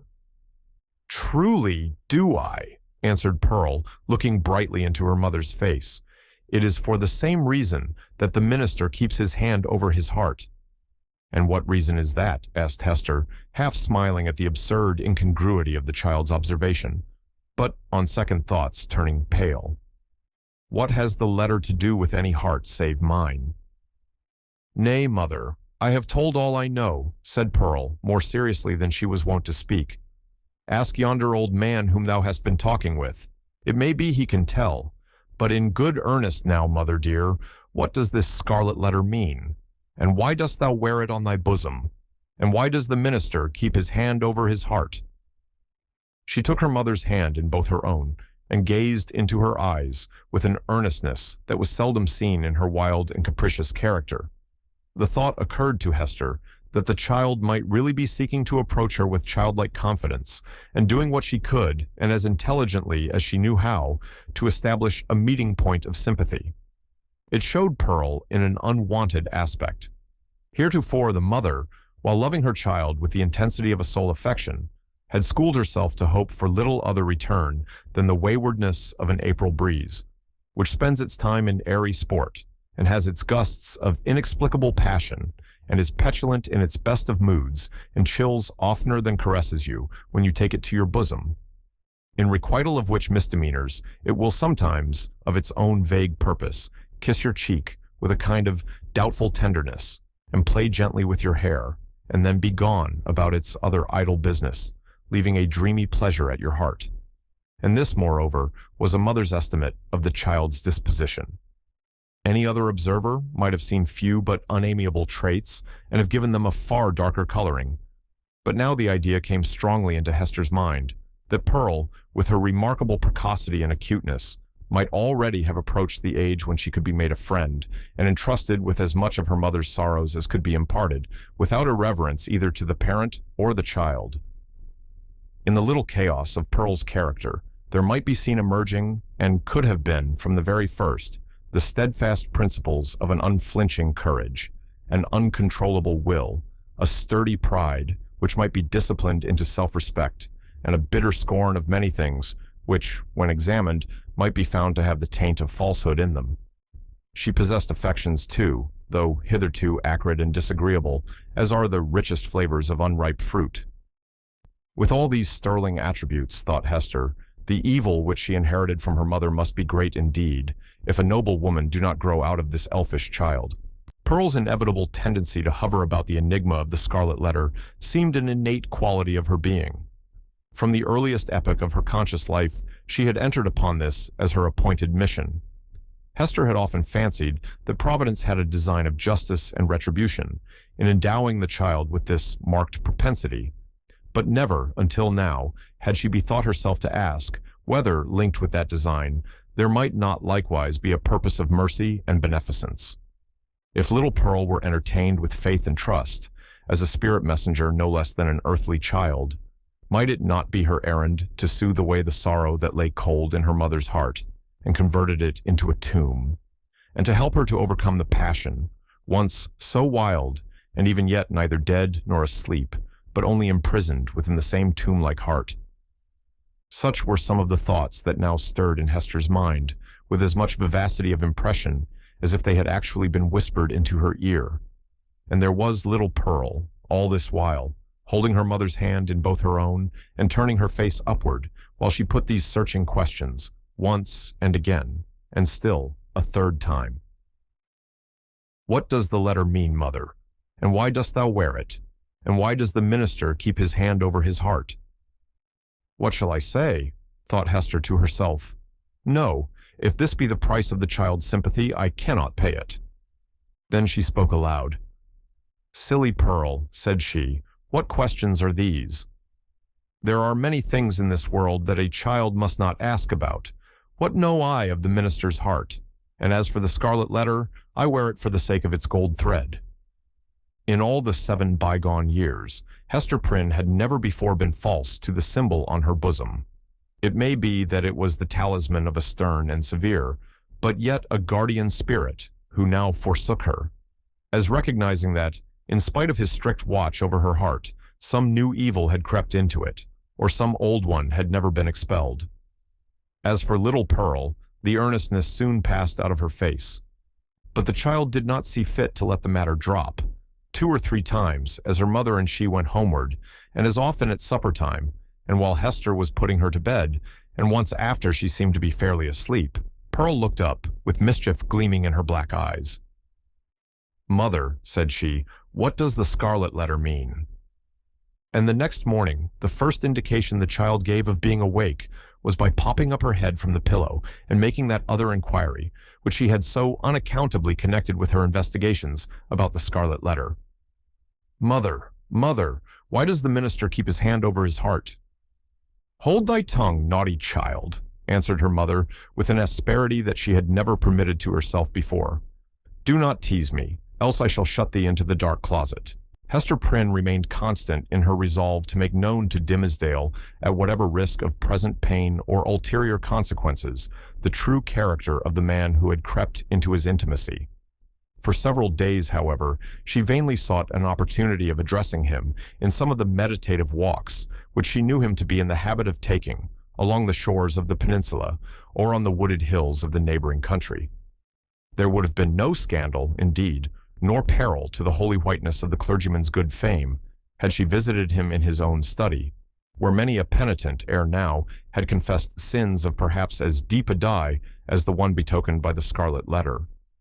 But partly that she dreaded the secret or undisguised interference of old Roger Chillingworth, and partly that her conscious heart imputed suspicion where none could have been felt, and partly that both the minister and she would need the whole wide world to breathe in while they talked together. For all these reasons, Hester never thought of meeting him in any narrower privacy than beneath the open sky. At last, while attending in a sick chamber, whither the Reverend Dimmesdale had been summoned to make a prayer, she learnt that he had gone, the day before, to visit the Apostle Eliot among his Indian converts. He would probably return by a certain hour in the afternoon of the morrow. Betimes, therefore, the next day, Hester took little Pearl, who was necessarily the companion of all her mother's expeditions, however inconvenient her presence, and set forth. The road, after the 2 wayfarers had crossed from the peninsula to the mainland, was no other than a footpath. It straggled onward into the mystery of the primeval forest. This hemmed it in so narrowly, and stood so black and dense on either side, and disclosed such imperfect glimpses of the sky above, that, to Hester's mind, it imaged not amiss the moral wilderness in which she had so long been wandering. The day was chill and somber. Overhead was a gray expanse of cloud, slightly stirred, however, by a breeze, so that a gleam of flickering sunshine might now and then be seen at its solitary play along the path. This flitting cheerfulness was always at the farther extremity of some long vista through the forest. The sportive sunlight, feebly sportive at best, in the predominant pensiveness of the day and scene, withdrew itself as they came nigh, and left the spots where it had danced the drearier, because they had hoped to find them bright. "Mother," said little Pearl, "the sunshine does not love you. It runs away and hides itself, because it is afraid of something on your bosom. Now see, there it is, playing, a good way off. Stand you here, and let me run and catch it. I am but a child. It will not flee from me, for I wear nothing on my bosom yet." "Nor ever will, my child, I hope," said Hester. "And why not, mother?" asked Pearl, stopping short just at the beginning of her race. "Will not it come of its own accord when I am a woman grown?" "Run away, child," answered her mother, "and catch the sunshine. It will soon be gone." Pearl set forth at a great pace, and, as Hester smiled to perceive, did actually catch the sunshine, and stood laughing in the midst of it, all brightened by its splendor, and scintillating with the vivacity excited by rapid motion. The light lingered about the lonely child, as if glad of such a playmate, until her mother had drawn almost nigh enough to step into the magic circle too. "It will go now," said Pearl, shaking her head. "See," answered Hester, smiling.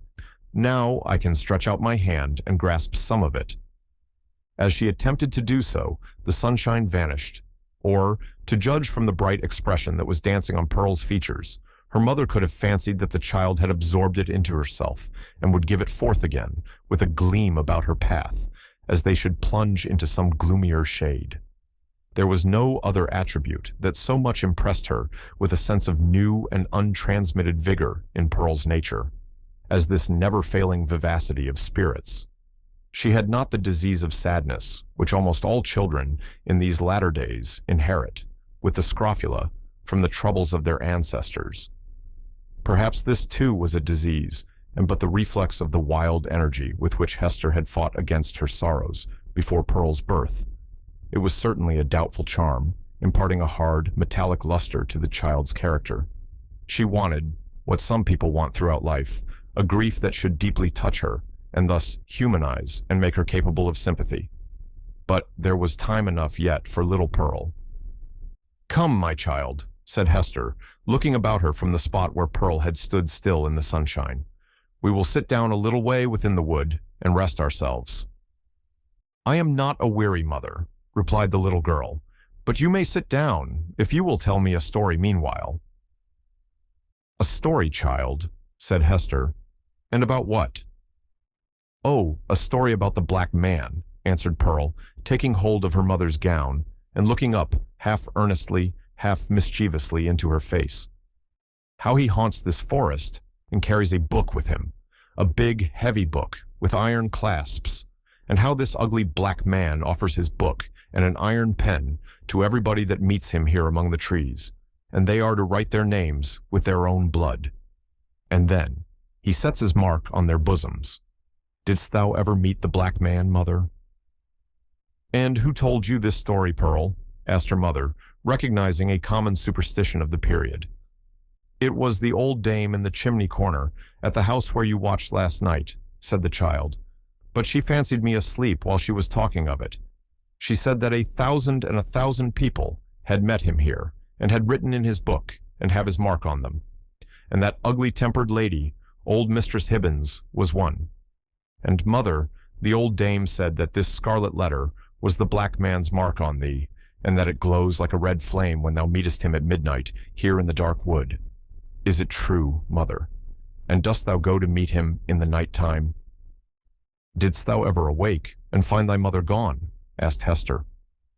"Not that I remember," said the child. "If thou fearest to leave me in our cottage, thou mightest take me along with thee. I would very gladly go. But, mother, tell me now, is there such a black man? And didst thou ever meet him? And is this his mark?" "Wilt thou let me be at peace if I once tell thee?" asked her mother. "Yes, if thou tellest me all," answered Pearl. "Once in my life I met the black man," said her mother. "This scarlet letter is his mark." Thus conversing, they entered sufficiently deep into the wood to secure themselves from the observation of any casual passenger along the forest track. Here they sat down on a luxuriant heap of moss, which, at some epoch of the preceding century, had been a gigantic pine, with its roots and trunk in the darksome shade and its head aloft in the upper atmosphere.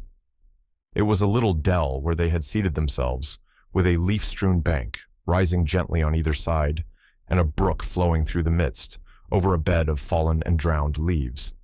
The trees impending over it had flung down great branches from time to time, which choked up the current and compelled it to form eddies and black depths at some points, while in its swifter and livelier passages there appeared a channelway of pebbles and brown sparkling sand. Letting the eyes follow along the course of the stream, they could catch the reflected light from its water at some short distance within the forest, but soon lost all traces of it amid the bewilderment of tree trunks and underbrush, and here and there a huge rock covered over with gray lichens. All these giant trees and boulders of granite seemed intent on making a mystery of the course of this small brook, fearing, perhaps, that with its never-ceasing loquacity it should whisper tales out of the heart of the old forest whence it flowed, or mirror its revelations on the smooth surface of a pool. Continually, indeed, as it stole onward, the streamlet kept up a babble, kind, quiet, soothing, but melancholy, like the voice of a young child that was spending its infancy without playfulness, and knew not how to be merry among sad acquaintance and events of somber hue. "O brook, O foolish and tiresome little brook," cried Pearl after listening a while to its talk, "why art thou so sad? Pluck up a spirit, and do not be all the time sighing and murmuring." But the brook, in the course of its little lifetime among the forest trees, had gone through so solemn an experience that it could not help talking about it, and seemed to have nothing else to say. Pearl resembled the brook, inasmuch as the current of her life gushed from a wellspring as mysterious, and had flowed through scenes shadowed as heavily with gloom. But, unlike the little stream, she danced and sparkled and prattled airily along her course. "What does this sad little brook say, mother?" inquired she. "If thou hadst a sorrow of thine own, the brook might tell thee of it," answered her mother, "even as it is telling me of mine. But now, Pearl, I hear a footstep along the path, and the noise of one putting aside the branches. I would have thee betake thyself to play, and leave me to speak with him that comes yonder." "Is it the black man?" asked Pearl. "Wilt thou go and play, child?" repeated her mother, "but do not stray far into the wood, and take heed that thou come at my first call." "Yes, mother," answered Pearl, "but if it be the black man, wilt thou not let me stay a moment and look at him with his big book under his arm?"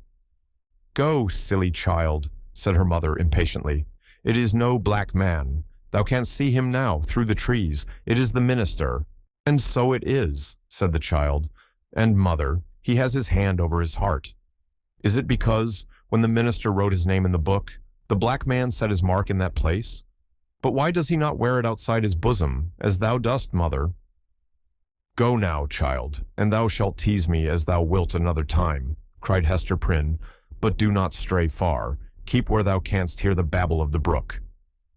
The child went singing away, following up the current of the brook, and striving to mingle a more lightsome cadence with its melancholy voice. But the little stream would not be comforted, and still kept telling its unintelligible secret of some very mournful mystery that had happened, or making a prophetic lamentation about something that was yet to happen, within the verge of the dismal forest. So Pearl, who had enough of shadow in her own little life, chose to break off all acquaintance with this repining brook. She set herself, therefore, to gathering violets and wood anemones and some scarlet columbines that she found growing in the crevices of a high rock. When her elf child had departed, Hester Prynne made a step or two towards the track that led through the forest, but still remained under the deep shadow of the trees. She beheld the minister advancing along the path, entirely alone, and leaning on a staff which he had cut by the wayside. He looked haggard and feeble, and betrayed a nerveless despondency in his air, which had never so remarkably characterized him in his walks about the settlement, nor in any other situation where he deemed himself liable to notice. Here it was woefully visible in this intense seclusion of the forest, which of itself would have been a heavy trial to the spirits. There was a listlessness in his gait, as if he saw no reason for taking one step farther, nor felt any desire to do so, but would have been glad, could he be glad of anything, to fling himself down at the root of the nearest tree, and lie there passive forevermore. The leaves might bestrew him, and the soil gradually accumulate and form a little hillock over his frame, no matter whether there were life in it or no. Death was too definite an object to be wished for or avoided. To Hester's eye, the Reverend Dimmesdale exhibited no symptom of positive and vivacious suffering, except that, as little Pearl had remarked, he kept his hand over his heart. Slowly as the minister walked, he had almost gone by, before Hester Prynne could gather voice enough to attract his observation. At length, she succeeded. "Arthur Dimmesdale," she said, faintly at first, then louder but hoarsely. "Arthur Dimmesdale." "Who speaks?" answered the minister. Gathering himself quickly up, he stood more erect, like a man taken by surprise, in a mood to which he was reluctant to have witnesses. Throwing his eyes anxiously in the direction of the voice, he indistinctly beheld a form under the trees, clad in garments so somber and so little relieved from the gray twilight into which the clouded sky and the heavy foliage had darkened the noontide, that he knew not whether it were a woman or a shadow. It may be that his pathway through life was haunted thus, by a specter that had stolen out from among his thoughts. He made a step nigher and discovered the Scarlet Letter. "Hester, Hester Prynne," said he, "is it thou? Art thou in life?" "Even so," she answered, "in such life as has been mine these 7 years past. And thou, Arthur Dimmesdale, dost thou yet live?" It was no wonder that they thus questioned one another's actual and bodily existence, and even doubted of their own.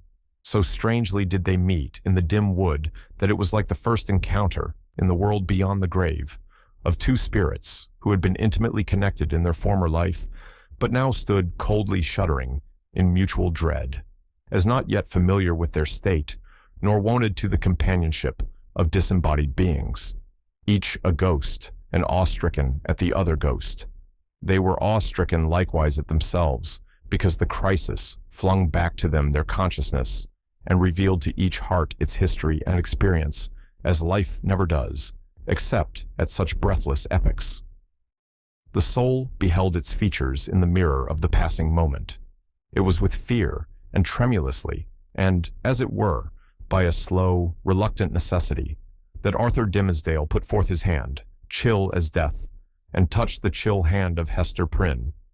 The grasp, cold as it was, took away what was dreariest in the interview. They now felt themselves, at least, inhabitants of the same sphere.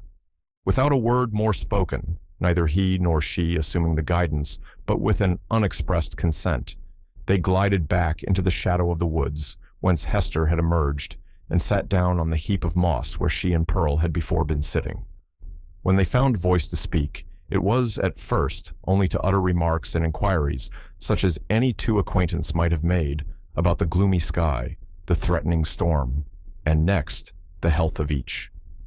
Thus they went onward, not boldly, but step by step, into the themes that were brooding deepest in their hearts. So long estranged by fate and circumstances, they needed something slight and casual to run before and throw open the doors of intercourse, so that their real thoughts might be led across the threshold. After a while, the minister fixed his eyes on Hester Prynne's. "Hester," said he, "hast thou found peace?" She smiled drearily, looking down upon her bosom. "Hast thou?" she asked. "None, nothing but despair," he answered. "What else could I look for, being what I am, and leading such a life as mine? Were I an atheist, a man devoid of conscience, a wretch with coarse and brutal instincts, I might have found peace long ere now. Nay, I never should have lost it. But, as matters stand with my soul, whatever of good capacity there originally was in me, all of God's gifts that were the choicest have become the ministers of spiritual torment. Hester, I am most miserable."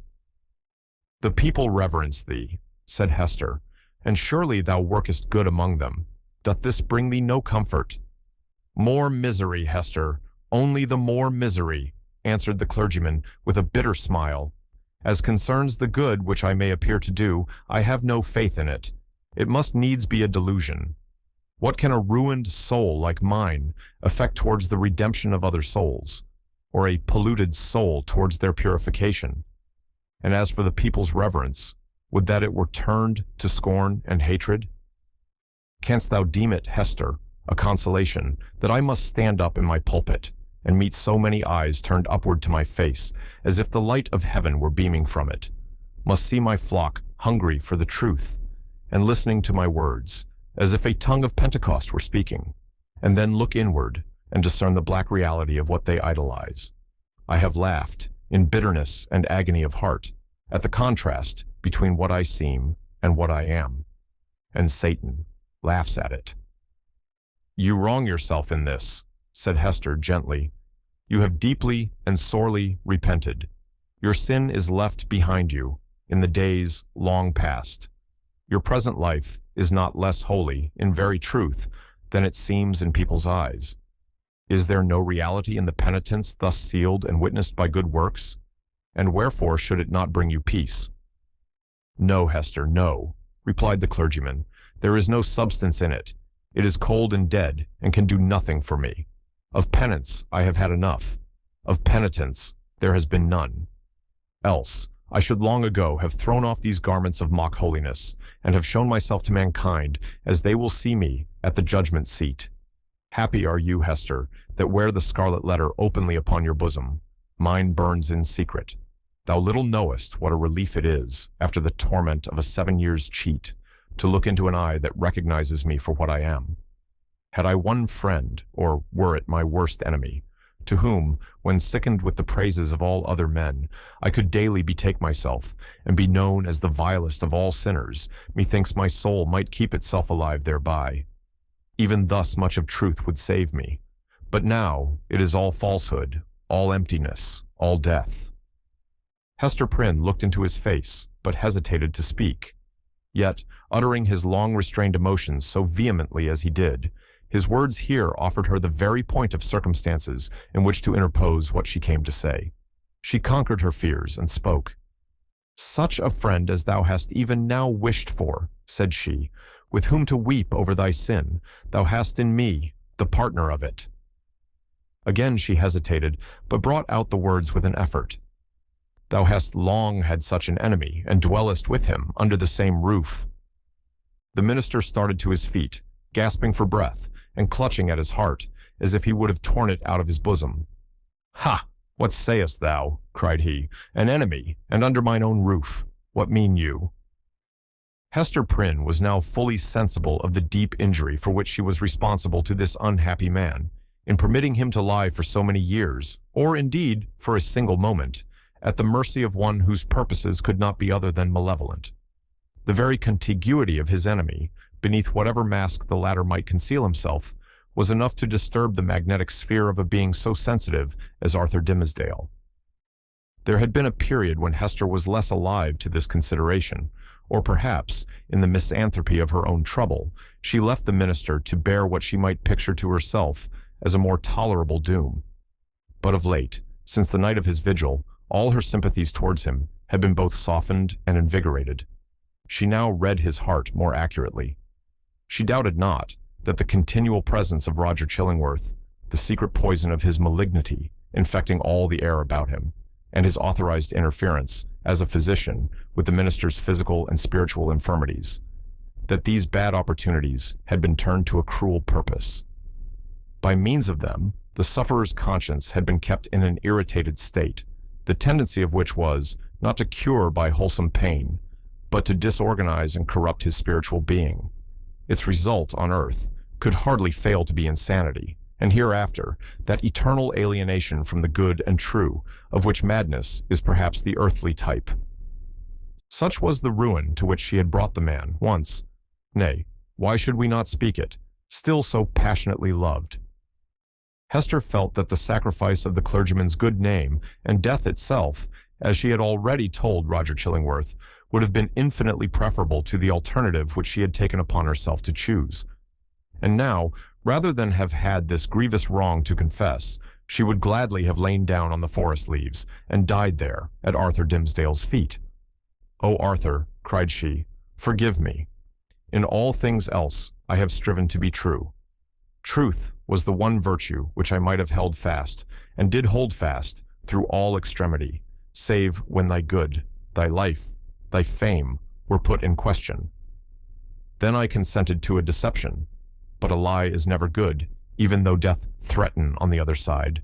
Dost thou not see what I would say? That old man, the physician, he whom they call Roger Chillingworth, he was my husband." The minister looked at her for an instant with all that violence of passion, which, intermixed in more shapes than one with his higher, purer, softer qualities, was, in fact, the portion of him which the devil claimed, and through which he sought to win the rest. Never was there a blacker or a fiercer frown than Hester now encountered. For the brief space that it lasted, it was a dark transfiguration. But his character had been so much enfeebled by suffering that even its lower energies were incapable of more than a temporary struggle. He sank down on the ground and buried his face in his hands. "I might have known it," murmured he. "I did know it. Was not the secret told me in the natural recoil of my heart at the first sight of him, and as often as I have seen him since? Why did I not understand?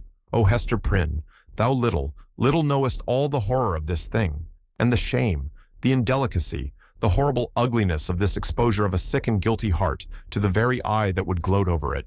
Woman, thou art accountable for this. I cannot forgive thee." "Thou shalt forgive me," cried Hester, flinging herself on the fallen leaves beside him. "Let God punish. Thou shalt forgive."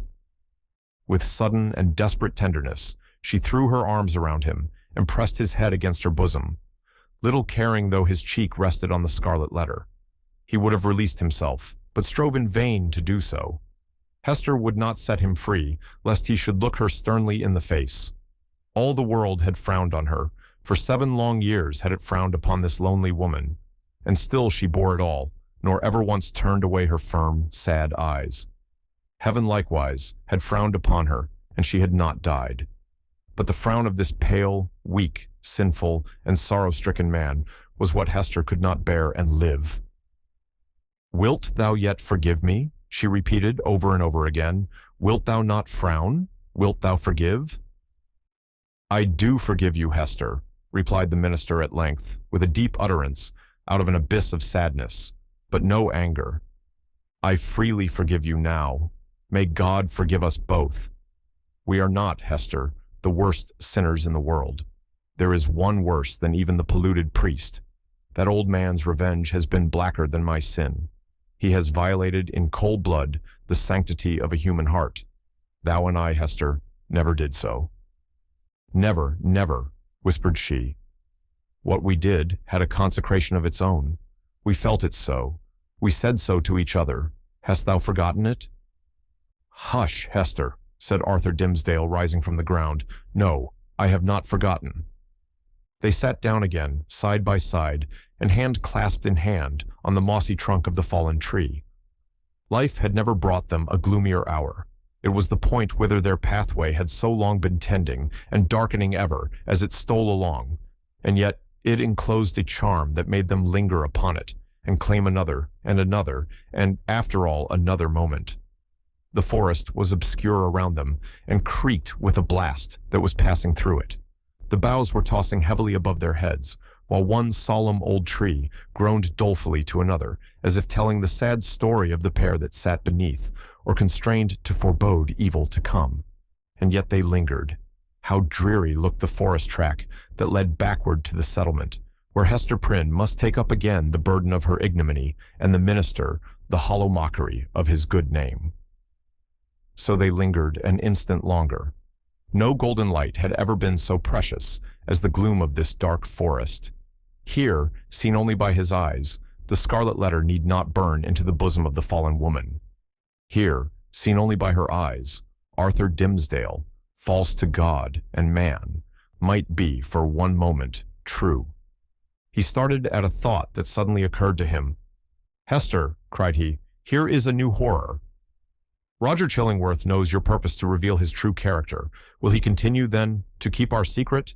What will now be the course of his revenge?" "There is a strange secrecy in his nature," replied Hester thoughtfully, "and it has grown upon him by the hidden practices of his revenge. I deem it not likely that he will betray the secret. He will doubtless seek other means of satiating his dark passion. And I, how am I to live longer, breathing the same air with this deadly enemy? exclaimed Arthur Dimmesdale, shrinking within himself and pressing his hand nervously against his heart, a gesture that had grown involuntary with him. Think for me, Hester. Thou art strong. Resolve for me. Thou must dwell no longer with this man, said Hester, slowly and firmly. Thy heart must be no longer under his evil eye. It were far worse than death, replied the minister. But how to avoid it? What choice remains to me? Shall I lie down again on these withered leaves where I cast myself when thou didst tell me what he was? Must I sink down there and die at once? Alas, what a ruin has befallen thee, said Hester, with the tears gushing into her eyes. Wilt thou die for very weakness? There is no other cause. The judgment of God is on me, answered the conscience-stricken priest. It is too mighty for me to struggle with. Heaven would show mercy, rejoined Hester, hadst thou but the strength to take advantage of it. Be thou strong for me, answered he. Advise me what to do. Is the world, then, so narrow? Exclaimed Hester Prynne, fixing her deep eyes on the minister's, and instinctively exercising a magnetic power over a spirit so shattered and subdued that it could hardly hold itself erect. Doth the universe lie within the compass of yonder town, which only a little time ago was but a leaf-strewn desert as lonely as this around us? Whither leads yonder forest track? Backward to the settlement, thou sayest. Yes, but onward, too. Deeper it goes, and deeper into the wilderness, less plainly to be seen at every step, until some few miles hence the yellow leaves will show no vestige of the white man's tread. There thou art free. So brief a journey would bring thee from a world where thou hast been most wretched to one where thou mayest still be happy. Is there not shade enough in all this boundless forest to hide thy heart from the gaze of Roger Chillingworth? Yes, Hester, but only under the fallen leaves, replied the minister with a sad smile. Then there is the broad pathway of the sea, continued Hester. It brought thee hither. If thou so choose, it will bear thee back again. In our native land, whether in some remote rural village or in vast London, or surely in Germany, in France, in pleasant Italy, thou wouldst be beyond his power and knowledge. And what hast thou to do with all these iron men and their opinions? They have kept thy better part in bondage too long already. It cannot be, answered the minister, listening as if he were called upon to realize a dream. I am powerless to go. Wretched and sinful as I am, I have had no other thought than to drag on my earthly existence in the sphere where Providence hath placed me. Lost as my own soul is, I would still do what I may for other human souls. I dare not quit my post, though an unfaithful sentinel, whose sure reward is death and dishonor, when his dreary watch shall come to an end. Thou art crushed under this 7 years' weight of misery, replied Hester, fervently resolved to buoy him up with her own energy. But thou shalt leave it all behind thee. It shall not cumber thy steps, as thou treadest along the forest path. Neither shalt thou freight the ship with it, if thou prefer to cross the sea. Leave this wreck and ruin here, where it hath happened. Meddle no more with it. Begin all anew. Hast thou exhausted possibility in the failure of this one trial? Not so. The future is yet full of trial and success. There is happiness to be enjoyed. There is good to be done. Exchange this false life of thine for a true one. Be, if thy spirit summon thee to such a mission, the teacher and apostle of the red men. Or, as is more thy nature, be a scholar and a sage among the wisest and the most renowned of the cultivated world. Preach, write, act, do anything, save to lie down and die. Give up this name of Arthur Dimmesdale, and make thyself another, and a high one, such as thou canst wear without fear or shame. Why shouldst thou tarry so much as one other day in the torments that have so gnawed into thy life, that have made thee feeble to will and to do, that will leave thee powerless, even to repent? Up and away. O Hester, cried Arthur Dimmesdale, in whose eyes a fitful light, kindled by her enthusiasm, flashed up and died away. Thou tellest of running a race to a man whose knees are tottering beneath him. I must die here. There is not the strength or courage left me to venture into the wide, strange, difficult world alone. It was the last expression of the despondency of a broken spirit. He lacked energy to grasp the better fortune that seemed within his reach. He repeated the word, "Alone, Hester." Thou shalt not go alone. answered she in a deep whisper. Then all was spoken. Arthur Dimmesdale gazed into Hester's face, with a look in which hope and joy shone out, indeed, but with fear betwixt them, and a kind of horror at her boldness, who had spoken what he vaguely hinted at, but dared not speak. But Hester Prynne, with a mind of native courage and activity, and for so long a period not merely estranged, but outlawed from society, had habituated herself to such latitude of speculation as was altogether foreign to the clergyman. She had wandered, without rule or guidance, in a moral wilderness, as vast, as intricate and shadowy as the untamed forest, amid the gloom of which they were now holding a colloquy that was to decide their fate. Her intellect and heart had their home, as it were, in desert places, where she roamed as freely as the wild Indian in his woods. For years past, she had looked from this estranged point of view at human institutions and whatever priests or legislators had established, criticizing all with hardly more reverence than the Indian would feel for the clerical band, the judicial robe, the pillory, the gallows, the fireside, or the church. The tendency of her fate and fortunes had been to set her free. The Scarlet Letter was her passport into regions where other women dared not tread. Shame, despair, solitude. These had been her teachers, stern and wild ones, and they had made her strong, but taught her much amiss. The minister, on the other hand, had never gone through an experience calculated to lead him beyond the scope of generally received laws, although in a single instance he had so fearfully transgressed one of the most sacred of them. But this had been a sin of passion, not of principle, nor even purpose. Since that wretched epoch, he had watched, with morbid zeal and minuteness, not his acts, for those it was easy to arrange, but each breath of emotion and his every thought. At the head of the social system, as the clergyman of that day stood, he was only the more trammeled by its regulations, its principles, and even its prejudices. As a priest, the framework of his order inevitably hemmed him in. As a man who had once sinned, but who kept his conscience all alive and painfully sensitive by the fretting of an unhealed wound, he might have been supposed safer within the line of virtue than if he had never sinned at all. Thus, we seem to see that, as regarded Hester Prynne, the whole 7 years of outlaw and ignominy had been little other than a preparation for this very hour. But Arthur Dimmesdale, were such a man once more to fall, what plea could be urged in extenuation of his crime?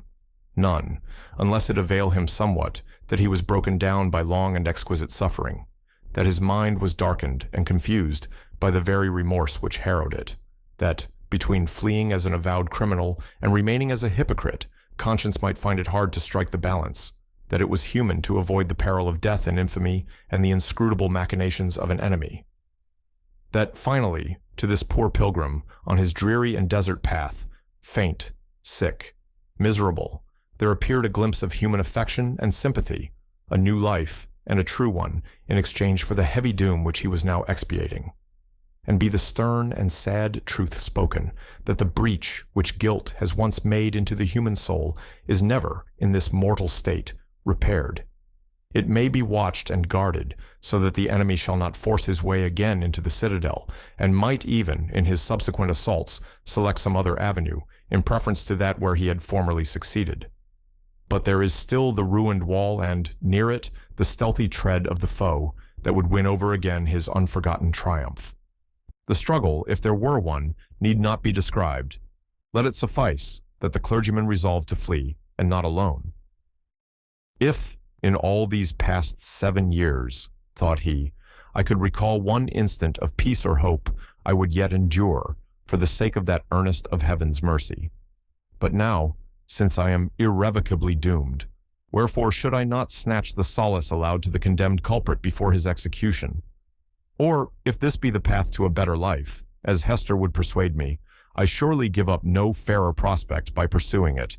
Neither can I any longer live without her companionship. So powerful is she to sustain, so tender to soothe. O thou to whom I dare not lift mine eyes, wilt thou yet pardon me? Thou wilt go, said Hester calmly as he met her glance. The decision once made, a glow of strange enjoyment threw its flickering brightness over the trouble of his breast.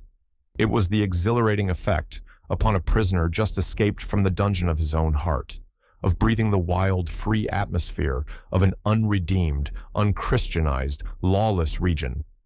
His spirit rose, as it were, with a bound, and attained a nearer prospect of the sky than throughout all the misery which had kept him groveling on the earth. Of a deeply religious temperament, there was inevitably a tinge of the devotional in his mood.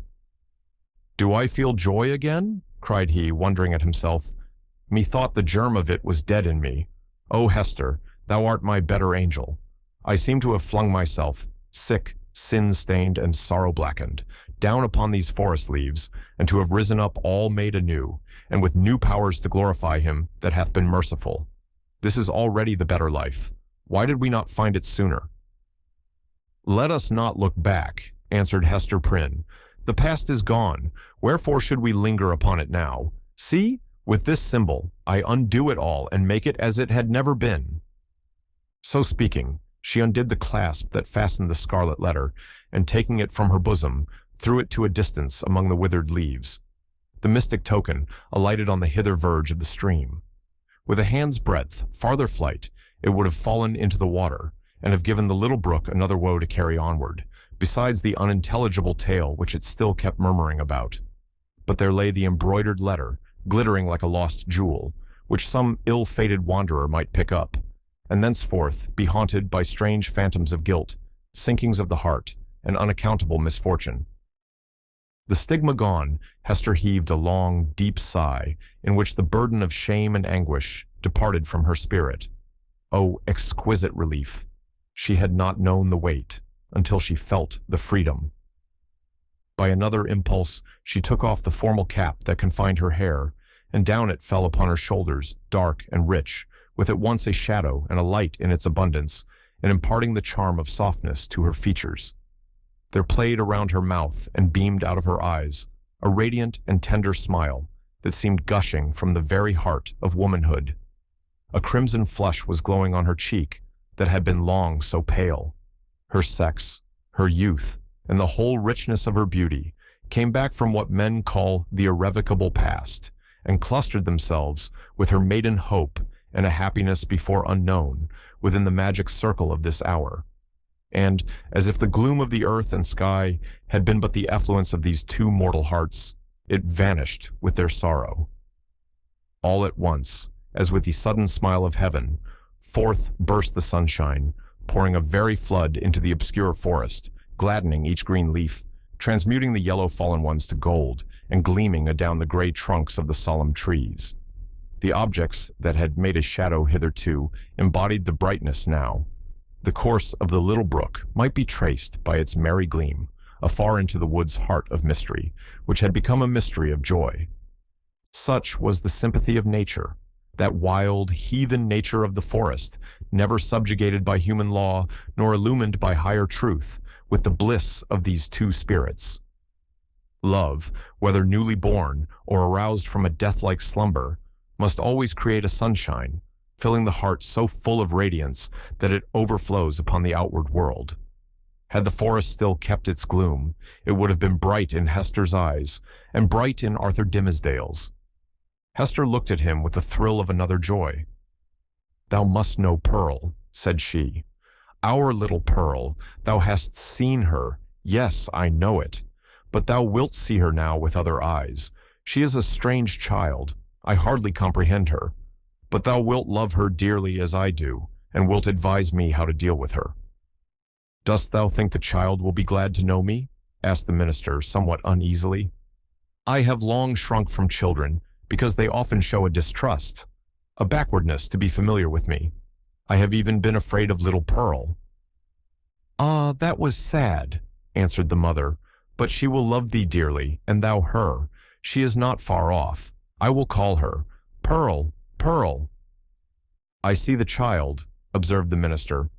"Yonder she is, standing in a streak of sunshine, a good way off on the other side of the brook. So thou thinkest the child will love me?" Hester smiled, and again called to Pearl, who was visible at some distance as the minister had described her, like a bright apparelled vision in a sunbeam, which fell down upon her through an arch of boughs. The ray quivered to and fro, making her figure dim or distinct, now like a real child, now like a child's spirit, as the splendor went and came again. She heard her mother's voice and approached slowly through the forest. Pearl had not found the hour pass wearisomely while her mother sat talking with the clergyman. The great black forest, stern as it showed itself to those who brought the guilt and troubles of the world into its bosom, became the playmate of the lonely infant, put on the kindest of its moods to welcome her. It offered her the partridge berries, the growth of the preceding autumn, but ripening only in the spring, and now red as drops of blood upon the withered leaves. These Pearl gathered, and was pleased with their wild flavor. The small denizens of the wilderness hardly took pains to move out of her path. A partridge, indeed, with a brood of 10 behind her, ran forward threateningly, but soon repented of her fierceness, and clucked to her young ones not to be afraid. A pigeon, alone on a low branch, allowed Pearl to come beneath, and uttered a sound as much of greeting as alarm. A squirrel, from the lofty depths of his domestic tree, chattered either in anger or merriment, for a squirrel is such a choleric and humorous little personage that it is hard to distinguish between his moods. So he chattered at the child, and flung down a nut upon her head. It was a last year's nut, and already gnawed by his sharp tooth. A fox, startled from his sleep by her light footstep on the leaves, looked inquisitively at Pearl, as doubting whether it were better to steal off or renew his nap on the same spot. A wolf, it is said, but here the tale has surely lapsed into the improbable, came up and smelt of Pearl's robe, and offered his savage head to be patted by her hand.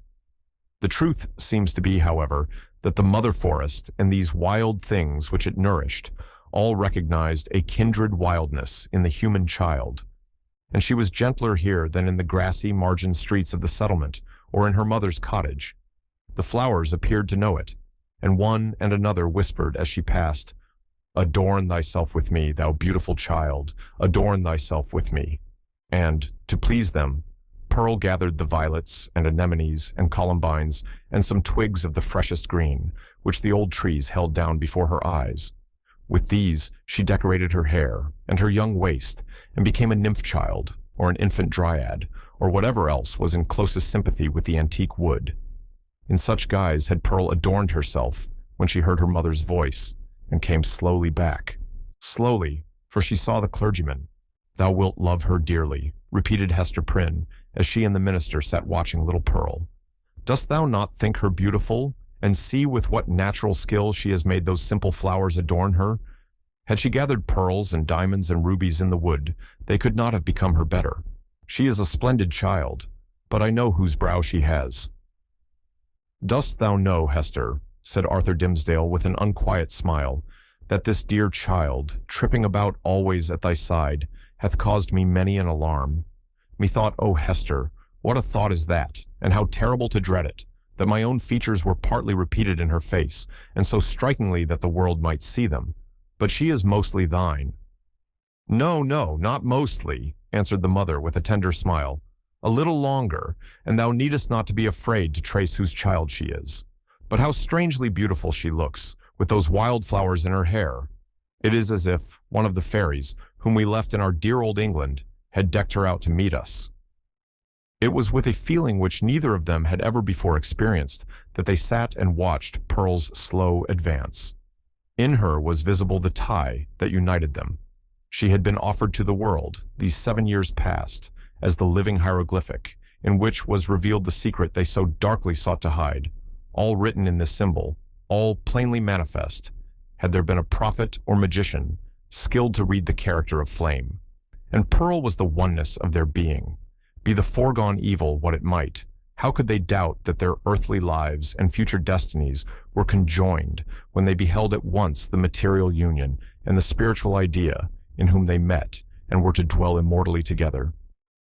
Thoughts like these, and perhaps other thoughts, which they did not acknowledge or define, threw an awe about the child as she came onward.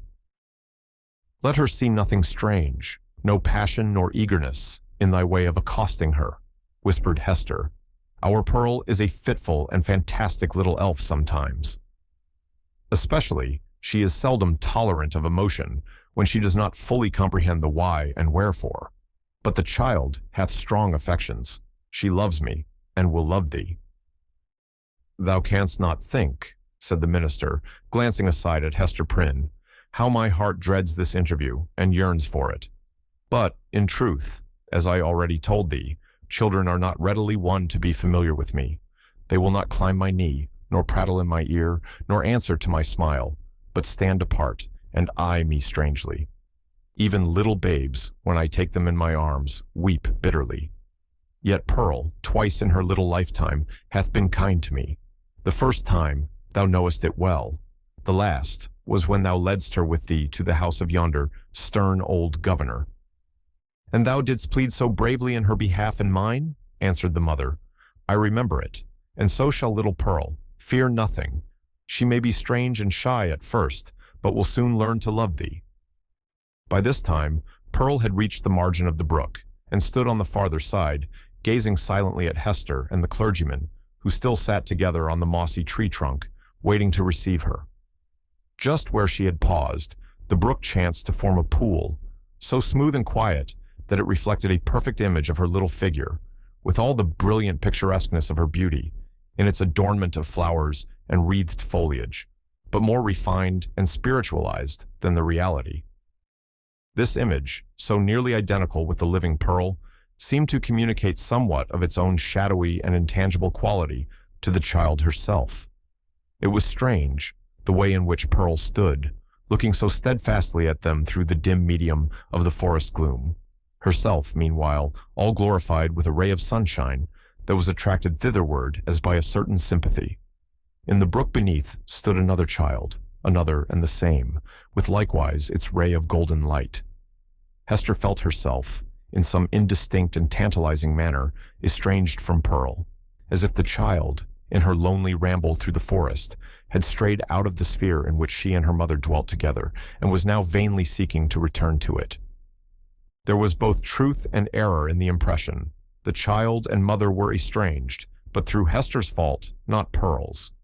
Since the latter rambled from her side, another inmate had been admitted within the circle of the mother's feelings, and so modified the aspect of them all that Pearl, the returning wanderer, could not find her wonted place, and hardly knew where she was. "I have a strange fancy," observed the sensitive minister, "that this brook is the boundary between two worlds, and that thou canst never meet thy Pearl again. Or is she an elfish spirit, who, as the legends of our childhood taught us, is forbidden to cross a running stream? Pray hasten her, for this delay has already imparted a tremor to my nerves." "Come, dearest child," said Hester encouragingly, and stretching out both her arms. "How slow thou art! When hast thou been so sluggish before now? Here is a friend of mine, who must be thy friend also. Thou wilt have twice as much love, henceforward, as thy mother alone could give thee. Leap across the brook, and come to us. Thou canst leap like a young deer." Pearl, without responding in any manner to these honey-sweet expressions, remained on the other side of the brook. Now she fixed her bright, wild eyes on her mother, now on the minister, and now included them both in the same glance, as if to detect and explain to herself the relation which they bore to one another. For some unaccountable reason, as Arthur Dimmesdale felt the child's eyes upon himself, his hand, with that gesture so habitual as to have become involuntary, stole over his heart. At length, assuming a singular air of authority, Pearl stretched out her hand, with the small forefinger extended, and pointing evidently towards her mother's breast, and beneath, in the mirror of the brook, there was the flower-girdled and sunny image of little Pearl, pointing her small forefinger too. "Thou strange child, why dost thou not come to me?" exclaimed Hester. Pearl still pointed with her forefinger, and a frown gathered on her brow, the more impressive from the childish, the almost baby-like aspect of the features that conveyed it. As her mother still kept beckoning to her and arraying her face in a holiday suit of unaccustomed smiles, the child stamped her foot with a yet more imperious look and gesture. In the brook, again, was the fantastic beauty of the image, with its reflected frown, its pointed finger, and imperious gesture, giving emphasis to the aspect of little Pearl. "Hasten, Pearl, or I shall be angry with thee," cried Hester Prynne, who, however inured to such behavior on the elf child's part at other seasons, was naturally anxious for a more seemly deportment now. "Leap across the brook, naughty child, and run hither, else I must come to thee." But Pearl, not a whit startled at her mother's threats, any more than mollified by her entreaties, now suddenly burst into a fit of passion, gesticulating violently and throwing her small figure into the most extravagant contortions. She accompanied this wild outbreak with piercing shrieks, which the woods reverberated on all sides, so that, alone as she was in her childish and unreasonable wrath, it seemed as if a hidden multitude were lending her their sympathy and encouragement. Seen in the brook, once more, was the shadowy wrath of Pearl's image, crowned and girdled with flowers, but stamping its foot, wildly gesticulating, and, in the midst of all, still pointing its small forefinger at Hester's bosom. "I see what ails the child," whispered Hester to the clergyman, and turning pale, in spite of a strong effort to conceal her trouble and annoyance. "Children will not abide any, the slightest, change in the accustomed aspect of things that are daily before their eyes. Pearl misses something which she has always seen me wear." "I pray you," answered the minister, "if thou hast any means of pacifying the child, do it forthwith. Save it were the cankered wrath of an old witch, like Mistress Hibbins," added he, attempting to smile. "I know nothing that I would not sooner encounter than this passion in a child. In Pearl's young beauty, as in the wrinkled witch, it has a preternatural effect. Pacify her, if thou lovest me." Hester turned again towards Pearl, with a crimson blush upon her cheek, a conscious glance aside at the clergyman, and then a heavy sigh, while, even before she had time to speak, the blush yielded to a deadly pallor. "Pearl," said she sadly, "look down at thy feet. There, before thee, on the hither side of the brook." The child turned her eyes to the point indicated, and there lay the Scarlet Letter, so close upon the margin of the stream that the gold embroidery was reflected in it. "Bring it hither," said Hester. "Come thou and take it up," answered Pearl. "Was ever such a child?" observed Hester, aside to the minister. "Oh, I have much to tell thee about her, but in very truth, she is right as regards this hateful token. I must bear its torture yet a little longer, only a few days longer, until we shall have left this region, and look back hither as to a land which we have dreamed of. The forest cannot hide it. The mid-ocean shall take it from my hand, and swallow it up forever." With these words, she advanced to the margin of the brook, took up the Scarlet Letter, and fastened it again into her bosom. Hopefully, but a moment ago, as Hester had spoken of drowning it in the deep sea, there was a sense of inevitable doom upon her, as she thus received back this deadly symbol from the hand of fate. She had flung it into infinite space, she had drawn an hour's free breath, and here again was the scarlet misery, glittering on the old spot. So it ever is, whether thus typified or no, that an evil deed invests itself with the character of doom. Hester next gathered up the heavy tresses of her hair and confined them beneath her cap.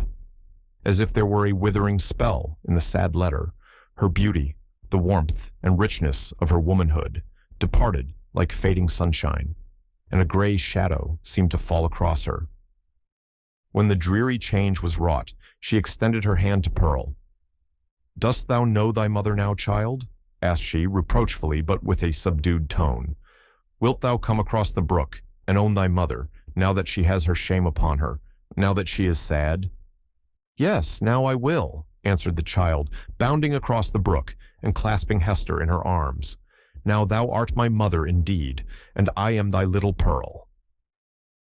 In a mood of tenderness that was not usual with her, she drew down her mother's head and kissed her brow and both her cheeks. But then, by a kind of necessity that always impelled this child to alloy whatever comfort she might chance to give with a throb of anguish, Pearl put up her mouth and kissed the Scarlet Letter too. "That was not kind," said Hester. "When thou hast shown me a little love, thou mockest me." "Why doth the minister sit yonder?" asked Pearl. "He waits to welcome thee," replied her mother. "Come thou and entreat his blessing. He loves thee, my little Pearl, and loves thy mother too. Wilt thou not love him? Come, he longs to greet thee." "Doth he love us?" said Pearl, looking up with acute intelligence into her mother's face. "Will he go back with us, hand in hand, we three together, into the town?" "Not now, dear child," answered Hester, "but in days to come he will walk hand in hand with us. We will have a home and fireside of our own, and thou shalt sit upon his knee, and he will teach thee many things and love thee dearly. Thou wilt love him, wilt thou not?" "And will he always keep his hand over his heart?" inquired Pearl. "Foolish child, what a question is that?" exclaimed her mother. "Come and ask his blessing." But, whether influenced by the jealousy that seems instinctive with every petted child towards a dangerous rival, or from whatever caprice of her freakish nature, Pearl would show no favor to the clergyman. It was only by an exertion of force that her mother brought her up to him, hanging back and manifesting her reluctance by odd grimaces, of which, ever since her babyhood, she had possessed a singular variety, and could transform her mobile physiognomy into a series of different aspects, with a new mischief in them, each and all. The minister, painfully embarrassed, but hoping that a kiss might prove a talisman to admit him into the child's kindly regards, bent forward and impressed one on her brow. Hereupon, Pearl broke away from her mother, and running to the brook, stooped over it and bathed her forehead, until the unwelcome kiss was quite washed off and diffused through a long lapse of the gliding water. She then remained apart, silently watching Hester and the clergyman, while they talked together and made such arrangements as were suggested by their new position and the purposes soon to be fulfilled. And now this fateful interview had come to a close. The dell was to be left a solitude among its dark old trees, which, with their multitudinous tongues, would whisper long of what had passed there, and no mortal be the wiser. And the melancholy brook would add this other tale to the mystery with which its little heart was already overburdened, and whereof it still kept up a murmuring babble, with not a whit more cheerfulness of tone than for ages heretofore. As the minister departed in advance of Hester Prynne and little Pearl, he threw a backward glance, half expecting that he should discover only some faintly traced features or outline of the mother and the child, slowly fading into the twilight of the woods. So great a vicissitude in his life could not at once be received as real. But there was Hester, clad in her gray robe, still standing beside the tree trunk, which some blast had overthrown a long antiquity ago, and which time had ever since been covering with moss, so that these two faded ones, with earth's heaviest burden on them, might there sit down together and find a single hour's rest and solace. And there was Pearl, too, lightly dancing from the margin of the brook, now that the intrusive third person was gone, and taking her old place by her mother's side. So the minister had not fallen asleep and dreamed. In order to free his mind from this indistinctness and duplicity of impression, which vexed it with a strange disquietude, he recalled and more thoroughly defined the plans which Hester and himself had sketched for their departure. It had been determined between them that the old world, with its crowds and cities, offered them a more eligible shelter and concealment than the wilds of New England or all America, with its alternatives of an Indian wigwam, or the few settlements of Europeans scattered thinly along the seaboard. Not to speak of the clergyman's health, so inadequate to sustain the hardships of a forest life, his native gifts, his culture, and his entire development would secure him a home only in the midst of civilization and refinement. The higher the state, the more delicately adapted to it, the man. In furtherance of this choice, it so happened that a ship lay in the harbor, one of those questionable cruisers, frequent at that day, which, without being absolutely outlaws of the deep, yet roamed over its surface with a remarkable irresponsibility of character. This vessel had recently arrived from the Spanish Main, and within 3 days' time would sail for Bristol. Hester Prynne, whose vocation, as a self-enlisted sister of charity, had brought her acquainted with the captain and crew, could take upon herself to secure the passage of 2 individuals and a child with all the secrecy which circumstances rendered more than desirable. The minister had inquired of Hester, with no little interest, the precise time at which the vessel might be expected to depart. It would probably be on the 4th day from the present. "That is most fortunate," he had then said to himself. Now, why the Reverend Dimmesdale considered it so very fortunate, we hesitate to reveal. Nevertheless, to hold nothing back from the reader, it was because, on the 3rd day from the present, he was to preach the election sermon, and as such an occasion formed an honorable epoch in the life of a New England clergyman, he could not have chanced upon a more suitable mode and time of terminating his professional career. "At least they shall say of me," thought this exemplary man, that I leave no public duty unperformed, nor ill performed. Sad indeed that an introspection so profound and acute as this poor minister's should be so miserably deceived. We have had, and may still have, worse things to tell of him, but none, we apprehend, so pitiably weak. No evidence, at once so slight and irrefragable, of a subtle disease that had long since begun to eat into the real substance of his character. No man, for any considerable period, can wear one face to himself and another to the multitude, without finally getting bewildered as to which may be the true. The excitement of Dimmesdale's feelings, as he returned from his interview with Hester, lent him unaccustomed physical energy, and hurried him townward at a rapid pace. The pathway among the woods seemed wilder, more uncouth with its rude natural obstacles, and less trodden by the foot of man than he remembered it on his outward journey. But he leaped across the plashy places, thrust himself through the clinging underbrush, climbed the ascent, plunged into the hollow, and overcame, in short, all the difficulties of the track, with an unweariable activity that astonished him. He could not but recall how feebly, and with what frequent pauses for breath, he had toiled over the same ground only 2 days before. As he drew near the town, he took an impression of change from the series of familiar objects that presented themselves. It seemed not yesterday, not 1 nor 2, but many days, or even years ago, since he had quitted them. There, indeed, was each former trace of the street, as he remembered it, and all the peculiarities of the houses, with the due multitude of gable peaks, and a weathercock at every point where his memory suggested one.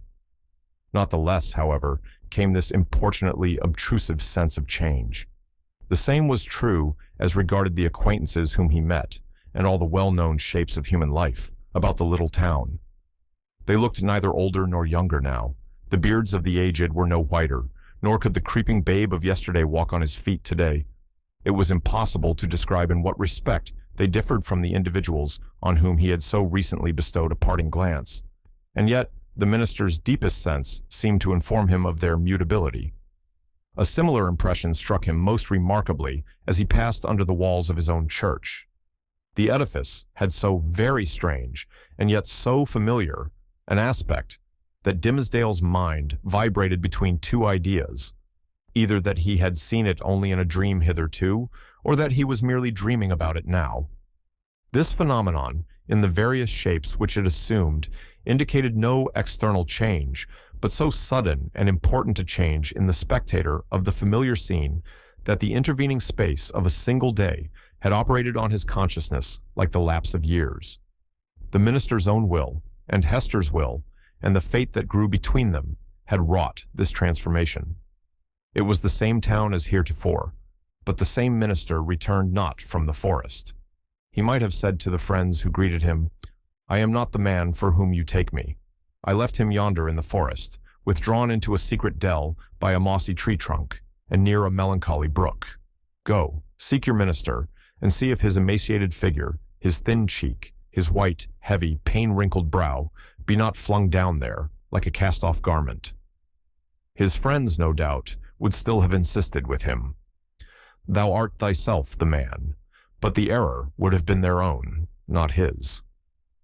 Before Dimmesdale reached home, his inner man gave him other evidences of a revolution in the sphere of thought and feeling.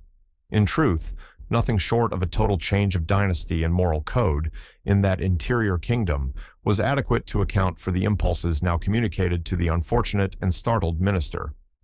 At every step, he was incited to do some strange, wild, wicked thing or other, with a sense that it would be at once involuntary and intentional, in spite of himself, yet growing out of a profounder self than that which opposed the impulse.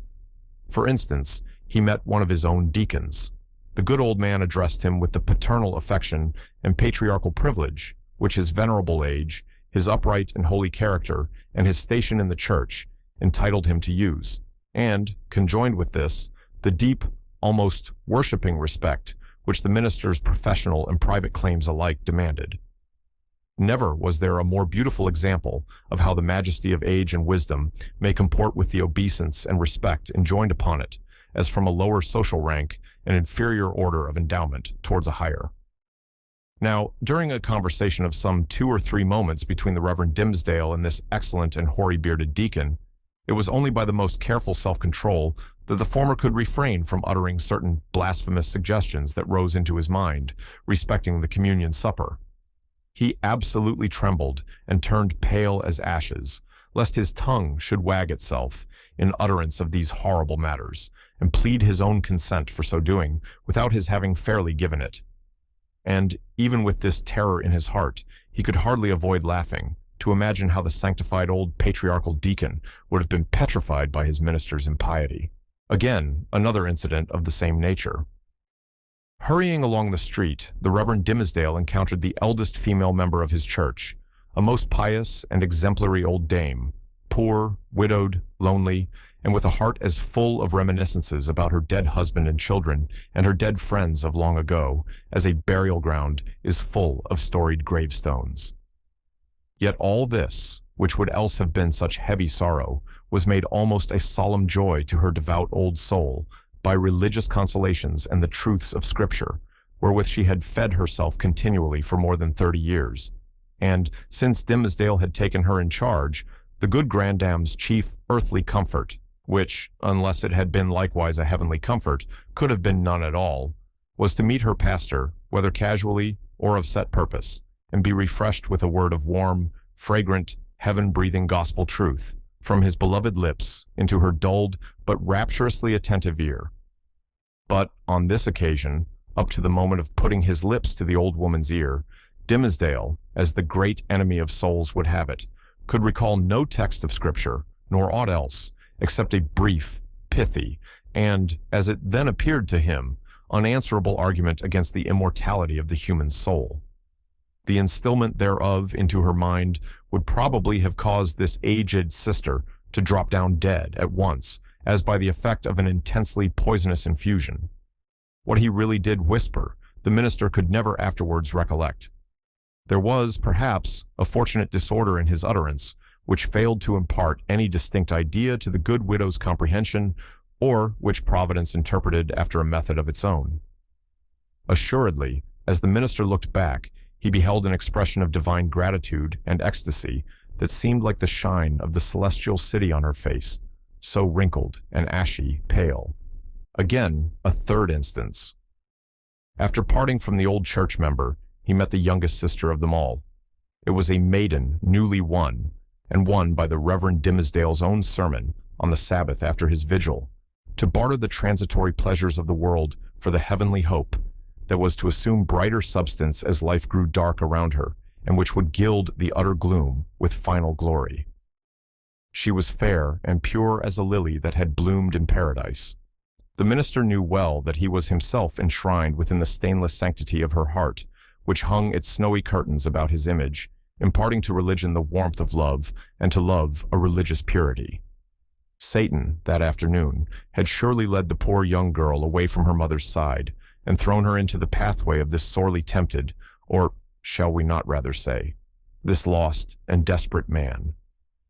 As she drew nigh, the arch-fiend whispered him to condense into small compass, and drop into her tender bosom a germ of evil that would be sure to blossom darkly soon, and bear black fruit betimes.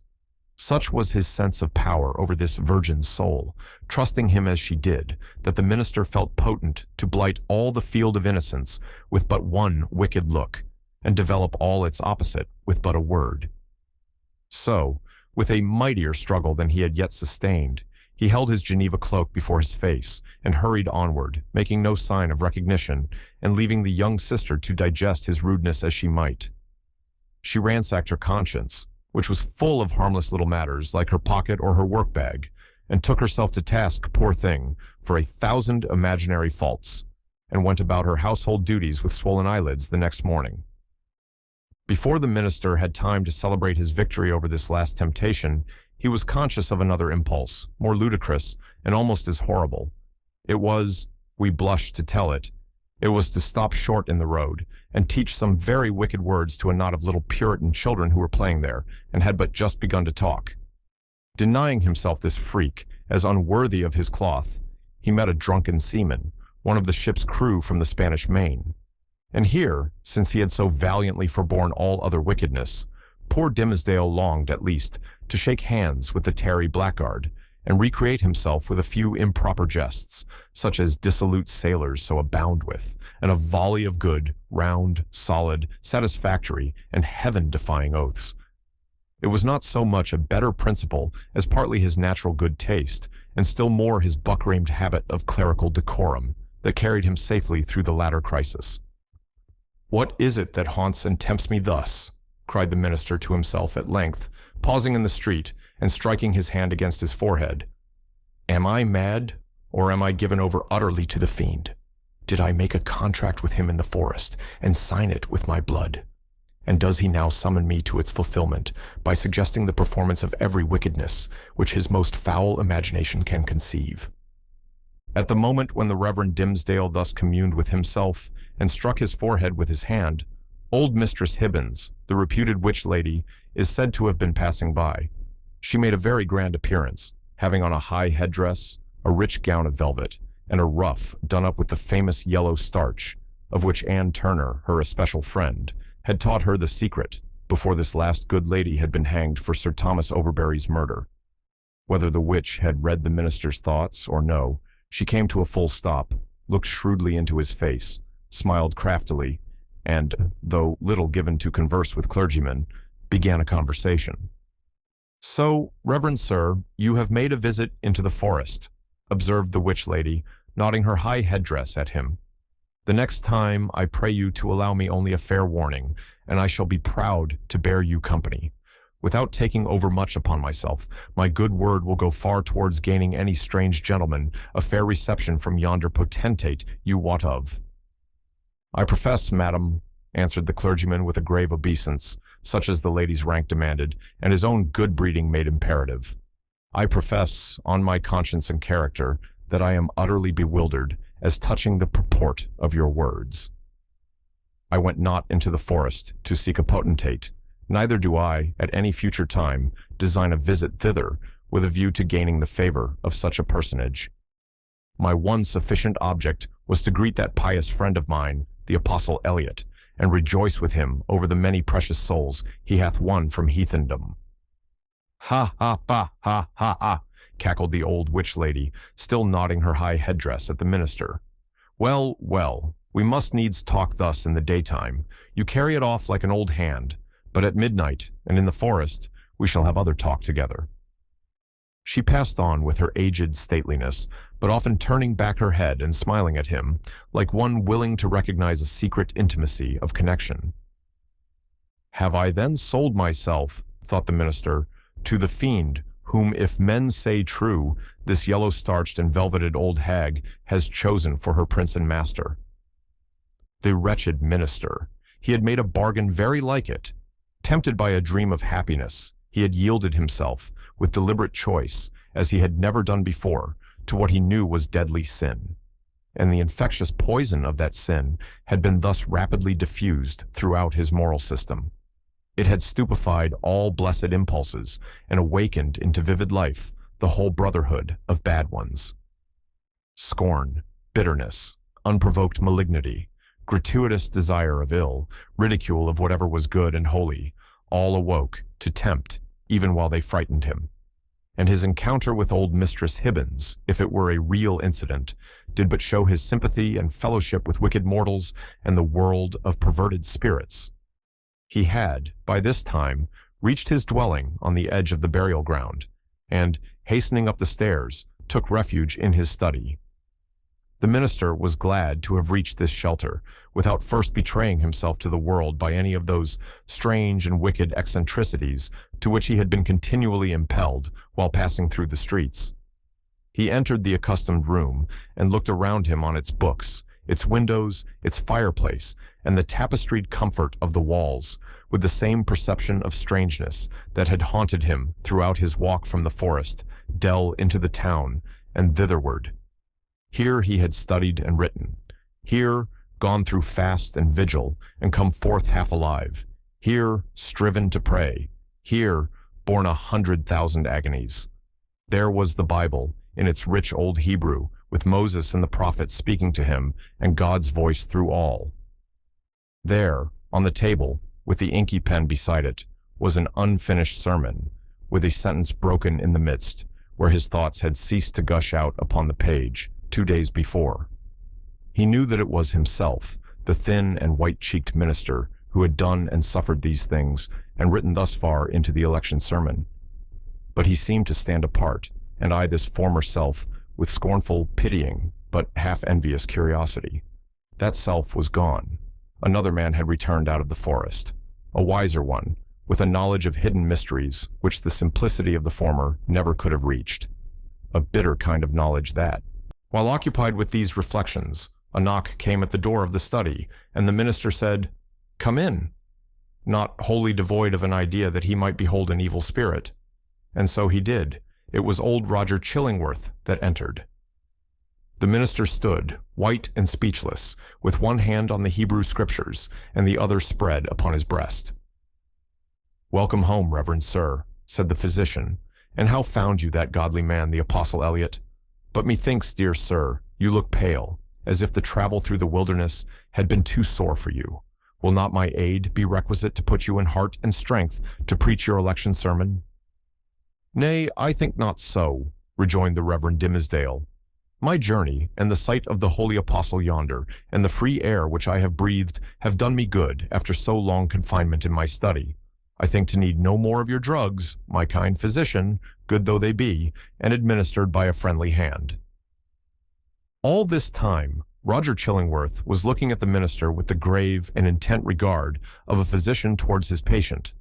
But, in spite of this outward show, the latter was almost convinced of the old man's knowledge, or at least his confident suspicion with respect to his own interview with Hester Prynne. The physician knew then that, in the minister's regard, he was no longer a trusted friend, but his bitterest enemy. So much being known, it would appear natural that a part of it should be expressed. It is singular, however, how long a time often passes before words embody things, and with what security two persons, who choose to avoid a certain subject, may approach its very verge, and retire without disturbing it. Thus, the minister felt no apprehension that Roger Chillingworth would touch in express words upon the real position which they sustained towards one another. Yet did the physician, in his dark way, creep frightfully near the secret. "Were it not better," said he, "that you use my poor skill tonight? Verily, dear sir, we must take pains to make you strong and vigorous for this occasion of the election discourse. The people look for great things from you, apprehending that another year may come about, and find their pastor gone." "Yea, to another world," replied the minister with pious resignation. "Heaven grant it be a better one, for in good sooth, I hardly think to tarry with my flock through the flitting seasons of another year. But, touching your medicine, kind sir, in my present frame of body, I need it not." "I joy to hear it," answered the physician. "It may be that my remedies, so long administered in vain, begin now to take due effect. Happy man were I, and well deserving of New England's gratitude, could I achieve this cure." "I thank you from my heart, most watchful friend," said the Reverend Dimmesdale with a solemn smile. "I thank you, and can but requite your good deeds with my prayers." "A good man's prayers are golden recompense," rejoined old Roger Chillingworth as he took his leave. "Yea, they are the current gold coin of the New Jerusalem, with the king's own mint mark on them." Left alone, the minister summoned a servant of the house and requested food, which, being set before him, he ate with ravenous appetite. Then, flinging the already written pages of the election sermon into the fire, he forthwith began another, which he wrote with such an impulsive flow of thought and emotion that he fancied himself inspired, and only wondered that heaven should see fit to transmit the grand and solemn music of its oracles through so foul an organ pipe as he. However, leaving that mystery to solve itself, or go unsolved forever, he drove his task onward with earnest haste and ecstasy. Thus the night fled away, as if it were a winged steed, and he careering on it. Morning came and peeped, blushing, through the curtains. And at last, sunrise threw a golden beam into the study and laid it right across the minister's bedazzled eyes. There he was, with the pen still between his fingers and a vast, immeasurable tract of written space behind him. Betimes in the morning of the day on which the new governor was to receive his office at the hands of the people, Hester Prynne and little Pearl came into the marketplace. It was already thronged with the craftsmen and other plebeian inhabitants of the town in considerable numbers, among whom, likewise, were many rough figures, whose attire of deerskins marked them as belonging to some of the forest settlements, which surrounded the little metropolis of the colony. On this public holiday, as on all other occasions, for 7 years past, Hester was clad in a garment of coarse gray cloth.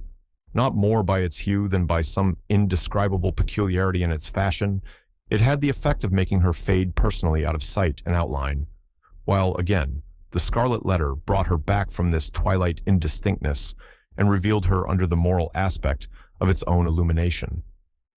Her face, so long familiar to the townspeople, showed the marble quietude which they were accustomed to behold there.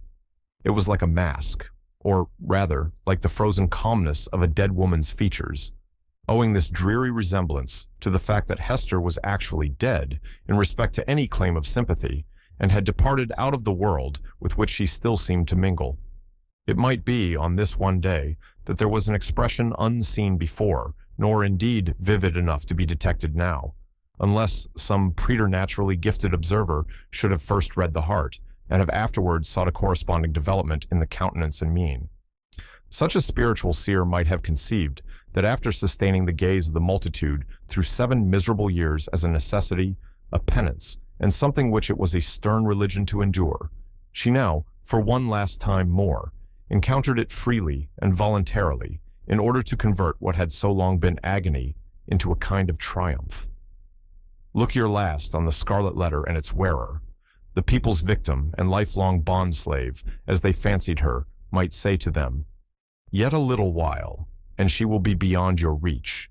A few hours longer, and the deep, mysterious ocean will quench and hide forever the symbol which ye have caused to burn upon her bosom."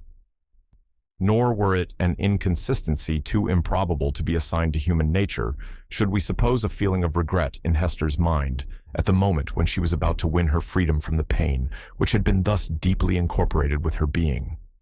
Might there not be an irresistible desire to quaff a last, long, breathless draught of the cup of wormwood and aloes with which nearly all her years of womanhood had been perpetually flavored? The wine of life, henceforth to be presented to her lips, must be indeed rich, delicious, and exhilarating in its chaste and golden beaker, or else leave an inevitable and weary languor after the lees of bitterness wherewith she had been drugged as with a cordial of intensest potency. Pearl was decked out with airy gaiety. It would have been impossible to guess that this bright and sunny apparition owed its existence to the shape of gloomy gray, or that a fancy, at once so gorgeous and so delicate, as must have been requisite to contrive the child's apparel, was the same that had achieved a task perhaps more difficult in imparting so distinct a peculiarity to Hester's simple robe. The dress, so proper was it to little Pearl, seemed an effluence, or inevitable development, an outward manifestation of her character, no more to be separated from her than the many-hued brilliancy from a butterfly's wing, or the painted glory from the leaf of a bright flower. As with these, so with the child. Her garb was all of one idea with her nature. On this eventful day, moreover, there was a certain singular inquietude and excitement in her mood, resembling nothing so much as the shimmer of a diamond, that sparkles and flashes with the varied throbbings of the breast on which it is displayed.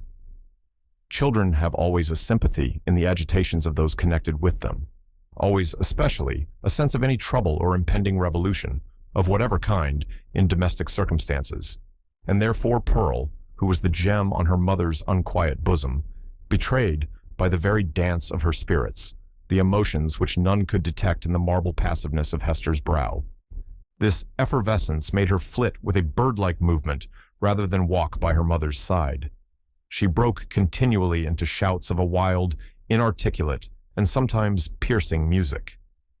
When they reached the marketplace, she became still more restless, on perceiving the stir and bustle that enlivened the spot, for it was usually more like the broad and lonesome green before a village meeting-house than the center of a town's business. "Why, what is this, mother?" cried she. "Wherefore have all the people left their work today? Is it a play day for the whole world? See, there is the blacksmith.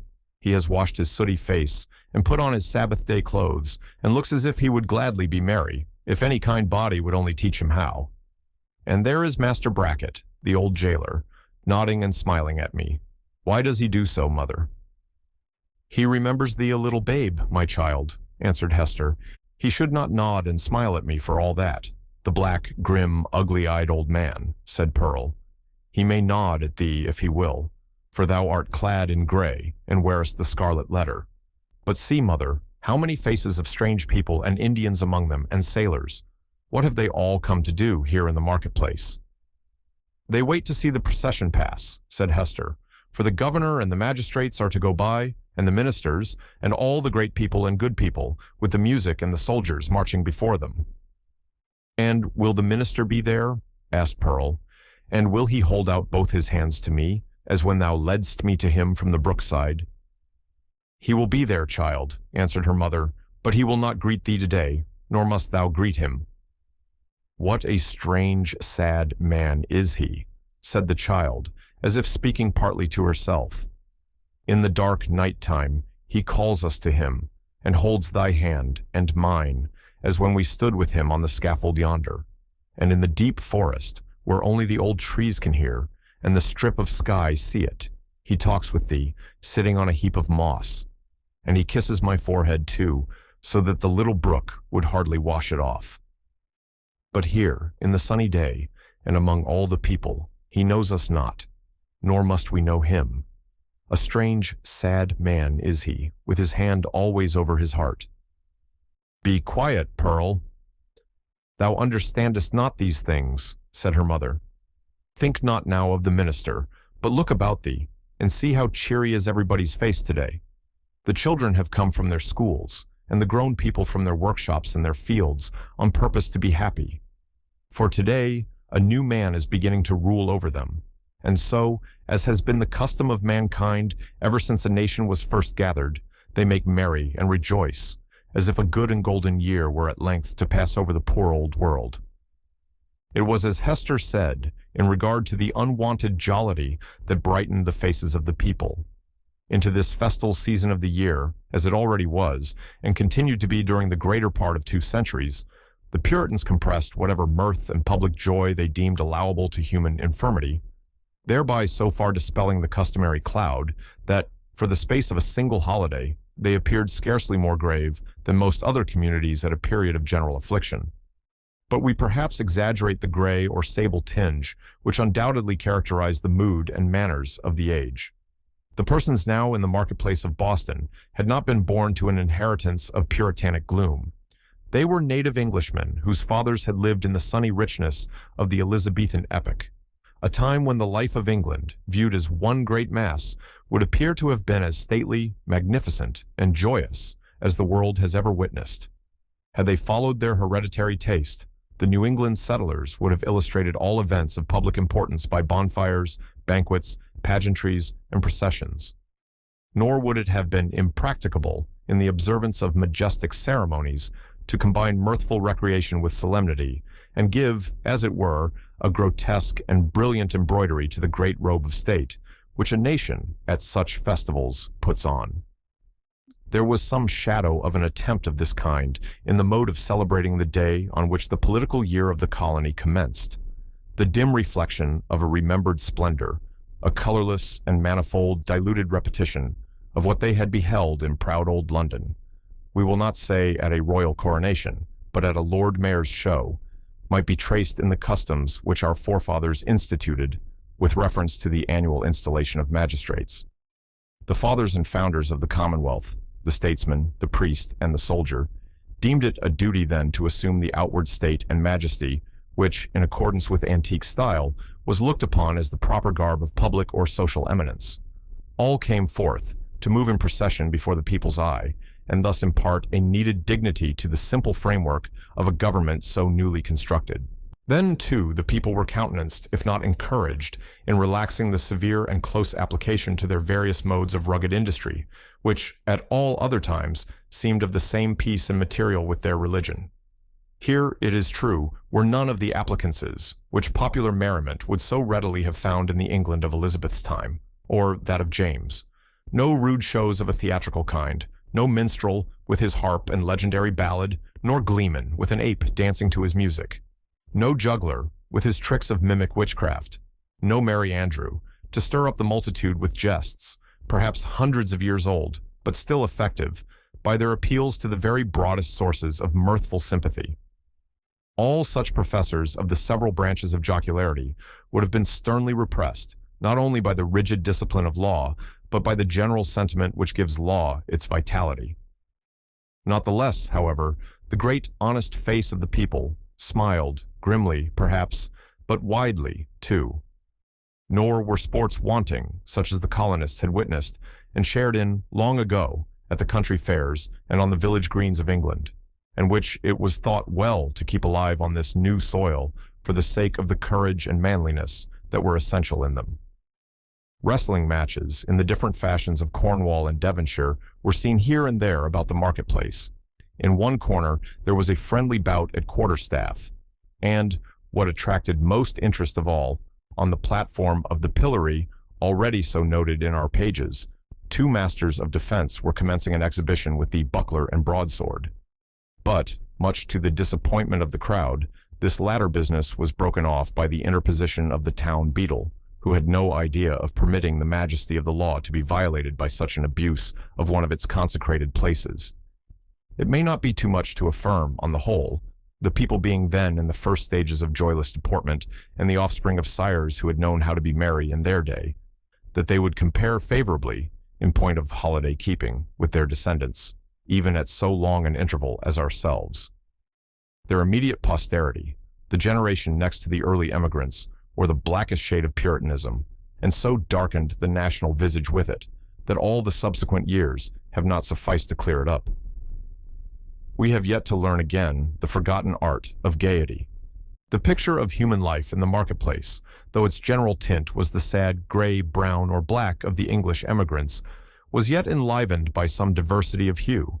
A party of Indians, in their savage finery of curiously embroidered deerskin robes, wampum belts, red and yellow ochre, and feathers, and armed with the bow and arrow and stone-headed spear, stood apart with countenances of inflexible gravity beyond what even the Puritan aspect could attain.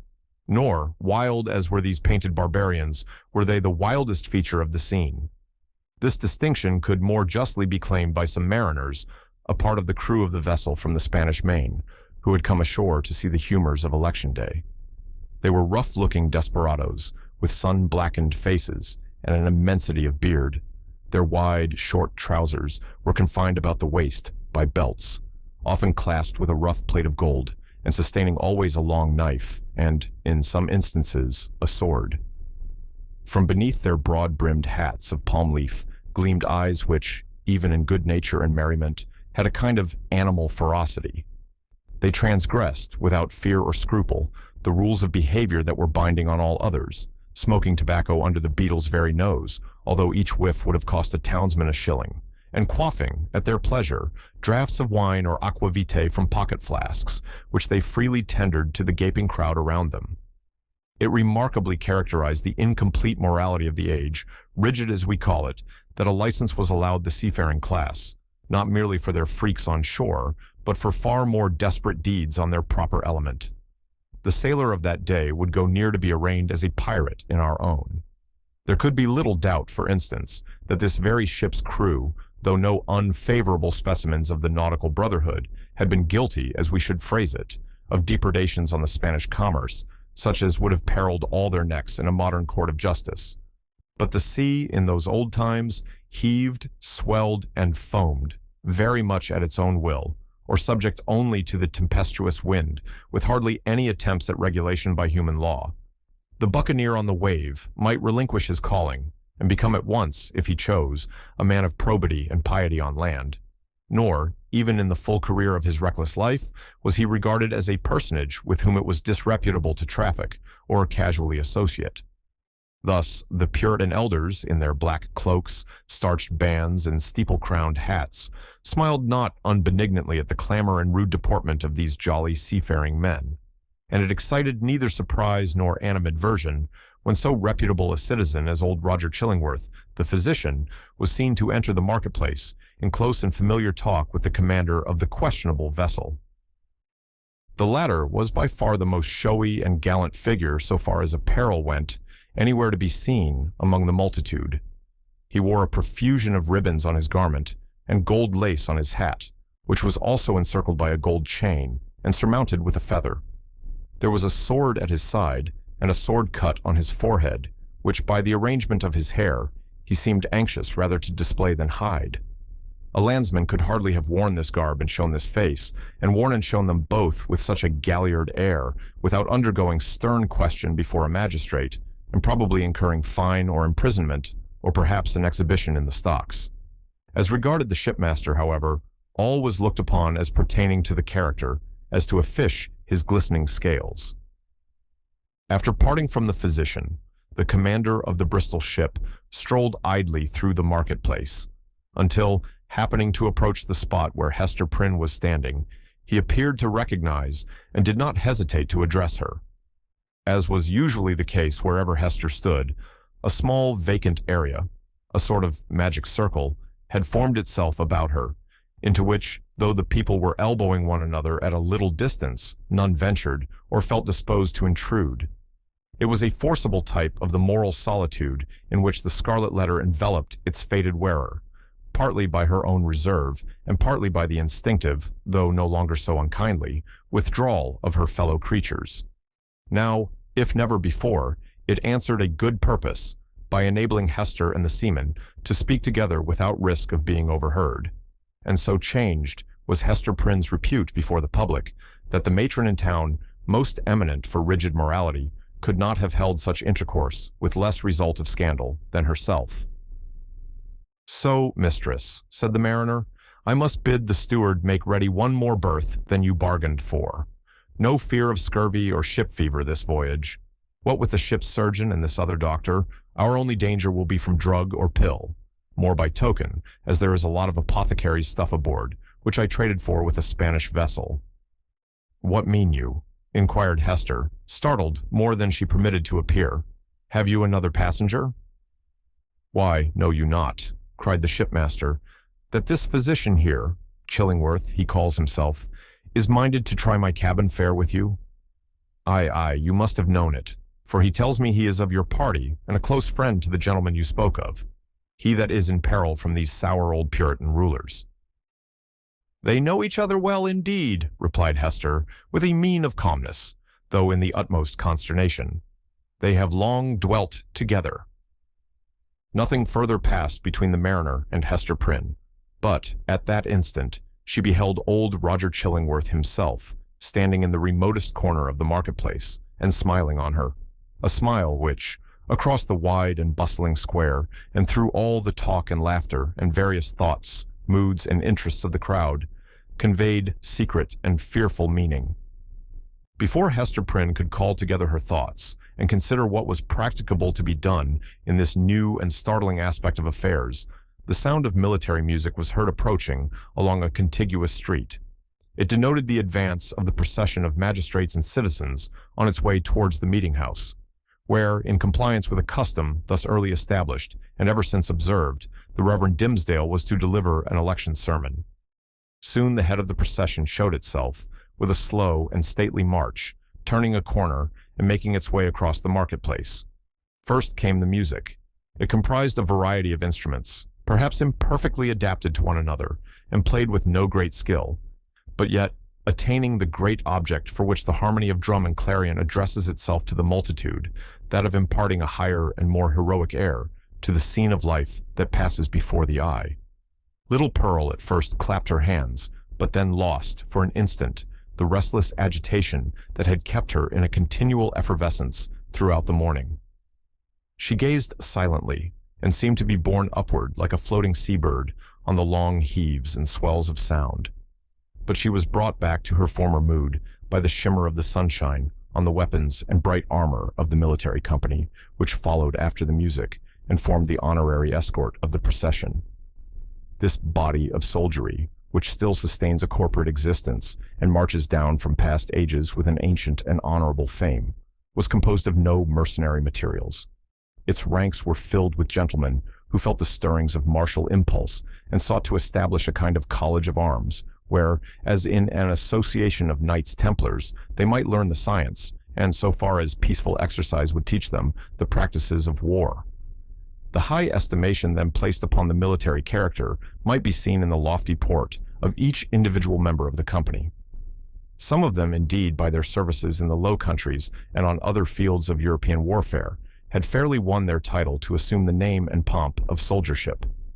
The entire array, moreover, clad in burnished steel and with plumage nodding over their bright morions, had a brilliancy of effect which no modern display can aspire to equal. And yet the men of civil eminence, who came immediately behind the military escort, were better worth a thoughtful observer's eye. Even in outward demeanor, they showed a stamp of majesty that made the warrior's haughty stride look vulgar, if not absurd. It was an age when what we call talent had far less consideration than now, but the massive materials which produce stability and dignity of character a great deal more. The people possessed, by hereditary right, the quality of reverence, which, in their descendants, if it survive at all, exists in smaller proportion and with a vastly diminished force in the selection and estimate of public men. The change may be for good or ill, and is partly, perhaps, for both. In that old day, the English settler on these rude shores, having left king, nobles, and all degrees of awful rank behind, while still the faculty and necessity of reverence were strong in him, bestowed it on the white hair and venerable brow of age, on long-tried integrity, on solid wisdom and sad-colored experience, on endowments of that grave and weighty order which gives the idea of permanence and comes under the general definition of respectability. These primitive statesmen, therefore, Bradstreet, Endicott, Dudley, Bellingham, and their compeers, who were elevated to power by the early choice of the people, seem to have been not often brilliant, but distinguished by a ponderous sobriety rather than activity of intellect. They had fortitude and self-reliance, and, in time of difficulty or peril, stood up for the welfare of the state like a line of cliffs against a tempestuous tide. The traits of character here indicated were well represented in the square cast of countenance and large physical development of the new colonial magistrates. So far as a demeanor of natural authority was concerned, the mother country need not have been ashamed to see these foremost men of an actual democracy adopted into the House of Peers, or made the Privy Council of the sovereign. Next in order to the magistrates came the young and eminently distinguished divine, from whose lips the religious discourse of the anniversary was expected. His was the profession, at that era, in which intellectual ability displayed itself far more than in political life, for, leaving a higher motive out of the question, it offered inducements powerful enough, in the almost worshipping respect of the community, to win the most aspiring ambition into its service. Even political power, as in the case of Increase Mather, was within the grasp of a successful priest. It was the observation of those who beheld him now that never, since Dimmesdale first set his foot on the New England shore, had he exhibited such energy as was seen in the gait and air with which he kept his pace in the procession. There was no feebleness of step, as at other times.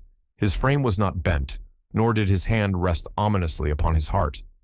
Yet, if the clergyman were rightly viewed, his strength seemed not of the body. It might be spiritual, and imparted to him by angelic ministrations. It might be the exhilaration of that potent cordial, which is distilled only in the furnace glow of earnest and long-continued thought. Or, perchance, his sensitive temperament was invigorated by the loud and piercing music that swelled heavenward and uplifted him on its ascending wave. Nevertheless, so abstracted was his look, it might be questioned whether Dimmesdale even heard the music. There was his body, moving onward, and with an unaccustomed force. But where was his mind? Far and deep in its own region, busying itself, with preternatural activity, to marshal a procession of stately thoughts that were soon to issue thence. And so he saw nothing, heard nothing, knew nothing of what was around him.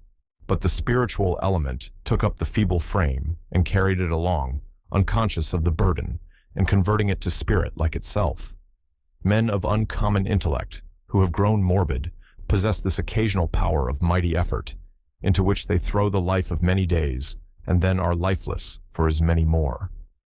Hester Prynne, gazing steadfastly at the clergyman, felt a dreary influence come over her, but wherefore or whence she knew not, unless that he seemed so remote from her own sphere and utterly beyond her reach.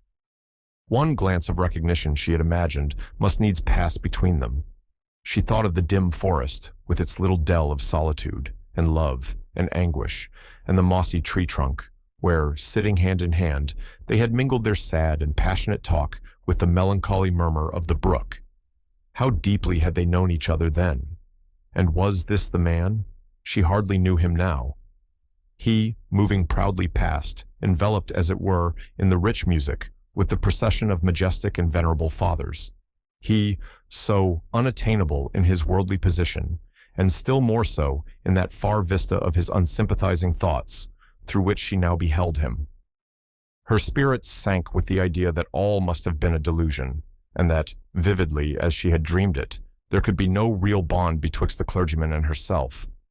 And thus much of woman was there in Hester that she could scarcely forgive him, least of all now, when the heavy footstep of their approaching fate might be heard, nearer, nearer, nearer, for being able so completely to withdraw himself from their mutual world, while she groped darkly, and stretched forth her cold hands, and found him not. Pearl either saw and responded to her mother's feelings, or herself felt the remoteness and intangibility that had fallen around the minister. While the procession passed, the child was uneasy, fluttering up and down like a bird on the point of taking flight. When the whole had gone by, she looked up into Hester's face. "Mother," said she, "was that the same minister that kissed me by the brook?" "Hold thy peace, dear little Pearl," whispered her mother. "We must not always talk in the marketplace of what happens to us in the forest." "I could not be sure that it was he. So strange he looked," continued the child. "Else I would have run to him and bid him kiss me now, before all the people, even as he did yonder among the dark old trees. What would the minister have said, mother? Would he have clapped his hand over his heart and scowled on me and bid me be gone?" "What should he say, Pearl?" answered Hester, "save that it was no time to kiss, and that kisses are not to be given in the marketplace. Well for thee, foolish child, that thou didst not speak to him." Another shade of the same sentiment, in reference to Dimmesdale, was expressed by a person whose eccentricities, or insanity as we should term it, led her to do what few of the townspeople would have ventured on, to begin a conversation with the wearer of the Scarlet Letter in public. It was Mistress Hibbins, who, arrayed in great magnificence, with a triple ruff, a broidered stomacher, a gown of rich velvet, and a gold-headed cane, had come forth to see the procession.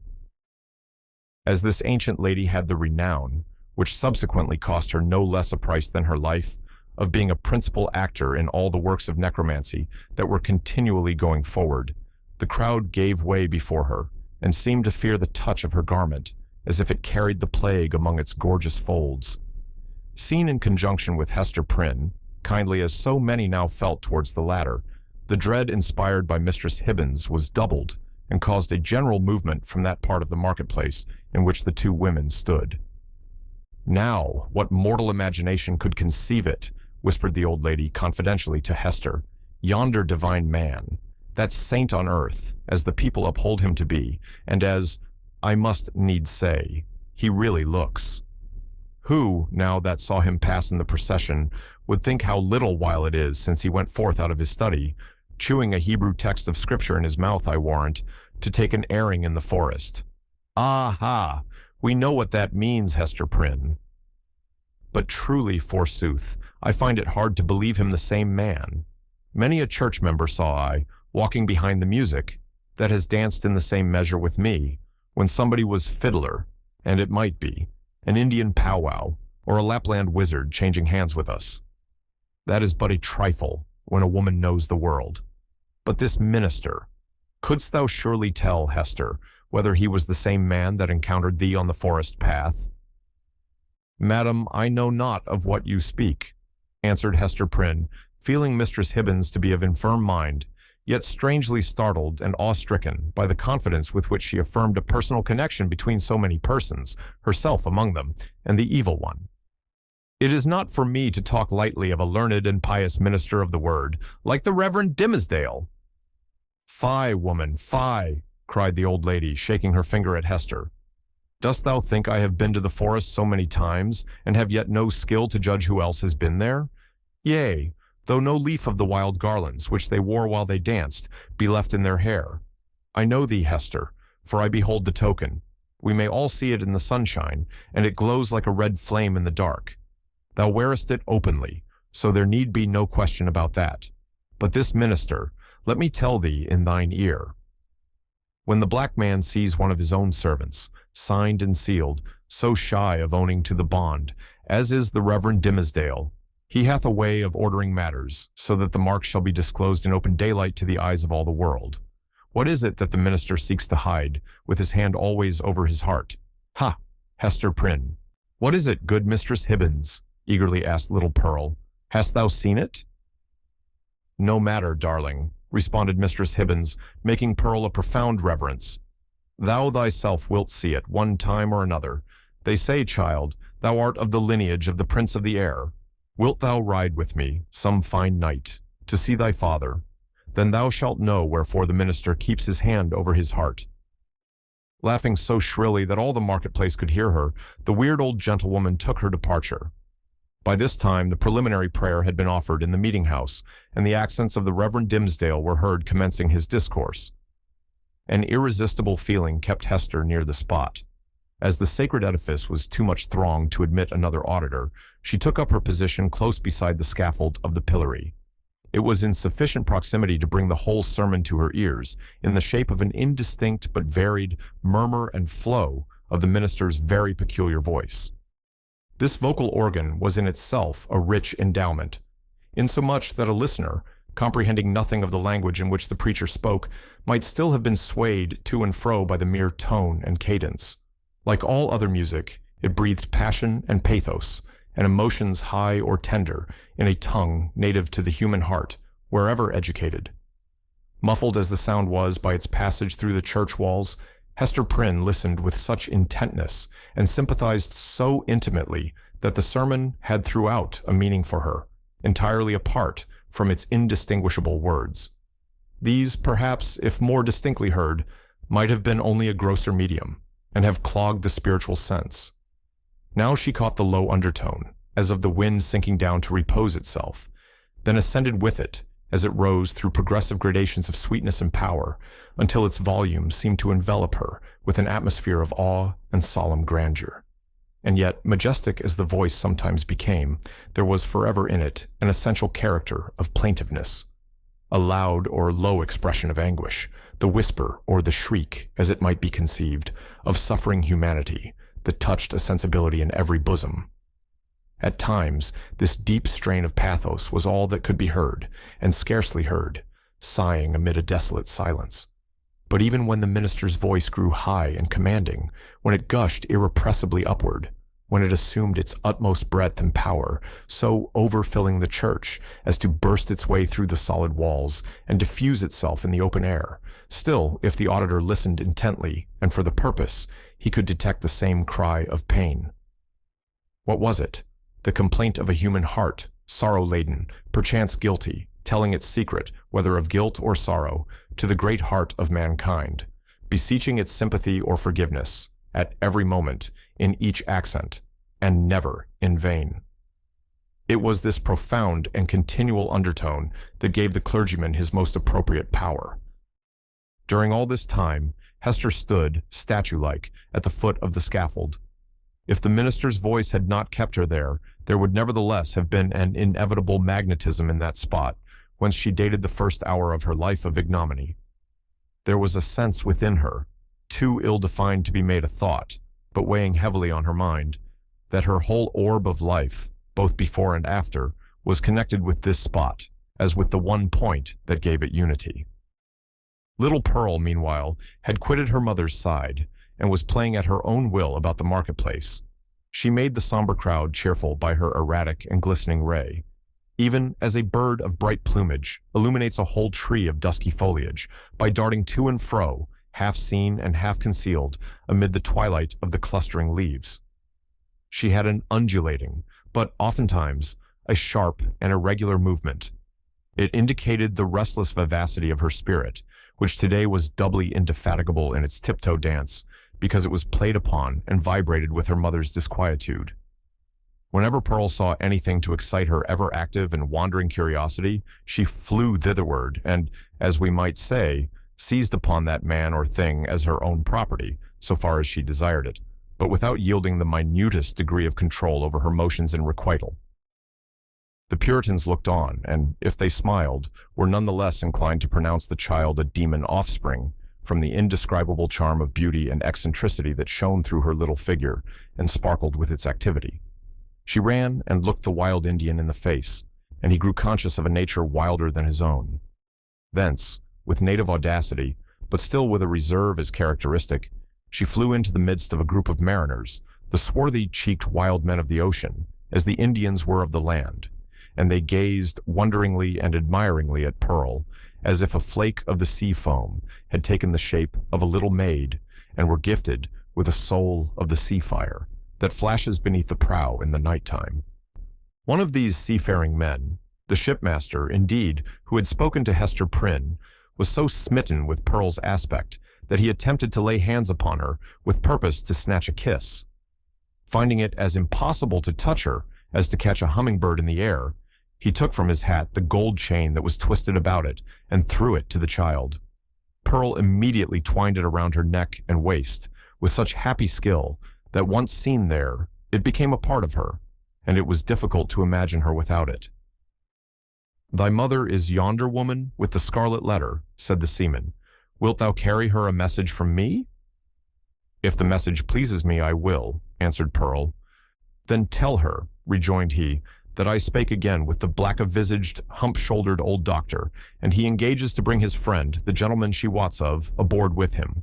So let thy mother take no thought, save for herself and thee. Wilt thou tell her this, thou witch baby?" "Mistress Hibbins says my father is the prince of the air," cried Pearl with a naughty smile. "If thou callest me that ill name, I shall tell him of thee, and he will chase thy ship with a tempest." Pursuing a zigzag course across the marketplace, the child returned to her mother and communicated what the mariner had said. Hester's strong, calm, steadfastly enduring spirit almost sank at last on beholding this dark and grim countenance of an inevitable doom, which, at the moment when a passage seemed to open for the minister and herself out of their labyrinth of misery, showed itself with an unrelenting smile right in the midst of their path. With her mind harassed by the terrible perplexity in which the shipmaster's intelligence involved her, she was also subjected to another trial. There were many people present, from the country round about, who had often heard of the Scarlet Letter, and to whom it had been made terrific by 100 false or exaggerated rumors, but who had never beheld it with their own bodily eyes. These, after exhausting other modes of amusement, now thronged about Hester Prynne with rude and boorish intrusiveness. Unscrupulous as it was, however, it could not bring them nearer than a circuit of several yards. At that distance, they accordingly stood, fixed there by the centrifugal force of the repugnance which the mystic symbol inspired. The whole gang of sailors, likewise, observing the press of spectators and learning the purport of the Scarlet Letter, came and thrust their sunburnt and desperado-looking faces into the ring. Even the Indians were affected by a sort of cold shadow of the white man's curiosity, and, gliding through the crowd, fastened their snake-like black eyes on Hester's bosom, conceiving perhaps that the wearer of this brilliantly embroidered badge must needs be a personage of high dignity among her people. Lastly, the inhabitants of the town, their own interest in this worn-out subject languidly reviving itself by sympathy with what they saw others feel, lounged idly to the same quarter, and tormented Hester Prynne, perhaps more than all the rest, with their cool, well-acquainted gaze at her familiar shame. Hester saw and recognized the self-same faces of that group of matrons who had awaited her forthcoming from the prison door 7 years ago, all save one, the youngest and only compassionate among them, whose burial robe she had since made. At the final hour, when she was so soon to fling aside the burning letter, it had strangely become the center of more remark and excitement, and was thus made to sear her breast more painfully than at any time since the first day she put it on. While Hester stood in that magic circle of ignominy, where the cunning cruelty of her sentence seemed to have fixed her forever, the admirable preacher was looking down from the sacred pulpit upon an audience whose very inmost spirits had yielded to his control, the sainted minister in the church, the woman of the Scarlet Letter in the marketplace. What imagination would have been irreverent enough to surmise that the same scorching stigma was on them both? The eloquent voice, on which the souls of the listening audience had been borne aloft as on the swelling waves of the sea, at length came to a pause. There was a momentary silence, profound as what should follow the utterance of oracles. Then ensued a murmur and half-hushed tumult, as if the auditors, released from the high spell that had transported them into the region of another's mind, were returning into themselves, with all their awe and wonder still heavy on them. In a moment more, the crowd began to gush forth from the doors of the church. Now that there was an end, they needed other breath, more fit to support the gross and earthly life into which they relapsed, than that atmosphere which the preacher had converted into words of flame and had burdened with the rich fragrance of his thought. In the open air, their rapture broke into speech. The street and the marketplace absolutely babbled, from side to side, with applauses of the minister. His hearers could not rest until they had told one another of what each knew better than he could tell or hear. According to their united testimony, never had man spoken in so wise, so high, and so holy a spirit as he that spake this day. Nor had inspiration ever breathed through mortal lips more evidently than it did through his. Its influence could be seen, as it were, descending upon him and possessing him, and continually lifting him out of the written discourse that lay before him, and filling him with ideas that must have been as marvelous to himself as to his audience. His subject, it appeared, had been the relation between the deity and the communities of mankind, with a special reference to the New England which they were here planting in the wilderness. And, as he drew towards the close, a spirit as of prophecy had come upon him, constraining him to its purpose as mightily as the old prophets of Israel were constrained. Only with this difference, that, whereas the Jewish seers had denounced judgments and ruin on their country, it was his mission to foretell a high and glorious destiny for the newly gathered people of the Lord. But throughout it all, and through the whole discourse, there had been a certain deep, sad undertone of pathos, which could not be interpreted otherwise than as the natural regret of one soon to pass away. Yes, their minister whom they so loved, and who so loved them all, that he could not depart heavenward without a sigh, had the foreboding of untimely death upon him, and would soon leave them in their tears. This idea of his transitory stay on earth gave the last emphasis to the effect which the preacher had produced. It was as if an angel, in his passage to the skies, had shaken his bright wings over the people for an instant, at once a shadow and a splendor, and had shed down a shower of golden truths upon them. Thus, there had come to the Reverend Dimmesdale, as to most men in their various spheres, though seldom recognized until they see it far behind them, an epoch of life more brilliant and full of triumph than any previous one, or than any which could hereafter be. He stood, at this moment, on the very proudest eminence of superiority, to which the gifts of intellect, rich lore, prevailing eloquence, and a reputation of whitest sanctity could exalt a clergyman in New England's earliest days, when the professional character was of itself a lofty pedestal. Such was the position which the minister occupied, as he bowed his head forward on the cushions of the pulpit at the close of his election sermon. Meanwhile, Hester Prynne was standing beside the scaffold of the pillory, with the scarlet letter still burning on her breast. Now was heard again the clangor of the music, and the measured tramp of the military escort, issuing from the church door. The procession was to be marshaled thence to the town hall, where a solemn banquet would complete the ceremonies of the day. Once more, therefore, the train of venerable and majestic fathers was seen moving through a broad pathway of the people, who drew back reverently on either side as the governor and magistrates, the old and wise men, the holy ministers, and all that were eminent and renowned, advanced into the midst of them. When they were fairly in the marketplace, their presence was greeted by a shout. This, though doubtless it might acquire additional force and volume from the childlike loyalty which the age awarded to its rulers, was felt to be an irrepressible outburst of enthusiasm kindled in the auditors by that high strain of eloquence which was yet reverberating in their ears. Each felt the impulse in himself, and, in the same breath, caught it from his neighbor. Within the church, it had hardly been kept down. Beneath the sky, it pealed upward to the zenith.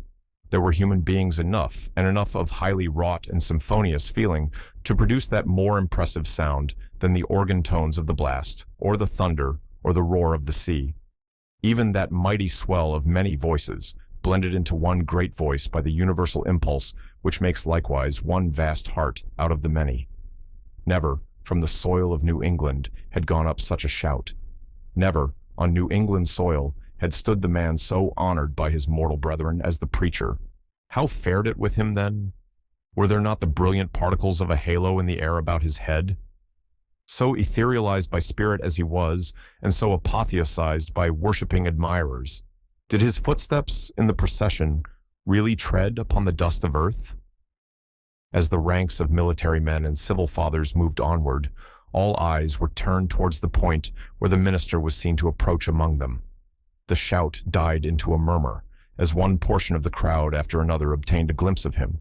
How feeble and pale he looked amid all his triumph. The energy, or say rather, the inspiration which had held him up until he should have delivered the sacred message that brought its own strength along with it from heaven, was withdrawn now that it had so faithfully performed its office. The glow which they had just before beheld burning on his cheek was extinguished, like a flame that sinks down hopelessly among the late decaying embers. It seemed hardly the face of a man alive, with such a death-like hue. It was hardly a man with life in him that tottered on his path so nervelessly, yet tottered and did not fall. One of his clerical brethren, it was the venerable John Wilson, observing the state in which Dimmesdale was left by the retiring wave of intellect and sensibility, stepped forward hastily to offer his support. The minister tremulously, but decidedly, repelled the old man's arm. He still walked onward, if that movement could be so described, which rather resembled the wavering effort of an infant, with its mother's arms in view, outstretched to tempt him forward. And now, almost imperceptible as were the latter steps of his progress, he had come opposite the well-remembered and weather-darkened scaffold, where, long since, with all that dreary lapse of time between, Hester Prynne had encountered the world's ignominious stare. There stood Hester, holding little Pearl by the hand, and there was the scarlet letter on her breast. The minister here made a pause, although the music still played the stately and rejoicing march to which the procession moved. It summoned him onward to the festival, but here he made a pause. Bellingham, for the last few moments, had kept an anxious eye upon him. He now left his own place in the procession and advanced to give assistance, judging from Dimmesdale's aspect that he must otherwise inevitably fall. But there was something in the latter's expression that warned back the magistrate, although a man not readily obeying the vague intimations that pass from one spirit to another. The crowd, meanwhile, looked on with awe and wonder. This earthly faintness was, in their view, only another phase of the minister's celestial strength. Nor would it have seemed a miracle too high to be wrought for one so holy, had he ascended before their eyes, waxing dimmer and brighter, and fading at last into the light of heaven. He turned towards the scaffold and stretched forth his arms. "Hester," said he, "come hither. Come, my little Pearl." It was a ghastly look with which he regarded them, but there was something at once tender and strangely triumphant in it. The child, with the bird-like motion, which was one of her characteristics, flew to him and clasped her arms about his knees. Hester Prynne, slowly, as if impelled by inevitable fate and against her strongest will, likewise drew near, but paused before she reached him. At this instant, old Roger Chillingworth thrust himself through the crowd, or perhaps so dark, disturbed, and evil was his look, he rose up out of some nether region, to snatch back his victim from what he sought to do. Be that as it might, the old man rushed forward and caught the minister by the arm. "Madman, hold! What is your purpose?" whispered he. "Wave back that woman. Cast off this child. All shall be well. Do not blacken your fame and perish in dishonor. I can yet save you. Would you bring infamy on your sacred profession?" "Ha, tempter, methinks thou art too late," answered the minister, encountering his eye fearfully but firmly. "Thy power is not what it was. With God's help, I shall escape thee now." He again extended his hand to the woman of the Scarlet Letter.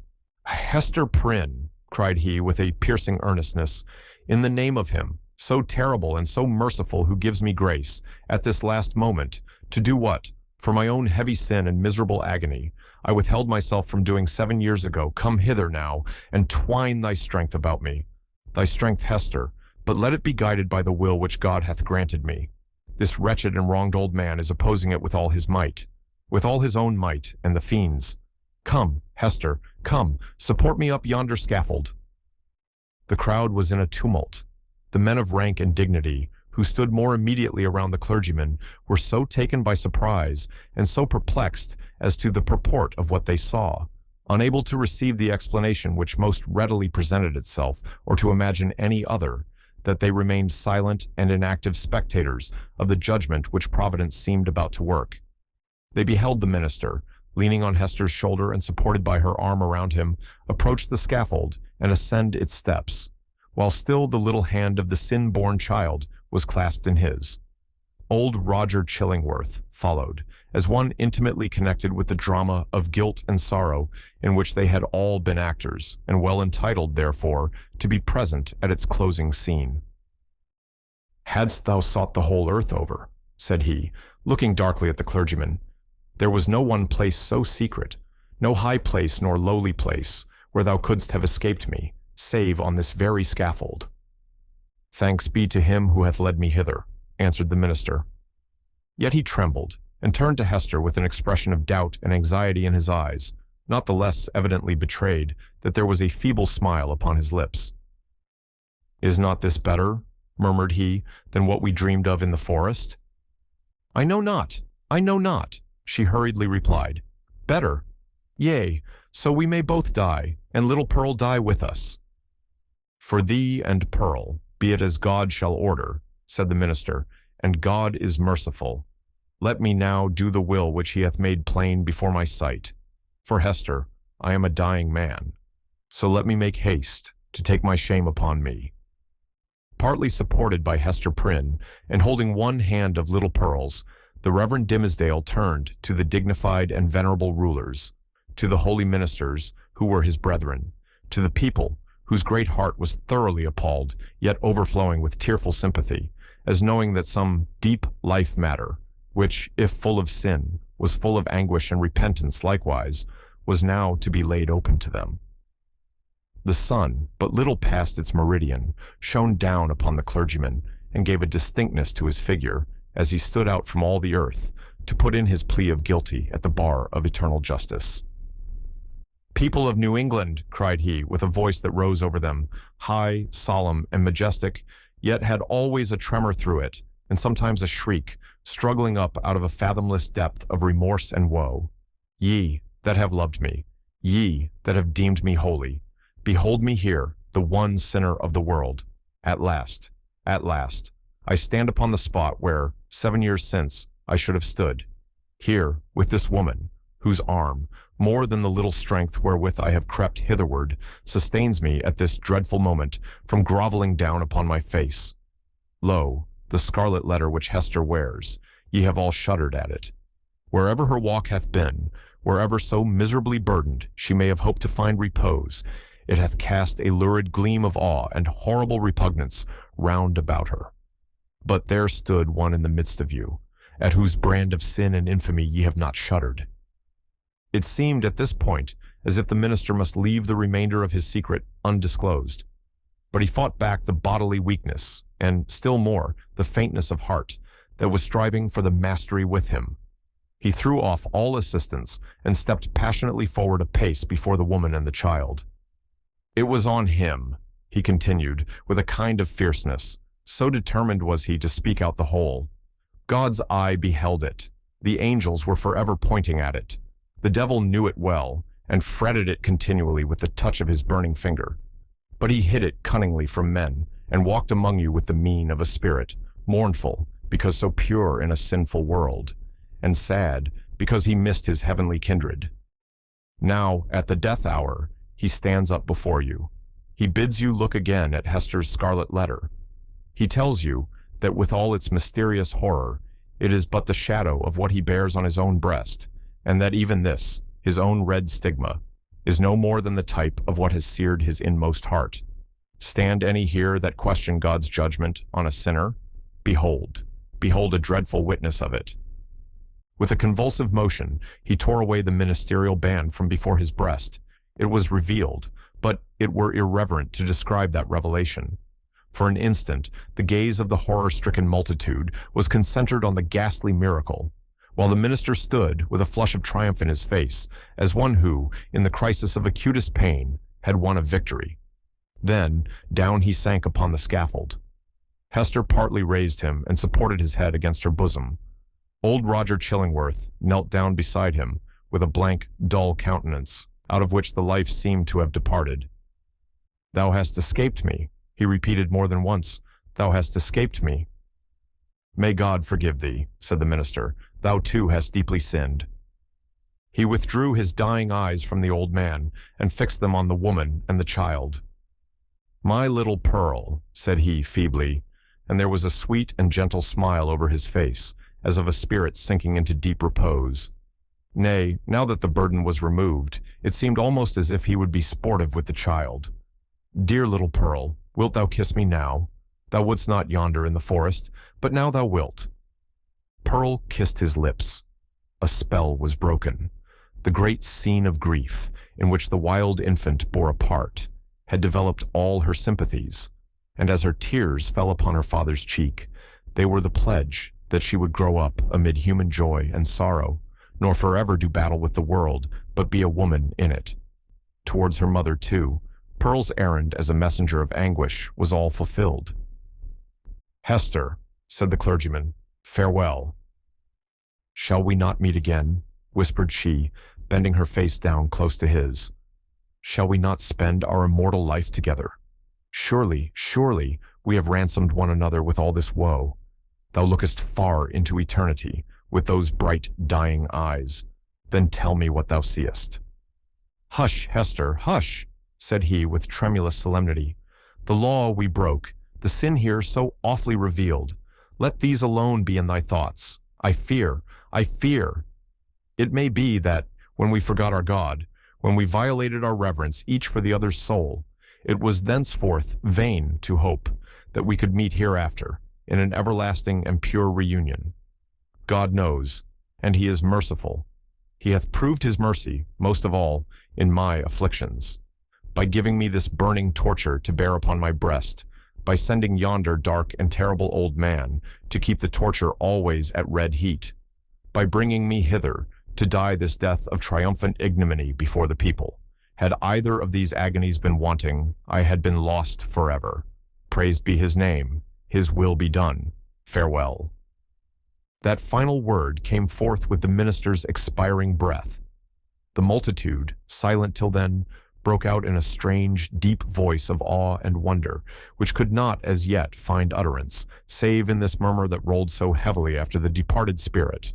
After many days, when time sufficed for the people to arrange their thoughts in reference to the foregoing scene, there was more than one account of what had been witnessed on the scaffold. Most of the spectators testified to having seen, on the breast of the unhappy minister, a scarlet letter, the very semblance of that worn by Hester Prynne, imprinted in the flesh. As regarded its origin, there were various explanations, all of which must necessarily have been conjectural. Some affirmed that the Reverend Dimmesdale, on the very day when Hester Prynne first wore her ignominious badge, had begun a course of penance, which he afterwards, in so many futile methods, followed out, by inflicting a hideous torture on himself.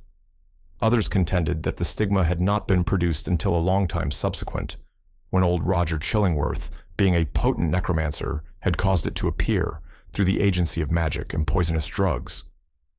Others, again, and those best able to appreciate the minister's peculiar sensibility and the wonderful operation of his spirit upon the body, whispered their belief that the awful symbol was the effect of the ever-active tooth of remorse gnawing from the inmost heart outwardly, and at last manifesting heaven's dreadful judgment by the visible presence of the letter. The reader may choose among these theories. We have thrown all the light we could acquire upon the portent, and would gladly, now that it has done its office, erase its deep print out of our own brain, where long meditation has fixed it in very undesirable distinctness. It is singular, nevertheless, that certain persons, who were spectators of the whole scene, and professed never once to have removed their eyes from the Reverend Dimmesdale, denied that there was any mark whatever on his breast, more than on a newborn infant's. Neither, by their report, had his dying words acknowledged, nor even remotely implied, the slightest connection on his part with the guilt for which Hester Prynne had so long worn the Scarlet Letter. According to these highly respectable witnesses, the minister, conscious that he was dying, conscious also that the reverence of the multitude placed him already among saints and angels, had desired, by yielding up his breath in the arms of that fallen woman, to express to the world how utterly nugatory is the choicest of man's own righteousness. After exhausting life in his efforts for mankind's spiritual good, he had made the manner of his death a parable in order to impress on his admirers the mighty and mournful lesson that, in the view of infinite purity, we are sinners all alike. It was to teach them that the holiest among us has but attained so far above his fellows as to discern more clearly the mercy which looks down, and repudiate more utterly the phantom of human merit, which would look aspiringly upward. Without disputing a truth so momentous, we must be allowed to consider this version of Dimmesdale's story as only an instance of that stubborn fidelity with which a man's friends, and especially a clergyman's, will sometimes uphold his character when proofs, clear as the midday sunshine on the Scarlet Letter, establish him a false and sin-stained creature of the dust. The authority which we have chiefly followed, a manuscript of old date drawn up from the verbal testimony of individuals, some of whom had known Hester Prynne, while others had heard the tale from contemporary witnesses, fully confirms the view taken in the foregoing pages. Among many morals which press upon us from the poor minister's miserable experience, we put only this into a sentence: Be true, be true, be true. Show freely to the world, if not your worst, yet some trait whereby the worst may be inferred. Nothing was more remarkable than the change which took place almost immediately after Dimmesdale's death in the appearance and demeanor of the old man known as Roger Chillingworth. All his strength and energy, all his vital and intellectual force seemed at once to desert him, insomuch that he positively withered up, shriveled away, and almost vanished from mortal sight, like an uprooted weed that lies wilting in the sun. This unhappy man had made the very principle of his life to consist in the pursuit and systematic exercise of revenge, and when, by its completest triumph and consummation, that evil principle was left with no further material to support it, when, in short, there was no more devil's work on earth for him to do, it only remained for the unhumanized mortal to betake himself whither his master would find him tasks enough, and pay him his wages duly. But to all these shadowy beings, so long our near acquaintances, as well Roger Chillingworth as his companions, we would fain be merciful. It is a curious subject of observation and inquiry whether hatred and love be not the same thing at bottom. Each, in its utmost development, supposes a high degree of intimacy and heart knowledge. Each renders one individual dependent for the food of his affections and spiritual life upon another. Each leaves the passionate lover, or the no less passionate hater, forlorn and desolate by the withdrawal of his subject. Philosophically considered, therefore, the two passions seem essentially the same, except that one happens to be seen in a celestial radiance, and the other in a dusky and lurid glow. In the spiritual world, the old physician and the minister, mutual victims as they have been, may, unawares, have found their earthly stock of hatred and antipathy transmuted into golden love. Leaving this discussion apart, we have a matter of business to communicate to the reader. At old Roger Chillingworth's decease, which took place within the year, and by his last will and testament, of which Governor Bellingham and the Reverend Wilson were executors, he bequeathed a very considerable amount of property, both here and in England, to little Pearl, the daughter of Hester Prynne. So Pearl, the elf child, the demon offspring, as some people, up to that epoch, persisted in considering her, became the richest heiress of her day in the New World. Not improbably, this circumstance wrought a very material change in the public estimation, and had the mother and child remained here, little Pearl, at a marriageable period of life, might have mingled her wild blood with the lineage of the devoutest Puritan among them all. But in no long time after the physician's death, the wearer of the Scarlet Letter disappeared, and Pearl along with her. For many years, though a vague report would now and then find its way across the sea, like a shapeless piece of driftwood tossed ashore with the initials of a name upon it, yet no tidings of them unquestionably authentic were received. The story of the Scarlet Letter grew into a legend. Its spell, however, was still potent, and kept the scaffold awful where the poor minister had died, and likewise the cottage by the seashore where Hester Prynne had dwelt. Near this latter spot, one afternoon, some children were at play, when they beheld a tall woman in a gray robe approach the cottage door. In all those years, it had never once been opened, but either she unlocked it, or the decaying wood and iron yielded to her hand, or she glided shadow-like through these impediments, and at all events went in. On the threshold she paused, turned partly round, for perchance the idea of entering all alone, and all so changed, the home of so intense a former life, was more dreary and desolate than even she could bear. But her hesitation was only for an instant, though long enough to display a scarlet letter on her breast. And Hester Prynne had returned, and taken up her long-forsaken shame. But where was little Pearl? If still alive, she must now have been in the flush and bloom of early womanhood. None knew, nor ever learned, with the fullness of perfect certainty, whether the elf child had gone thus untimely to a maiden grave, or whether her wild, rich nature had been softened and subdued, and made capable of a woman's gentle happiness. But, through the remainder of Hester's life, there were indications that the recluse of the Scarlet Letter was the object of love and interest with some inhabitant of another land. Letters came, with armorial seals upon them, though of bearings unknown to English heraldry. In the cottage, there were articles of comfort and luxury, such as Hester never cared to use, but which only wealth could have purchased and affection have imagined for her. There were trifles too, little ornaments, beautiful tokens of a continual remembrance that must have been wrought by delicate fingers at the impulse of a fond heart. And once, Hester was seen embroidering a baby garment with such a lavish richness of golden fancy as would have raised a public tumult had any infant, thus apparelled, been shown to our sober-hued community. In fine, the gossips of that day believed, and Surveyor Pugh, who made investigations a century later, believed, and one of his recent successors in office, moreover, faithfully believes, that Pearl was not only alive, but married and happy and mindful of her mother, and that she would most joyfully have entertained that sad and lonely mother at her fireside. But there was a more real life for Hester Prynne here in New England than in that unknown region where Pearl had found a home. Here had been her sin, here her sorrow, and here was yet to be her penitence. She had returned, therefore, and resumed, of her own free will, for not the sternest magistrate of that iron period would have imposed it, resumed the symbol of which we have related so dark a tale. Never afterwards did it quit her bosom. But, in the lapse of the toilsome, thoughtful, and self-devoted years that made up Hester's life, the Scarlet Letter ceased to be a stigma which attracted the world's scorn and bitterness, and became a type of something to be sorrowed over, and looked upon with awe, yet with reverence too. And as Hester Prynne had no selfish ends, nor lived in any measure for her own profit and enjoyment, people brought all their sorrows and perplexities, and besought her counsel, as one who had herself gone through a mighty trouble. Women, more especially, in the continually recurring trials of wounded, wasted, wronged, misplaced, or erring and sinful passion, or with the dreary burden of a heart unyielded because unvalued and unsought, came to Hester's cottage, demanding why they were so wretched and what the remedy. Hester comforted and counseled them as best she might.